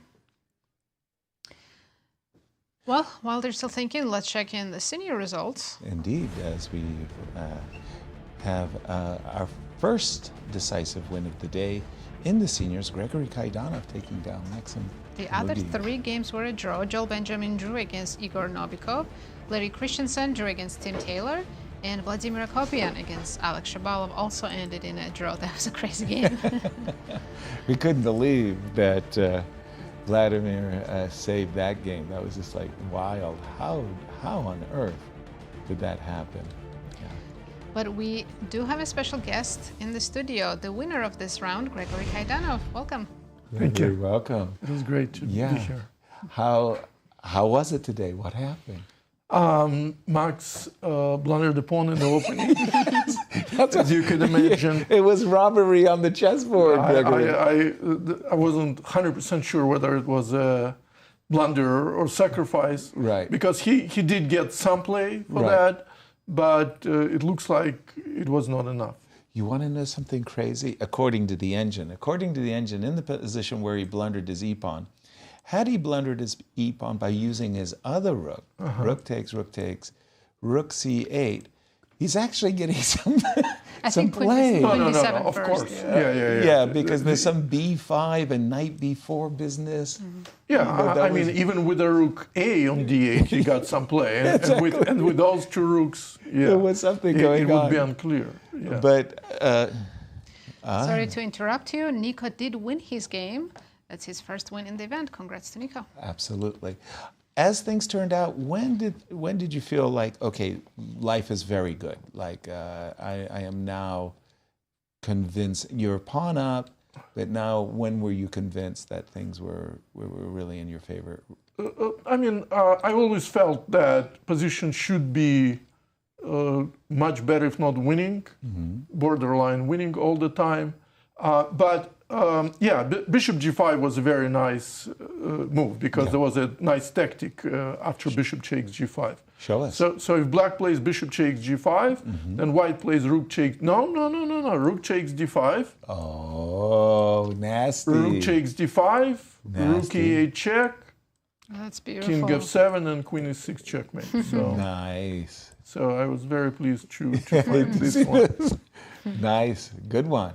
See, I'm taking on g5, right away. No. Rook takes d5. That was why Max was forced to play queen d7. He went into these ending 2 minor pieces. We were tricking ourselves somehow. Right about here, we were finding ways of getting you into trouble after king c1 and which was, by the way, okay, but king d3, pardon me, was very good. Here you felt you could just guide it home. Yeah, this is... I mean, it's a little bit annoying because it has to take a huge amount of time because king, like an old man, it has to walk, a long way. The king's side. Right. Right, yes. And away you went. Greg, we had an interview before the tournament started. You were telling me that this is an inspiring tournament, that the senior championship became an event that you look forward. too. And I know it's a reunion, but it's also like, gosh, you're at the board, you're competing, you feel the blood pounding, the heart. Yeah. I enjoy playing. Yeah. I mean, it's both. I enjoy and struggle. So it's playing professional chess is always a lot of stress. So, but you know, I've done it all my life. So, yeah, used to it. Do you play a lot of tournaments, a lot of open tournaments? Not a lot. No, just 1-2 a year. Mm-hmm. I like to play strong open tournaments, but there are not many of them.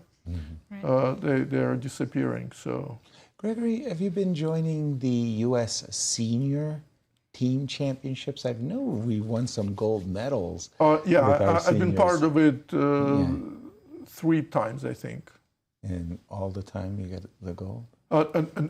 No, three times when we got a gold, and 1 time when we didn't. Okay. Yeah, I think the record is amazing. Like, you know, maybe 7 or 8 times U.S. team participated, and only 1 time they didn't get gold. Right. And you know, and the competition is pretty tough. So this is really amazing result. Exactly. And you know, there is maybe a little bit of luck every time, because when it comes to the last round, it's always very close. Right. And you know, and one of our rivals loses a decisive game, or our tie break sometimes are better. So those things all count. Gregory, thank you so much for joining us. Thank and you. we're just going to take rounds. Yeah, we're going to take a look at the junior results, because we saw so many decisive games. Check this out. I mean, wow. 4 out of 4 and 3 wins for white. Abhimanyu Mishra won his game against Justin Wang. Nico Chasin defeated Shar, Andy Woodward defeated Grayson, and Kirk Ghazarian won against Evan Park. Wow, all decisive results. These guys came to fight today. They did indeed. Wow. There's only 1 game left. Brewington is still playing, and he was close to winning, but now I believe it's more It's going to like a draw. likely be a draw, yeah. But we do have another guest, Nico Chasin, who just won his game against Sharvesh. Welcome. Thank you. How was it today? Well, you know, this is my first juniors and also my first win in a juniors, so it's pretty exciting. You know, like, you know, I've been watching this for so long, and I feel like it's all of the juniors' goals to, you know, get a play on the big stage, and so it's been really exciting for me. And of course, getting a win and being at a plus score after 2 rounds is a great feeling. Right. What happened today? Yeah, so I mean, I didn't really know what to prep against him, because he's a very versatile player. He also doesn't have many games in the database, because he mostly plays at CCA, where the games aren't broadcast. So I was kind of just looking at, you know, some Rosalimo variations, but then he plays 2G6, and I was like, oh, well, I didn't look at this. I'm not an E4 player for the most part, so I was kind of out of book, kind of. I mean, I knew a little bit. I knew this bishop C4 was a try. Of course, C4 is by far the most testing, and then D4, and you get the Maroxy. But I was worried he maybe had some stuff memorized, and I didn't. And it's not like, you know, so great if black knows a lot of things. So I thought bishop C4, let's get a fresh game, get something new on the board, and it seemed to work out. You got a middle game where you had 2 bishops and a kind of a center cramp. Tell me when you thought, okay, I like this position, I have advantage. Well, I thought this rook c2, rook c1 maneuver was kind of smart, because at first my idea was to go f3, because I want to go a4, obviously, and open up my bishops. But there's a problem, which is my e4 pawn is hanging. Right. But then I realized, you know, so I was thinking, okay, I go f3, and, you know, maybe, you know, then I can prepare a4. Right. But the problem is that now black goes knight fd7, which they want to go anyways. And after a4, bishop c3, rook c3, knight a4. Pawn grubber. Yeah, I mean, I thought I definitely had compensation here, but yeah, rook c6. I mean, they maybe have knight e5 and rook c8. And I mean, I knew I was better here probably, but I wasn't crazily convinced. Right. And so I was looking for better. And that was why you shied away from f3. Yeah, and I decided to go rook c2. Because the point is that, you know, I'm kind of trying to make you declare what you want to do as black. It's kind of like this famous rule, do not declare yourself. So I know I want my rooks doubled up. I don't know if I want to go f3, because maybe my king side's a little weak then. Yeah. So I was thinking, okay, let's just slowly improve the position. And you have improved the position. Yeah. And tell me when you thought, okay, now I have got a really good advantage, something I can work with. Yeah, I mean, I thought after bishop g4, I thought this was kind of lights out. This is where things really stood out for you. Yeah, I mean, the problem is, I mean, just black can't make a move. And the point is, knight c4 never works because of rook c4. As the game, yeah. Yeah, as the game went. I mean, maybe I didn't even need to allow him to do that. Maybe I could have gone knight d2 first. But I thought rook c4 was, I mean, that was enough here. I mean, maybe knight d2 was more precise, not 100. Maybe knight d2 here instead of queen c2. Exactly. Could have been a little more precise. But, I mean, yeah, I mean, I was just like, okay, maybe he'll go rook b8, and I wanted to be able to have rook c7. So I was like, you know, kind of you have to choose your battles. Okay. And yeah, so I thought, this was, okay, f5 really surprised me. I didn't fully know what he was going for here. Right. Because it's not like, I mean, I'm just going to ignore you, and you're just giving me time to consolidate. Right. I thought you had to go rook b8 instead of f5. I thought this was much more testing. For sure. And the point is that after bishop d2, just defend the pawn, you have this a5 move, I thought. Ooh. Do you have to play a3 here? Yeah, I mean, I thought that was an idea, but I also thought bishop e2 first was a move. Mm-hmm. Bishop e2 first. Yeah. And, I mean, okay, you can go rook c8, though, is the problem. I was just starting to, yeah, I mean, this is a little bit complicated already. I mean, I thought I had b5 maybe, and then bishop c1, but it's a little more messy at least.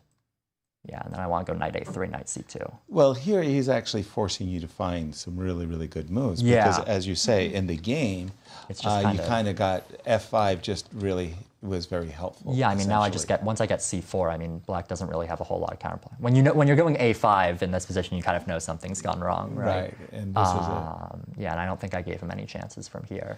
Indeed, you finished it very nicely, very, even artistically at the end there with the knight move. You're on the big stage. This is really, really cool. Shout out to anybody who's helped you. Well, I mean, I do want to shout out the high school that I went to, CGPS. It's pretty cool. We have 3 people who have gone there. One current, Megan, who you're looking at right now. Brewington went. Really? Yeah, but now he's doing homeschool to focus on chess, and I also went. Right. And we also have Tawny, so hopefully he'll be here soon as well. So we've got a big powerhouse. What an alumni. Yeah, and also Hans went, and Mark Arnold went. So we have a lot of chess players. So it's kind of cool for a high school to have that many chess players. That's ridiculous. It's a unique thing, and so I think being in a high school where I could focus on my academics, but also have the chess was really nice for me.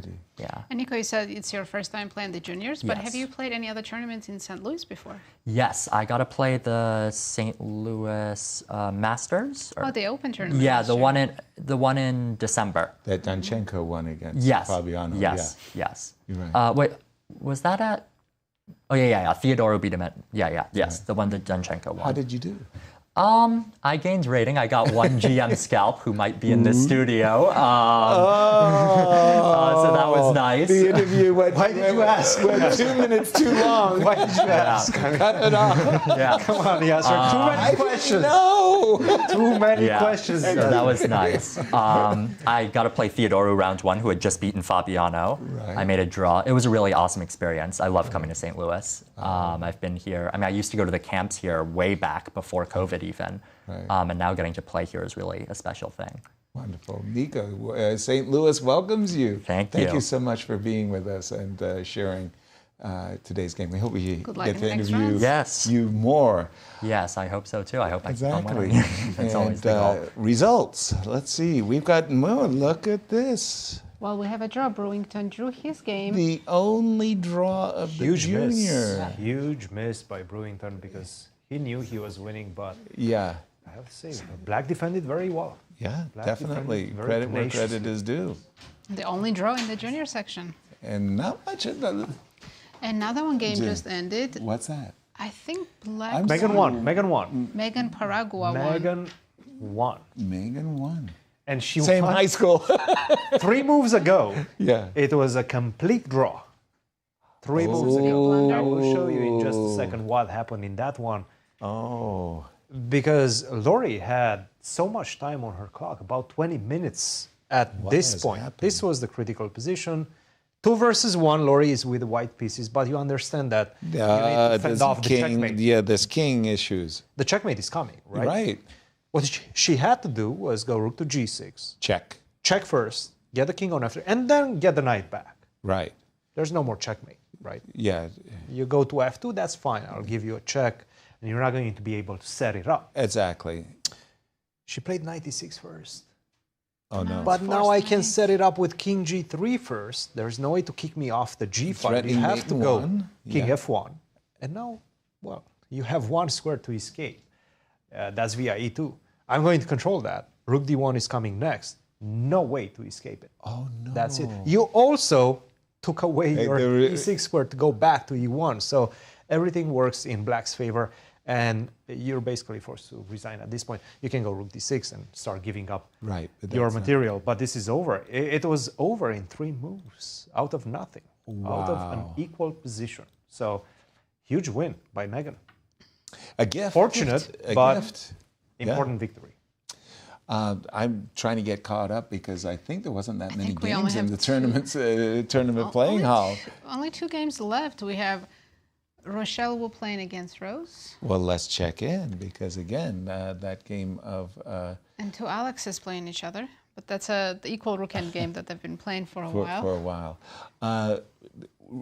Rose has been playing with a queen against a rook and bishop. So materially speaking, Rose is up. 2 pawns. But that's the important thing. She also has passed pawns. This h-pawn is still on the board, and that's still irritating, of course, but this is, materially speaking, winning for Rose. And the last move was bishop. How did we get here? Because it sure looked like everything was going wonderfully. I think it's still going wonderful. It is, but somehow, okay. She's still got to make progress. Play rook d8, rook. Oh my God! I was about to blunder. H8. D3 and just allow H8, do not allow H7, H8. Maybe you should just go and grab that pawn. Grab it while the grabbing's good. Oh yeah, I think that's her plan. Because if I play rook H3, then you push E3, right? The other rook. Yes, absolutely. Yeah. Right. But remind me, never mind the viewers, remind me of the girls' results. Let's check. So far, we had 3 draws. Zoe Tang drew against Iris Mo. Rachel Lee drew against Jasmine Su. Chloe against Ruyang also ended in a draw, and we had only 1 decisive result. Megan Paragua defeated Lori Q. And 1 game is still going on, but we do have a guest in the studio. Megan, welcome. Welcome, Megan. Hi. And congrats on your win. How was your game? You. Good, but I was like, during my game, I wasn't really sure if I was like going to win, especially like after we exchanged queens. I wasn't like, I was like... Tell me where you felt that, there we've got the game in front of us there. Tell us where you thought things were... So like here, I was thinking that maybe like I had a chance because like the back rank is like, that's something I can take advantage of. Right. But then like when she started going like G3 and stuff like that, then I started to realize like my advantage, like it just disappeared because like I can't do anything. And then here I was like not really confident in this position because then she went like queen D3. And then when we exchanged pieces, right, I was like, maybe it might go to draw, but like I was still trying to like create counterplay. That's why I went like G5 and then like rook E2. And then, yeah, I was not really sure if I should like I couldn't really defend the pawn. But, on and like, A7? Yeah, so I was like, I'll just sack it and then see like if it works or not. Right, if you can take advantage of the rook. I think we think Lori was playing this endgame pretty well up until the very end. Yeah. And then, like, I don't know. I knew I probably had, like, probably it was, like, I'm not sure if, like, winning, like, exactly winning, but I knew I had a chance because there's, like, so many ways you could possibly mess up. Exactly. And we actually think this was the mess-up move right here, the move knight e6. Here, knight e6, I didn't realize right away that there's, like, mate. Right. And I was, like, so confused. I was like, oh, because that was like when after she played 96, that just all of a sudden popped up into my mind. Right. That now mate is available, right? Yeah. King G3. That was a move she likely missed, and oops, King Yeah. yeah. Yeah, and then all my worries just they went away. They went away. It's stressful playing in these championships, isn't it? Yeah. How do And you? also yesterday you had a tough game. Out of the opening, you were worse. Oh yes, I had like -2. I was like right out of the opening, I didn't know what to do, and then I was like, just like I wasn't comfortable. I was like, I felt like I was like losing. But you survived. Yeah. That must have felt good. And then today, win. Now you have 1.5. Who do you consider to be your toughest opponent here? Well, like I think the field is like all like strong, so I wouldn't say I have like a major opponent, but especially like let's say the higher rated like Zoe. Yes, Zoe. Zoe. Rose. Yeah, and like maybe Rochelle, but like I think all of us are like equal, so I should be like worrying about all my games because we're all very strong. Yeah. That's true. Wow. Have you been when you play? Do you look at your other rivals and see? What's Oh going on? yes, yes. I was like looking at the screen a lot. Ah. So, I mean, I was like making, like I'm not really hoping a result for like a particular person, Right. but I'm just like really interested what's going on into their games. Exactly. Like I think Rose and Rochelle's game, their game's interesting because like Super. it's like I think Rose is like better, but it's so hard to convert because like the rooks and the bishop. Yeah. That's exactly. We've been focusing a lot of our attention. So during on your their games. game, you were following this game. yes. I was in fact, and I was following the other game too in the boys game. Though I'm not playing. I was checking Brewington's game. Right. That was also a crazy upside down game. Yeah. Yeah, I was watching them all while relaxing in this position. I remember in this exact position. That's when I started to relax and focus on the others' games because like mate was sure in my game. Nice.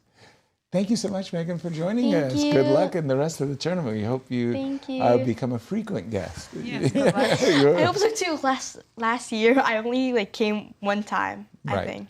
So we need Hope to see you more often this time. Yes, we need more interviews. Thank you. And let's take a look at the results. Let's start with the girls because there's only one game Right, so remaining. one decisive game only. Megan won her game against Lori. The other games were all drawn, and we still have one game going on. Rochelle against Rose, and let's jump into that game. Well, let's take a look at the juniors as well because that was an incredibly eventful day. But we do have all 5 results. Brewington drew his game against He Sandeep. did. And then Mishra won, Nico Chasin won, Andy Woodward also won, and Kirk also with a win. And in the seniors? In the seniors, we still have one game going on, and the rest, only one decisive result. Gregory Kaidanov defeated Maxim Dlugy. The rest of the games, draws. I'm losing track of the Alexanders and the Alexes. Who's playing? Alex Shabalov's already draw as Alexander Goldin versus Alex Fishbein. I'm looking at the game between Rochelle and Rose, and yeah, Rochelle is trying to get into a rook and pawn endgame. She's hoping that after rook takes, bishop takes, Rose will play queen takes, which is not necessary. Not necessary. But you probably want to take with the rook, right? On f6. Ah, you mean... There's a rook. Oh, on rook h1, there's rook f1. Rook f1. Rook yes, f1. yes. Okay. By the way, I was going to play rook h1 check, and it's mate. It's mate. You can't move your king. Surprise, surprise. No, you can't take the rook because your king's in check to the bishop. So how is that endgame? So, but I thought that would be a draw. After queen f6? I'm not sure it's that No, easy, I though. think black is still winning. What? Rook Really? a7 F6? at the end. So you take on f6. Yeah, I kept the extra rook. pawn. Rook a7. Good morning. I thought you were going to play like king f5, and try to escort the pawn home. You'll win my rook. But I thought I was going to play rook takes a4 and escort the a pawn home, and I'd try to win your rook. But rook a, that clears the cobwebs. That actually is just an easy win because your king And is this so easy though? King yeah, b2. Let's keep I think going. you Let's just keep going. Let's keep escort going. the. That's fine. Rook somewhere. c4. No. On the fourth rank. I need to keep your rook connected to the a7 pawn. Okay. G5. King c2. Your king is a little bit far. G4. But I'm right in time. No. King d2. G3. Rook e7. Should we cut it off now? I was thinking. Yeah. That's fine. And now I finally take that pawn, right? Good luck. I should be happy. Good luck. The question is, how happy am I? I don't think you're happy. Rook a8, I guess. Rook a8. I have to go rook a8. Rook e4. Rook or f8. immediately rook g7. I have to go rook f8. Only move. Rook f8. f8. Rook f1. f1. G2, king f3, and this is it. I don't know. I'll cut your king off. I'll play king c3. Come on, go king f2. Rook g4. No. This happened in the Baku Olympiad, remember? Where Anna Zatonsky against Sonia. We should show why, because I think it's quite instructive. Yes, it is actually. It's very instructive. King here. And you think in your mind's eye that you with white will force the rook to drop back and then you'll escort. But it actually doesn't work like that. What actually happens is that the pawn gets too far in front of the king. Two squares separated from the king. That's when we attack. Too far and not too close to promotion. And not close enough to promotion, that's right. And that's how we win that game. But, okay, Rose is thinking, does she have to go into this ending? Which we think is winning, by the way. I think you have to. She could play rook f8 now. Right, that was my question. Should she actually play rook f8? I guess, in case of rook f8, are we obliged to play rook h1? By the way, to be honest, that does not look like an easy decision to me. Taking on h7, going into this endgame and calculating everything that we just showed on the board, that's not easy. That's a long line. Rose only has 4 minutes left. Exactly. And this is second time control, no additional time. Rochelle is playing fast. 26 minutes on her clock. She's trying to take advantage of the fact that, you know what, she doesn't have too many decisions to make right now. Like, she just has to keep it going, keep the game going. Take it one move at a time. I have to say, I admire, this has been a battle that's been, going back and forth, and what a tussle these two are putting on.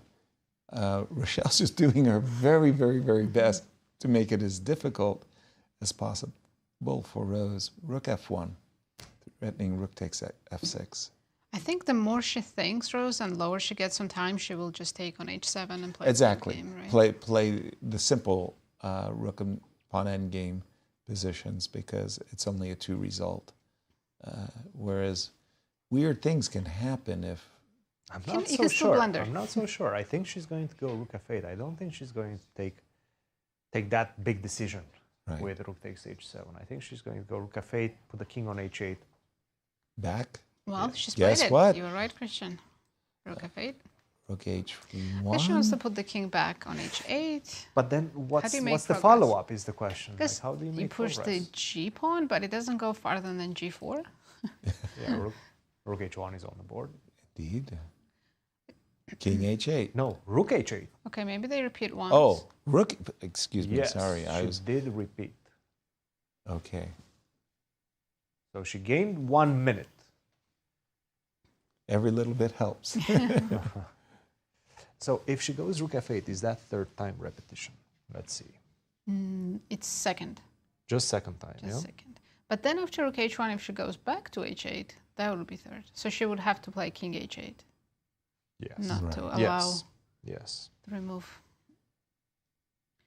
3 minutes, 40 seconds for Rose. I wasn't 100% sure. After rook f8, rook h1, if I play g5, and I try to go back into that rook and pawn endgame where maybe I've advanced my pawn, is that helpful, useful, not Maybe so useful? the other rook to h3?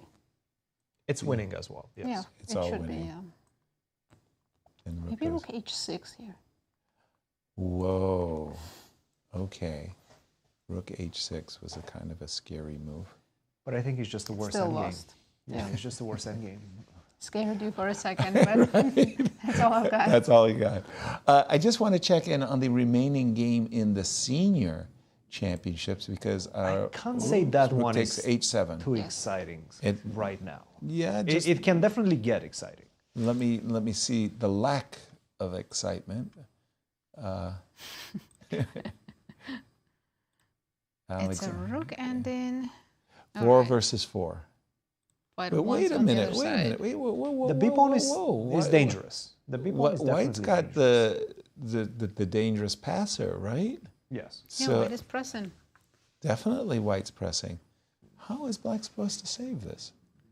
I'm not even sure. Okay, I mean, we know what White wants to do. Passively?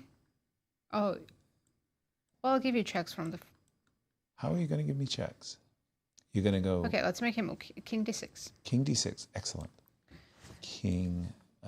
I go back, king d7. Just show me what your plan is. I'm using the snail technique. Rook c6, maybe rook a8. Okay, pause, because I don't know which side I want your rook to be on. Because if you went king c5, I have rook a3. It's something downstairs I didn't like, yes. Rook a6, okay, I'll go rook g8. I have to create some counterplay. Wow, okay. King? King c5. C5? Check, rook c8. Do you want to play rook c6? I did. I did want to play rook c6. I think I'll take and play king c7. That should be okay. Wow. Did not see that coming. I thought I was going to So you have to go king b5, e5, takes, king c5, e4, and yeah, that's a draw. So, king d4, king c6. just wanted to make sure. I think you're right. I think you're right on absolutely time. just in time. Barely made it there. Barely made it. Wow. Okay.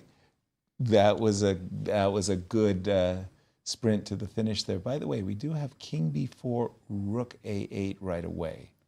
So this is a little bit of a different animal.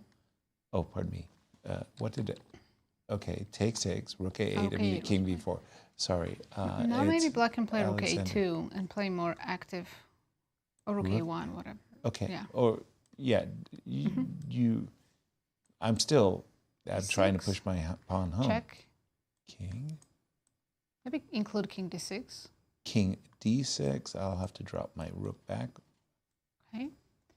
If I give you checks, you hide on b7, right? Correct.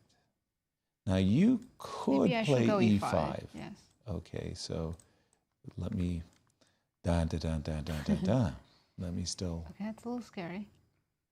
Maybe check. Yeah, force my king King in front b7 of and the e4. pawn. Okay, so. Oh, king c8, rook a8. Yeah.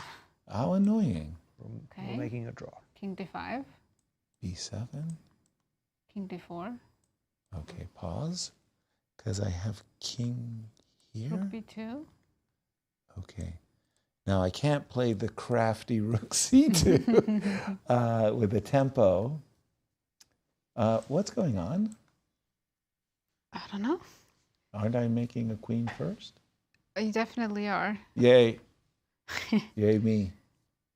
I can't take all your pawns. Okay, so let's see. F5.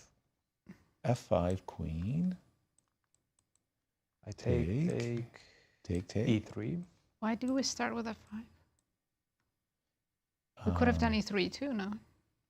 Yeah, I was... E3, I did not like giving up the f6 pawn for whatever So reason. you go here, right? Yeah. Isn't my king getting to... You're fast. You're fast. They're very G6 fast, yeah, before... For sure. King e7 and that's it. Your king... It's you have king g5 at the end. Yes. Yes. Famous Oh, that's so... study. Yes. That's so sad. Exactly. This is really a beautiful one. Is you take.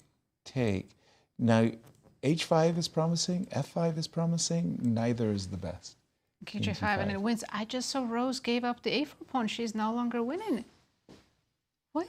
That was what I was asking. I didn't see rook a7. She had to play rook a7.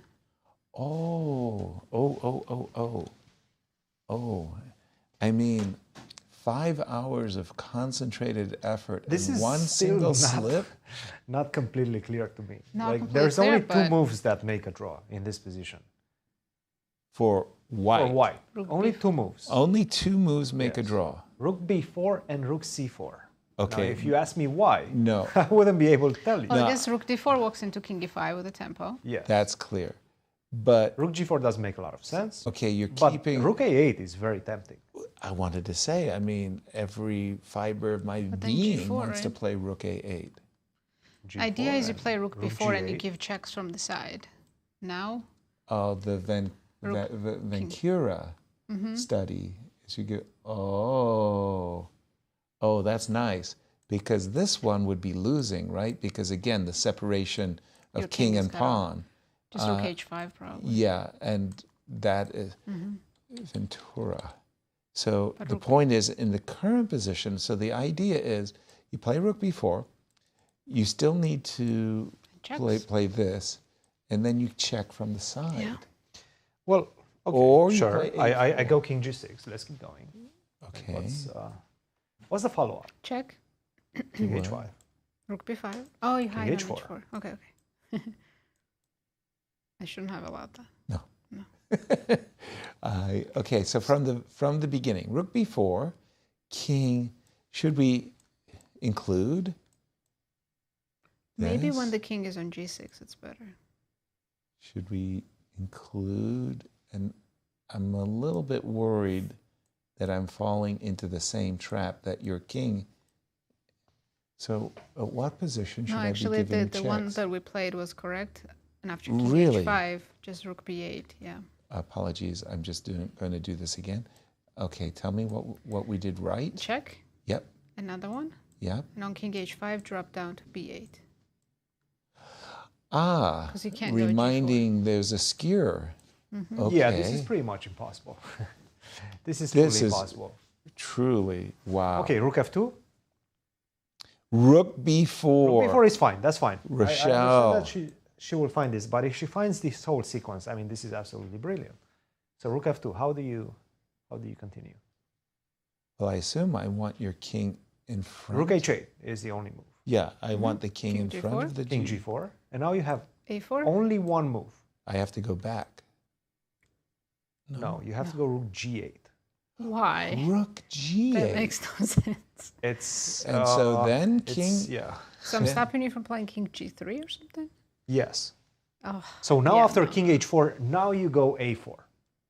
Now. Yes, and you don't go a4 with a rook on h8 because of reasons. The lazy smartboard operator excuse because of reasons. Because of reasons. Okay, I will try to explain it to you. Okay. So, and it's Explain. completely counterintuitive, right? Because Right. so with a rook on g8 and the king on h4, a4 works. a4 is the way to go because after rook f4, you go rook a8, and now I can go g4. Right. But now I go king to b2, and apparently this is Still not. right in time. King b3 to come. Rook h8 check, king g4, a5 only move, Oh dear. g2, rook g8, and finally you're. It seems like wait, what? This is a6. clear. Impossible. Impossible. Absolutely impossible. These are only engine moves. No Yeah. human plays like No. this. Rochelle So played let's see how a4.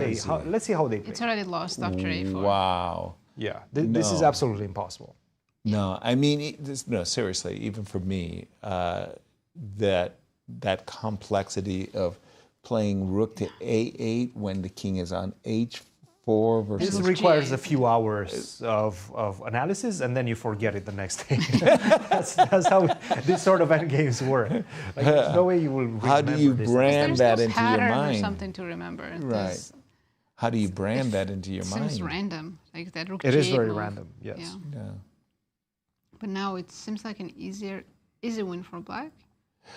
By the way, we are in a table base now so we do material on the board, and we call that God mode because every move is analyzed to absolute certainty. A lot of people don't know this about the Deep Blue match that Garry Kasparov played in 1996 and 1997, that in the contract that was negotiated, whenever you got into the table base, both parties accepted the result of the table base. Because for Garry, he's human. He didn't have access like Right. Deep Blue did to the table base, so it was Wouldn't a be fair. fair. If Garry had this position as a human being, he could easily blunder and lose. Before A4, it would be agreed to a draw. Exactly. The moment they got into a table-based position, I think they got actually into a table-based Meanwhile, position. in practical situation, White loses this 99 times out of 100. But this would be actually funny, because this is a table-based situation where after Rook A7, I think it would be winning, and Garry would have to refuse. Peter plays here, Rook takes A4, Garry calls for the table base. That would be funny. Okay, I finally understood why. For reasons. I finally understood the reasons. Maybe we can show it on your board. Okay. Just to stay with this view. By the way, we do have Rook B5 check on the board. Or I can show it after the game, because right now this is just... Yeah, So Rose, how much time, by the way? Rose still only has minute and a half. But her moves are super Just move easy. forward, King E4 or F4. King F4, let's go. Absolutely. And Rochelle, So on Rook B4 check, do Yes. you go to G5 and H4? that was my, yes, exactly. In fact, I was following you. I liked Blind leading the blind, thank you. But no, I thought it was a very clever idea to shelter the king behind the pawn so that you could play G3 next. And I was going to call you ingenious until I realized. I was asking you. Right, like what? Can't do that. Nice. And she's done King G5. They're playing like humans, let's put it that way, yeah. So if we just, no, G3 is coming. I can't push G3 is- A5. Exactly. It's too fast. Too fast. Way too fast. G3, G2, and Rook check. King H4. H4. And now she can't play Rook B8 anymore because I pushed G3. Yes, and you're... Big difference. Rook Yes. is protected. Because you included the pawn move A4, the pawn would be back a move. The rook would... In a different version, there was a skewer. But now, when Rochelle goes rook to B8, G3 will protect the rook. And Yeah. This is just winning. White's pawn is too far away from promotion. White king is not participating in the play. Exactly. Yeah, this was such a Whew. game going back and forth. Like, Great fight. Great fight. yeah. But I really loved, there's a sequence of moves that Rose played that got 2 exclamation points. Yeah, including Starting that from knight D4 C1. and knight C1, yeah. Yeah, D4. Very nice. And then at the right moment, she sacrificed her extra queen and went to this endgame. Yeah, but then she didn't play the correct rook A7, right? But now we Rose. understand Rook H2 is practically also winning. True that. Maybe even easier to win this way than with Rook A7. Because remember when we were analyzing that, And the it was king just one kinda- tempo. Yeah, rook A. So yeah, from to cut afar, the, you're yeah, not sure it works. Right. Impossible. Yeah. In the No, senior championship This game, is one of those endgames that it's impossible to calculate from the beginning. You just trust your intuition and whatever comes out of You that. just hope for the best. Alexander Goldin and Alex Fishbein. We're Still a draw. It's still a draw. Still Yes. at play. Let's stay with that one, just because they're both. Well, Rose is very much down on time, and Rochelle plays very quickly. She has 23 minutes, Yeah. but she plays very quickly. Right, but now I think she realizes it's game over. Hold on, I think I have the wrong position. I've been no, funnily enough, I have the right position. Been analyzing rook B. While she's thinking, maybe I can explain to you what was the reasons. Right, the reasons. While she's thinking, and maybe we can still keep an eye on the game and the players. But let's take a look at this one. So we said that A4 was losing and rook to G8 was not. Now the idea behind it is because after A4, rook F4, rook to A8, My king can go to f3. Okay. And that's the going only to winning move. Right. And there's no more checks. I get my pawn to g2, and the problem is you cannot allow my pawn to go to g2 because then I have rook to g4, and I promote. So now you go. Now it's a race basically. You go like this: g4, a6, g3. You get to a7. The problem is after g2, there's no move, right? Because you still one more extra move. You still need one more extra move to get out of the a file, because right now I can just pick up the pawn, and then that's going to be winning easily after taking on a7. So you're lacking one tempo. One tempo. And by that you lose. And just because of this idea of king to f3. Yeah. And it's a draw if the king is forced to go to h4. In that position after a4. So it's, oh, sorry. Not even a5 first. I have to give a check to force the king in front. In front right of now. the pawn, right. Oh, and there's only one move that makes a draw. You were telling me about the tempo, right? King to b1. If you go a5, if you push too far, rook a5 now wins. And the similar story, king comes to f2. This is crazy. Yeah, but by playing king b1... And there's no improvement move for me as black. Wow. I go rook a8 and I follow it up. So rook f5, for example. Oh no, now I go king b2. And now you're ready to give... Now I'm ready to give up my rook. Yeah. Wild stuff, yes. Without the engine, you make a mistake in a second. That's it. I think we will see this printed in the next Rook Endgame book, right? By Sam Shanklin. Yeah. but there, you know, you're as a coach, okay, come on, everybody, the university team, we're going to study rook endings.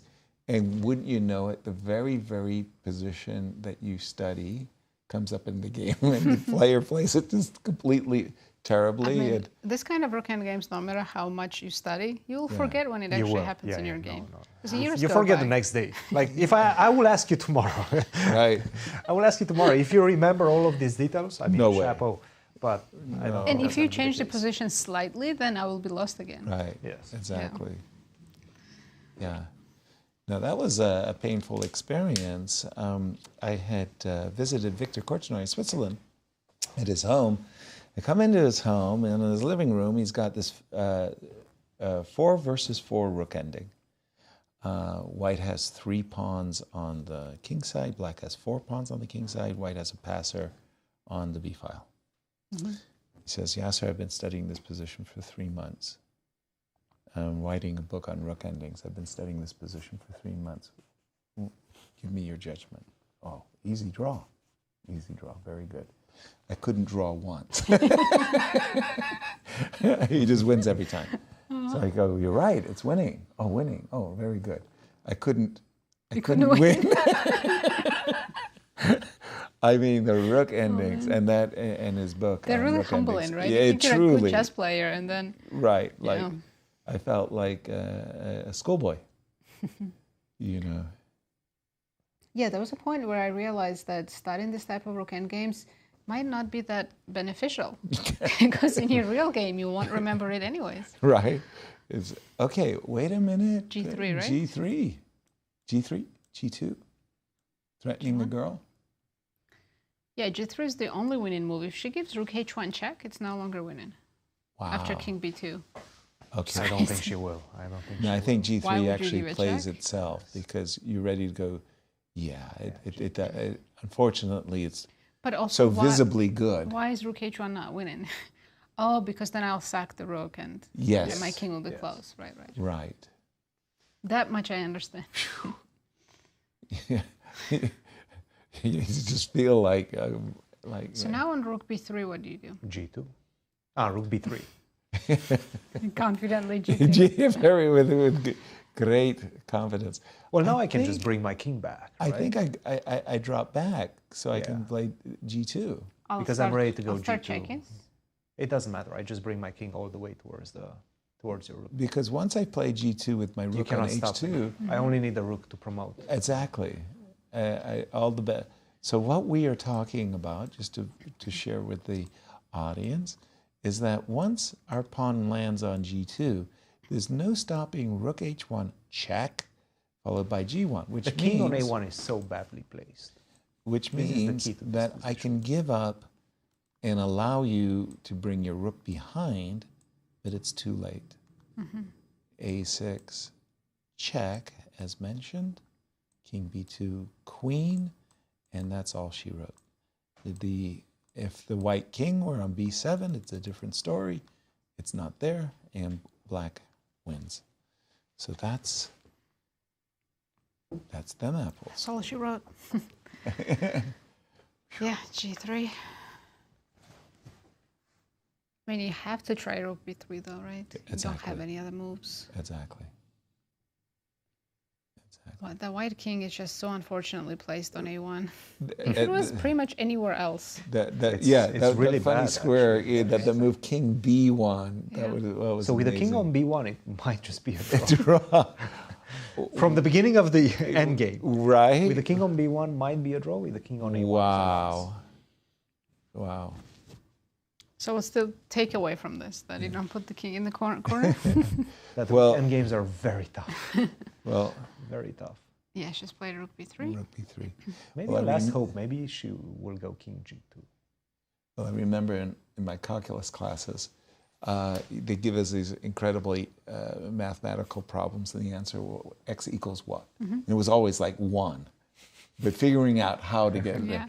And what is it about these end games? It's always one tempo that decides the outcome. One tempo. King g2 is the one move that does not win. That's a fail. King g2 is a fail because then So I can lose a play king tempo. b2. Or a6. Or a6, king b2. But I like activating the king suddenly, right? Don't go king g2. That's the yeah. last move you should be thinking about, allowing the king to get back into the game. King g4. I know. I like rook f2 and king h2. Rook f2. That might wins be too slow, right? That wins too. I don't think it's slow. But So if I maybe it go is. Maybe it works. a6. King h2. a7. Okay, I gave you rook b8. I should have done rook f. See, she's going for it. Rook f2. Whoa, whoa, whoa, whoa, whoa, whoa, whoa. You're It's channeling still your winning. inner rose. It's Just on still a6, winning. you should play rook f6. a6, rook f6. Yeah. Okay, so But this obviously is- I have is to this go that rook clear? a3. King h2. And then a7. I'm gonna checkmate you. g2. I know, but you're allowing me to get a queen on the board. This is at least scary. But it's forced no, mate. It's, yeah, the queen and the black's queen and rook delivers a checkmate. Yeah, your queen will be on a. And if you I play, would if you never play like to rook a2 calculate here, this. Yes, I have rook f1 check. yes. Yes. Same thing. And you get the queen on the board. I don't think this is that easy. I mean, she's going to find it because she's forced to find it. Right. After you play rook f2, you're pretty much forced to go for this. Right. But, this is not just something that you wanted. No, you're pinned. You can't move the rook. And Don't rook give f6 rook is f2 the check? only. Is rook f6 the only move? a6 Yeah. on the rook f6. This is a Only crucial move? moment. Not the only move. not King the only h2 is still winning. move. King h2 is also Wait, winning. king h2, rook b2. Yes. And king h3. Okay, so you're going back. No. She's going to win. play rook f6. She has to, yes. Could she play rook f8? Yeah, Apparently rook that's f8 is not also winning. winning. Really? Rook Why f8 is not? also winning, yes. King h2. Whoa, king h2 is played. Okay, she's giving Rochelle. That's Rochelle could dangerous. make Rook things b2. King h3 is the only move after that. Rochelle could make things interesting with the move rook b2. And she has a minute and 50 seconds to find king h3 Rose back. missed the rook b2, but For sure. if Rochelle plays it, she will find king h3 because she has to. It's the only move. Well, okay, so help me out because I'm really. She might go king g1. And or if king I h1. go, if I go, King h1 allows me to promote with a check, so you don't. You No, can't king h1 and then a7, rook f8. But Okay, then rook b8 is coming. Yeah, and then again check. hold on. You're all talking Greek. What's G2, going on? G2. G2. Yes. Rook f. So why is this winning? One. Wait. Rook f8. Rook f. No, get the queen. Yasser. Rook Two on b2. the board. Yasser, get the queen. I got the queen. So Rook let's b2. play b2, king h3, King h3, a7. a7. Yeah. No, you don't go g. I don't Maybe think you go go rook g2. f8. Rook f8, yeah. Because on g2, a8, queen and. Yeah, I'm not winning there. This is not easy anymore, guys. And now g2. I'm telling you, this is not easy. And I win your a7 pawn. Yes. That's nasty. Oops, go ahead. It won't let you. There you go. It needed a gentle touch. And whoom. By the way, have you ever been challenged to win the queen versus rook? No, thankfully no. Moment, king h3. While they're thinking the other game's about to be completely over. Okay, a draw. A draw, yes. But let's stay with this one just because it's such a crucial And moment. there it is. The They're players playing have in a draw. Yeah. And shaking the hand. They draw by, yeah. All right, let's go back Let's to go back the to girls. this Oh, one. they have to finish this, but yeah. She played king h3. Okay. Good. Rose. Good start. Rose head is in a semi-panic. Now a7 will be played, and she has to play rook f8. I'm still not convinced she will find everything. This is getting She might tricky. be forced. She might be forced. Well, she is forced to find it. By the way, has Rose been playing this with like a minute or something on her clock? I mean, For a long time, yes. For a long time. Yes. And that's hard. I mean, you've been playing 5-6 hours, and That's the benefit of being so young. She's not tired. She's like 15. Good point. Yeah. I would be falling asleep. Rochelle has to try a7. Everything else is pretty straightforward. Right. And even after a7, rook f8, you can go rook b6 and start giving me checks, right? I didn't even get that far. After a7, Yeah. Rook b6 here. rook f8, rook b6. But no, But I go to the f white king is way too far. I push. Yeah. You You give me a hide on check? g1 and then it's... No, I go king f2.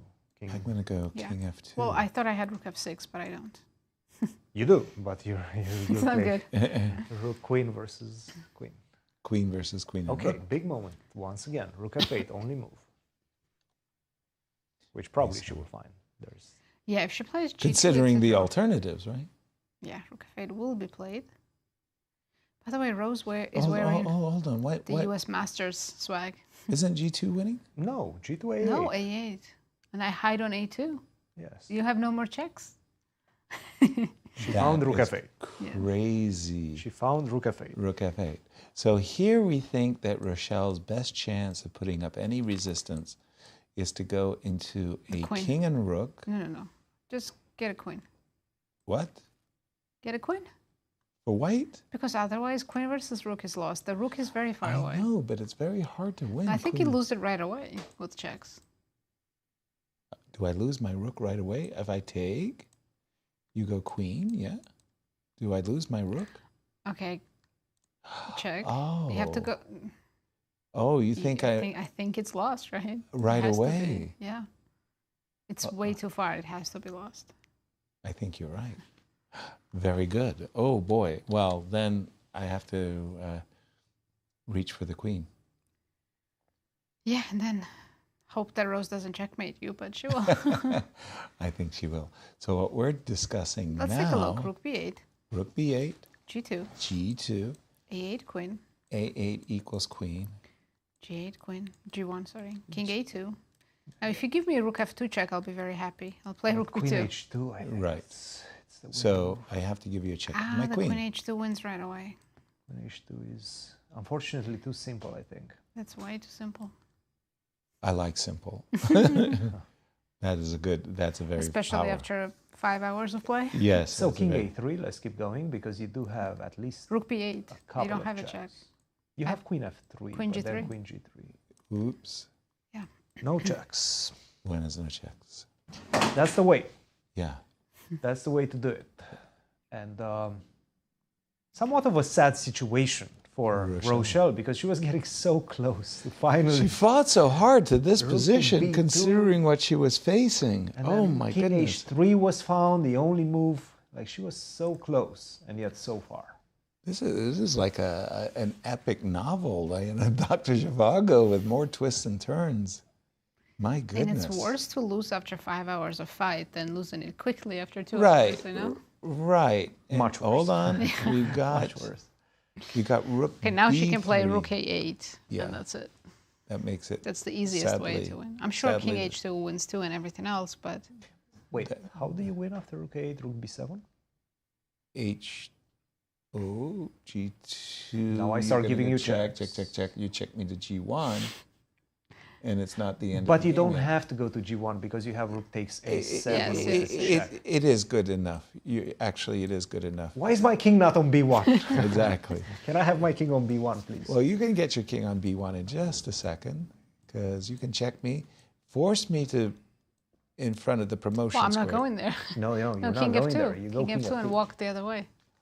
King f2, king Because e3. when he goes rook g7, you take on a7. Check. Yes. Yes. Oh, that is nasty. Exactly. Why is my king not on b1? Is my Right. question. Yeah. And Maybe she can cuff, arrange the by piece the way, somehow. I take on a7 with check. G1. I promote on g1 with check. And I take the rook. Oh my God. Oh, geometry Where in is chess Maurice? is beautiful. Where is Maurice? I know. I better call him up and say, I've got Check another out the chapter. thing. I've got another chapter for your chessable course. King H2, by the way, on the board. King H2 on the board. And we finally have the time to move the king, but King B2 loses immediately to G2. It's a bad time to move it. Well, King B2, G2, Rook B8, still Right. G1 Queen. Maybe you're not losing your rook as fast because now King is occupying that H2 square. Right. But still lost, right? Yeah, it's still lost. It's a theoretical loss. Yeah, Rook F2 check and mate. Whew, what What a a roller game. coaster. Wow. I mean, technically Rose was winning this entire endgame. It's just that she made it a little bit harder on herself. It's like she she allowed found- her Rochelle to creep back into the game a little bit But more, she a found little all the more, a precise little moves. more. And then at the Maybe very she end. just wanted to show off her technique. Yeah, right. I once lost a game to Anatoly Karpov where literally it felt like I lost the game 3 times. You know, a middle game, and I fought my way to an adjournment that was kind of evenish. That I was still, and then fought for some more, and then I fought my way, and finally he won like a 12-hour game, and at the end he had 1 point and I had nothing. And I felt like I deserve something for this 12 hours. Yeah, give me a quarter. I got a big fat 0. Like no recognition of For my a long fight, that should give you something, right? right. No recognition for what I went through. Tell you, Same, chess is Rochelle cruel. is fighting so hard for 5 hours, but she will just get the 0. Chess is cruel. But Rose, on the other hand, will get a very well-deserved full point. And that's one way of looking at it, I guess. Yeah. She's going to be ecstatic about this one, and she's going to be leading the tournament. Yeah, 2 out of 2. 2 out of 2. I don't think anyone else has 2 out of 2. Will be the sole leader, just like in the juniors. We have Andy Woodward. 2 out of 2. Who picked Rose again? Was it me? Who picked Andy again? We all picked. Well, you both picked Andy. I tell you, I was not going to pick Andy. Akopian came back still today. early. I mean, nice. wow. You have to feel That was a some. crazy save with the checkmate. That was Yeah. amazing. He almost even won. Knight If he D8 continued to play, checkmate. Alex could have just collapsed. Right, just Yeah. because he had just let such a winning position. And he was escape. better at the end. He was slightly better at the end, from objectively, but 2 also pawns from down. a practical perspective. I Yeah. think it was much easier to play for him. Well, Rochelle has 11 minutes, and What a national championships. I always felt that these events bring out the best in the players because everybody is so very ambitious, and It's you high know, stakes. yeah, you know you're playing your closest rivals, so you have to really be at top form. they look forward to this tournament all year long. They come very well prepared. Speaking of looking forward to the tournament all year long, how's your preparation going for your U.S.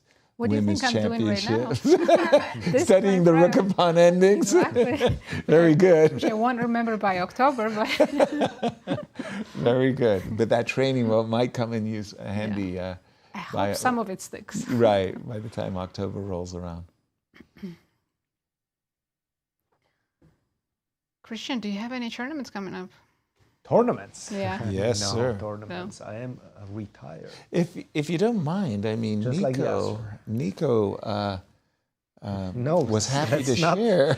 Let's not that remind he the audience actually about won Nico a game against a and his grandmaster. And if you don't mind sharing that game, we might. I'm miss sure that he's game. won against a lot of grandmasters in his life. Okay, now. Here we go. G2. Rook B8. Only winning move. G2. It's an obvious. Kinda. G2. Actually, any other move could potentially right? lose, right? Yes, but Right. G2 is the winning move, and she's We're found going to it. see played two it. queens now on the board. Okay. So But- where's the wing? Once again, let's. But Oh, that's. I was going to takes, see that. We're going to see A8 queen, which is on the board. and she's done A8 No, she queens. did not take Yes. the rook on F8. Apologies. She has done queen, queen. What a fight to get to this position. And now on King A2, I have Queen G8 winning your rook. And if you go King B2, how do I win it? So you have That is cute. Yeah. And you don't even have any checks. My king on H2 is beautifully hidden. It's so In far plain away sight. from the queen. The Oh king my has been goodness. on the A file, the worst file. The whole. Well, get it out. Yeah, please. Put it on. I'm gonna go Queen. For the love of country. Okay, Queen D4. I see mate. Queen D4, and then I'm gonna bring my rook down.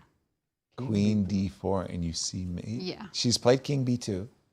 Yeah, Following Queen, our analysis. Queen D4, King C2, King and B3, let's say. Rook F3. I'm bringing the rook.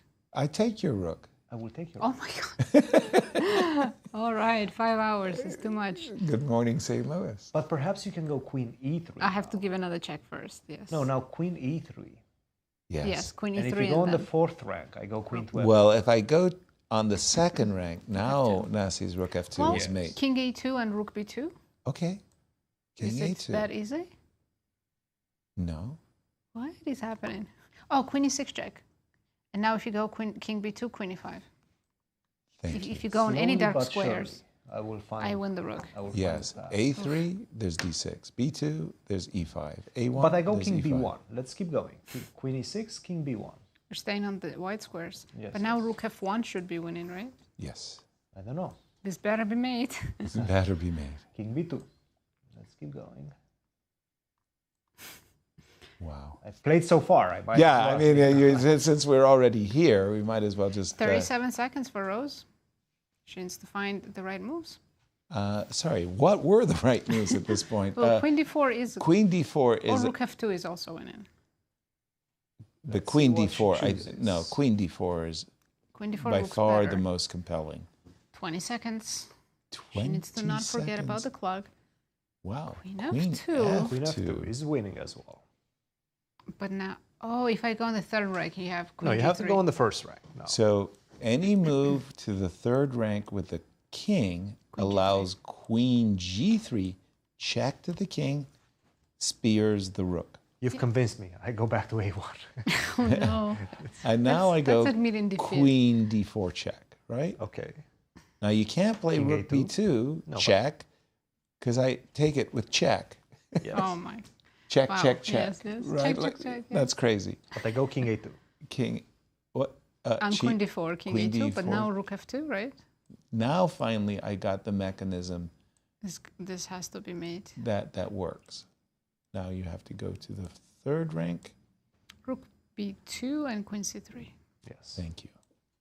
Rook B2. Wow. Takes a while. What it take? It does take a while. What do you got to do to win a game around here? It's not easy. It's a tough crowd. It is not Very easy. tough. Wow. Jeez. Jeez Louise. You're not taking the queen? You want the mate? I thought it was a mate, but maybe I'm not. It is a mate. Oh, it is. You almost convinced me to take the queen. Oh my goodness. You said a moment ago she was down to 20 seconds or something. Where is Rose's Yeah, she has clock? 46 now after she gained 30 seconds. 46 after gaining 30 seconds for each completed move.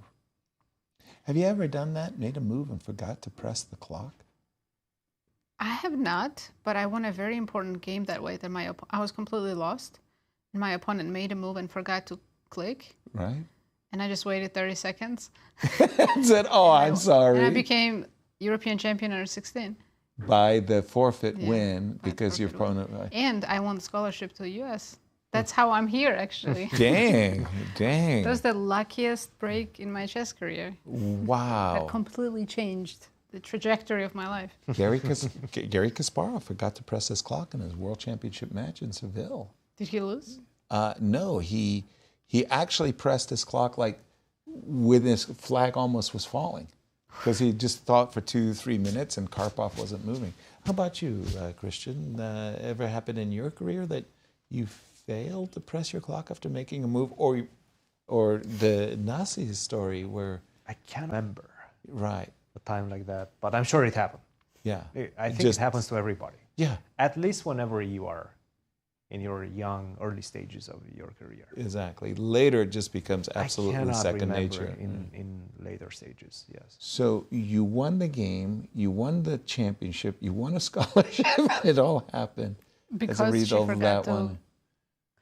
My opponent definitely has butterfly times, theory, yes. right? I've had that with my opponent forgetting to press the clock. Right. Wow. I usually don't remind them. It's not your job to remind them. No, that is true. Yeah. I must admit, I've oftentimes reminded my opponents that because that happened to me a lot, but I was always winning at the time. Exactly. Dilemma becomes a bit more difficult when you're losing. Right. Yeah, I think about it. Yes. Should I be a good person? Then you can be kind, yeah, when you're winning. Exactly. Generous. Yes. Yes. Queen F2 check. And for Rochelle, what's going through her mind like a Ferrari is how can I possibly trick Rose, wrong foot her somehow? What can I do to, I mean, she can't bring her king to the third rank, though that's an immediate mine. She has to go to the first rank, but does C1 or B1 make a difference? I don't think so. In terms of trying to wrong foot I think it's Rose. mate no matter what. So is it Queen E1 and Rook F2? So looking at the table base, it says Queen F1 is made in 11, Queen E1 is made in 17. I thought it was 15. But we don't have Queen F5. That's made in 15 or 13. That's what I... That's what you wanted. That's what I wanted. But So- also you're winning the rook now. I have to go king A2, right? Yes. Otherwise, If- dark squares lose the rook. Right. Any king C1 allows Queen F4. Kind of an interesting geometry. King B2 or A1 allows Queen E5, and you're taking the rook. But now, so King A2. Right. If you play king A2, Queen C2 should be the fastest way to win. Exactly. Exactly. And again, we're getting that mechanism where now we get to introduce the rook safely into... On the right square and not blunder it on F3 like I did. Right. I completely forgot about that. But it was nicely done. And you did it, by the way, I'm in so your confident. commentary. It was so like, with understanding. Mm-hmm. Yes. King is on A2 and we expect Queen C2 now. Queen C2 is... It's Rose fantastic. has 40 seconds. Yes, she's done it. Very precise play again. Remarkable. These young players do not get tired. King A3. Yeah, I mean, what's the commentator's prize? I guess. I mean, they're fighting hard. Queen C3. This was the move that I really liked because now, whether the king goes to A4 or the king goes to A2, then the rook will check the king, and it will make a mating pattern with the queen and the rook working together. Yes. Rook f4. Yeah. F4, rook b4, queen a3. In fact, you can pre-move. Mate in 4. Mate in 3. Moves. Okay. Well, if I go queen e4, then it's mate in 4. Exactly. And there is resignation. Rose, very well-deserved win. What a Wow. long fight. Ooh, what a fight. Well done. Congratulations to Rose as she soars. Sole lead? Sole lead. 2 out of 2. Great start. Wow. Wow. And it's sad for Rochelle. She fought a very good fight. Indeed.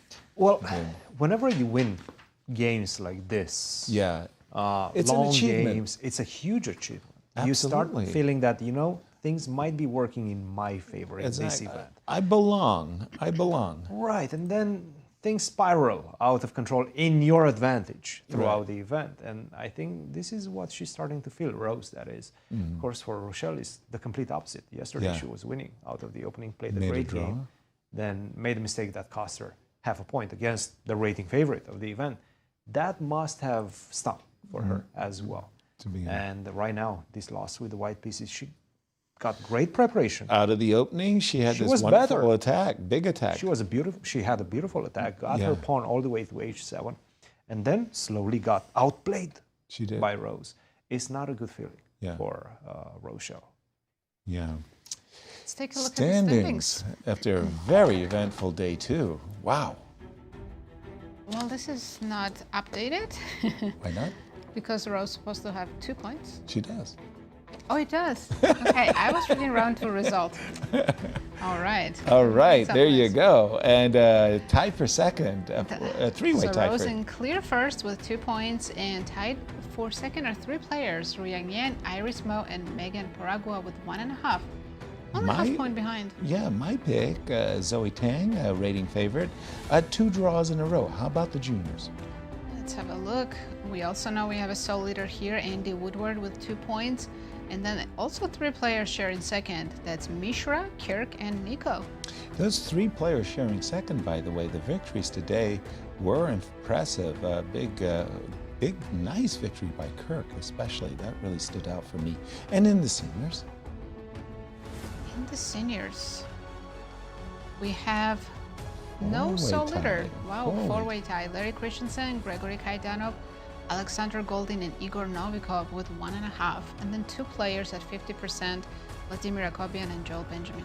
Wow, very, very nice. I was going to say that was a great round. Absolutely. I love it. That was an epic fight with Rose. In all 3 sections. Yeah. I still cannot believe that. escape. Well, that one. But we almost had 5 decisive results. Yeah, from only 1 decisive result in the junior section to almost 5. A complete sweep, but it wasn't meant to be because Brewington, he got it. He had it all the way until the end, made a mistake. It was another crazy Ruken game, right? That's They're impossible difficult to know. They're extremely difficult. Yes. Yeah. Let's take a look at the upcoming schedule. Starting for tomorrow, we've got round 3. All right, so 2 rounds down. Tomorrow, players will be back for round 3. They'll have a rest day on Sunday after round 5. Then they'll be back for 4 more rounds. And then Friday, we might see playoffs if in any of these 3 events, there's no clear winner. Right. But we do have a guest, a sole leader in the girls section. Rose, congrats on your win. Thank you. Wow. We're exhausted. How are you feeling? Exhausted also. Same as you. No different. What happened today? I see I made a mistake. No. I mean, I feel like I made like 25 mistakes, so I'm surprised it looks like it's only 1. Well, it was a Oh, very... rook h2?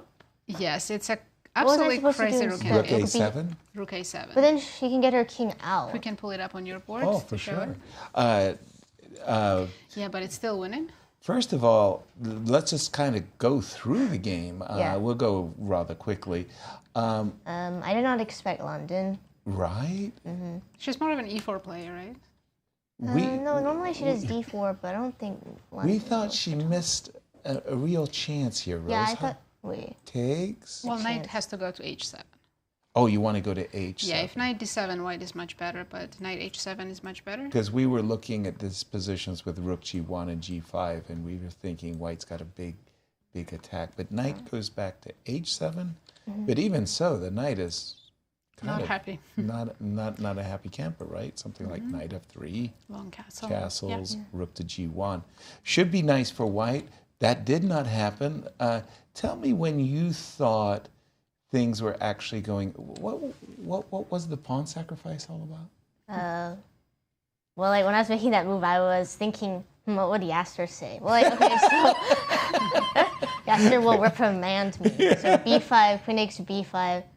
Yeah, like I thought, okay, well, her point of the London system was to get a quick kingside attack. So I thought, okay, well, since she castled queenside, why don't I also get an attack? So now b5 is open, and now I can gain some time on her queen. Well, that was the plan. Like, I think her g5 and h6 was very good practically. I'm not sure. Yeah, because then she has this pawn on h7, and like I never got to get rid of it until like 60 moves later. Exactly. I always had to worry about some bishop e5 check, and I kept thinking it was going to blunder mate. We thought that she was going to take on c5. Oh, like when? And go to the end game. If you take with the queen, she takes a knight g5, and white is much better there. Yeah, well, they take c5. I was thinking if knight takes c5. Knight takes g5. Yeah. So she's threatening to play knight takes f7 check too. Yeah, but then knight a7. Knight a7, queen takes g5. Knight a7? Yeah. Is this right? But knight f7 and bishop e5 check. No, No, f7 first. Pardon me? Take on Yes, f7 yeah, of first, course. yeah. Yeah. Sorry.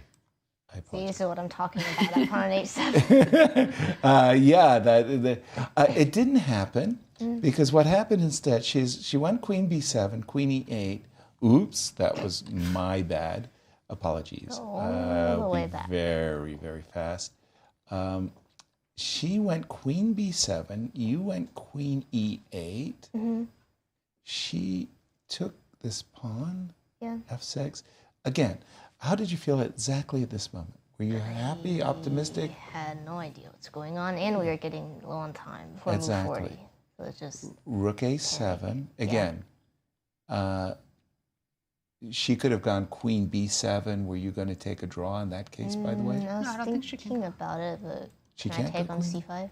Yeah, here she can take knight c5 now. Apologies. We saw a variation like this, Rose. Yeah, I was thinking about that too. And then like knight e7, and she tries Right. rook h6 and take on g6. Exactly. I don't think it works because I have knight f8 to defend always, but I was concerned about that also during the game. Since she can also try c6, c7. Yeah, That c6 I was thinking about. Oh, c6 here. Well, then rook a7, I think. And c7, I'll take that. Gotcha. And then. But it Turks is very with the interesting queen. position. Exactly. Again, you've chased her queen all the way back to e2. How do you like the position now? Is it still... Yeah, during the game, I was feeling more optimistic. And I thought she should have taken on c5. Okay. But like get rid of all the knights, like take, and then take on c6, and then maybe try to push e4. Because she still has this pawn on h7, and I wasn't sure how safe my king would be if the position opens up. So that's the move I was worried about during the game. When she did queen f3, I started feeling optimistic. So okay, I get to play knight e4. Right. And defend f6 and keep my knight on the board. Now I have ideas of like sacrifice on c3. Right. And actually, we at loved this your point, move d4 here. yeah, I liked that move too. Now I'm turning. Well, the computer gave it 2 exclamation Oh, marks, wow, by the okay. way. Computer gives everything 2 exclamation marks. It's But I nitpicky. think it was deserved. That's This the- time it was deserved, yeah. And now, because it was a cold shower for her, because Yeah. now, finally, are you finally feeling optimistic at this point? Yeah, definitely. Here I thought I was Okay. going to win. Yay. I mean, I did win, but not the way I expected. Okay. So, Yeah, and this is just time trouble. Okay, here it should definitely be winning easily, but I don't. During the game, I didn't see a clear-cut way. there was tricks that you had to be mindful of because your king is always in Yeah, some that's the kind of thing. a weird checkmating So I box. just did e5, and I thought I shut everything down, but there's Right. still the things on the back rank. Like here, she did queen c3, and I'm like, come on, why can't I win? And how about king b2? Knight c1 was a beautiful Yeah, move. I made that with like 2 seconds left. I was about to have a heart attack. This is move 39, I believe. So Wow. Knight with 2 seconds left. Yeah. Did you realize you were that down, so close to losing on time? Yeah. And your heart was thumping? Mhm. Queen takes. Okay. Okay, now So- I finally thought the dust had settled. I thought, okay, I win all the Okay, so pawns. How everything- hard can it be? Exactly. So you finally get all the way Then here. I realized, wait, if I capture the pawn with the rook, like the game, the way you get this rook end game, is it that clear? So like I repeat once, because I'm not sure, and then I finally Did it? go to the end game. Like I thought this was winning, because our king was so bad, I thought I could just cut it off. Yeah, it's winning with rook a7. Yeah, but then I thought king b2. I was calculating this also. And then like king f5, rook b4, g5, king c3. Just a second. Let me catch up with you. You're so fast. King c3, yes. And then the king King gets d3. cut off on... Oh, rook e7. Okay, but... Actually, you don't even need that. Wait. I go... You don't need rook e7. You can actually play king g5 and king h4. Also Yeah. coming around the other way. But it's King, tricky. king, It's hard to see all this from afar and know for sure that it's winning. Yeah, because I thought the king gets in front of the pawn. Probably But I not. guess... Yeah, this is winning. And whoop, whoop. Wow. But in any case, rook a7 was, according to the chess engine, winning. When you got to this position, the crazy part is Yeah. there was things... She should have done checks. She should have just given checks right away. Yes. She did a move later. So then, Yes. A4 was a slip. Yeah. Check. What did you Yeah, did rook- you intend to bring your king to h5? yeah. Here I don't think I can do Another that. check, and then she has to play rook b8, but it's still very difficult Only for her. moves. Because we're analyzing this, and at the right moment she has to play rook g8 and not rook h8, and it's very difficult for white to draw It's this. unbelievably subtle, Rose. We just Christian was trying to explain it to us, and he said there are reasons. So if you were having trouble, trust. And I had we like were a having- minute left. You're right. Yeah. Finally, apologies. Finally, we got to a position where crazy. Oh, by the way, I missed rook b2. Like here I thought I was going to be winning. Then rook b2, and I'm like, oh. Not again. Yeah, so You have like to go she back. she's a cat. She has 9 lives in this game.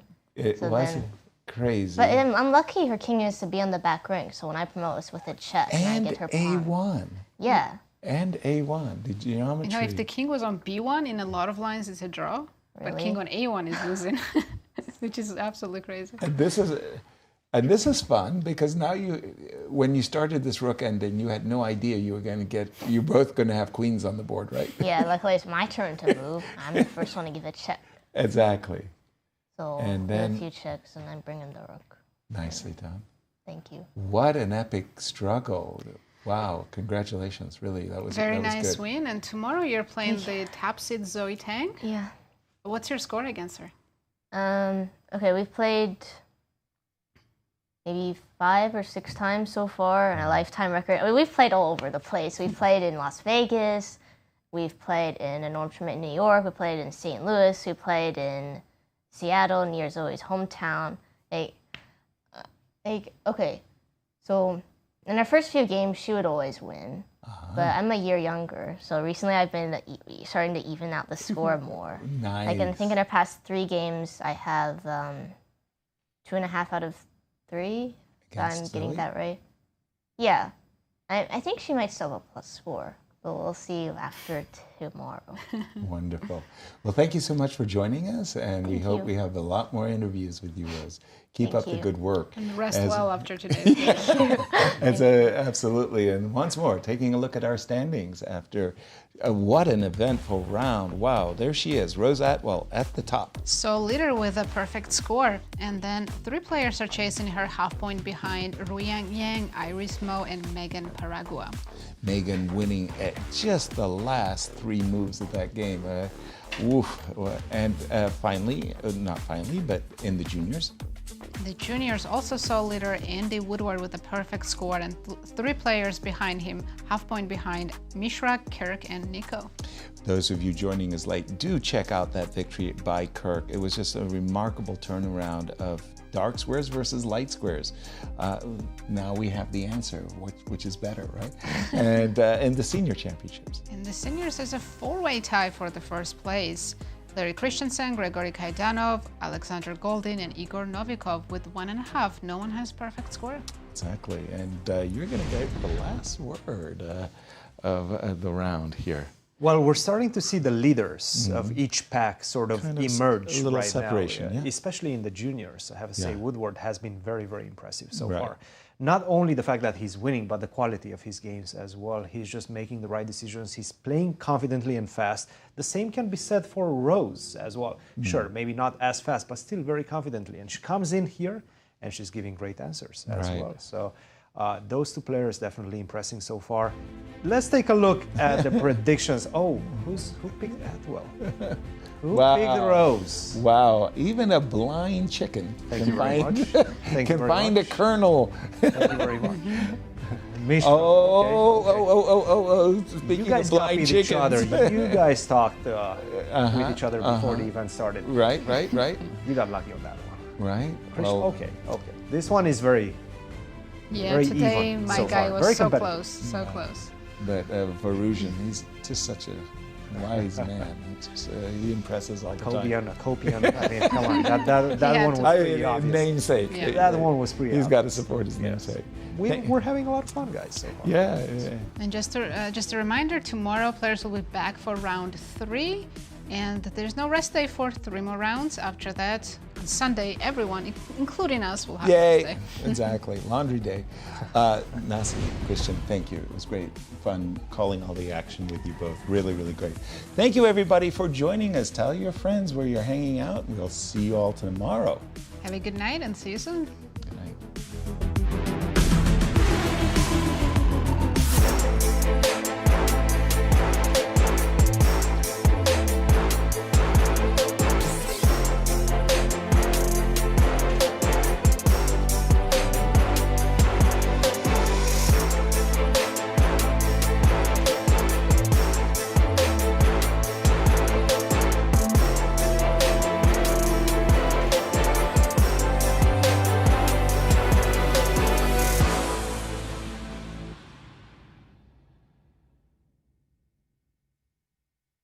This has been a presentation of the St. Louis Chess Club.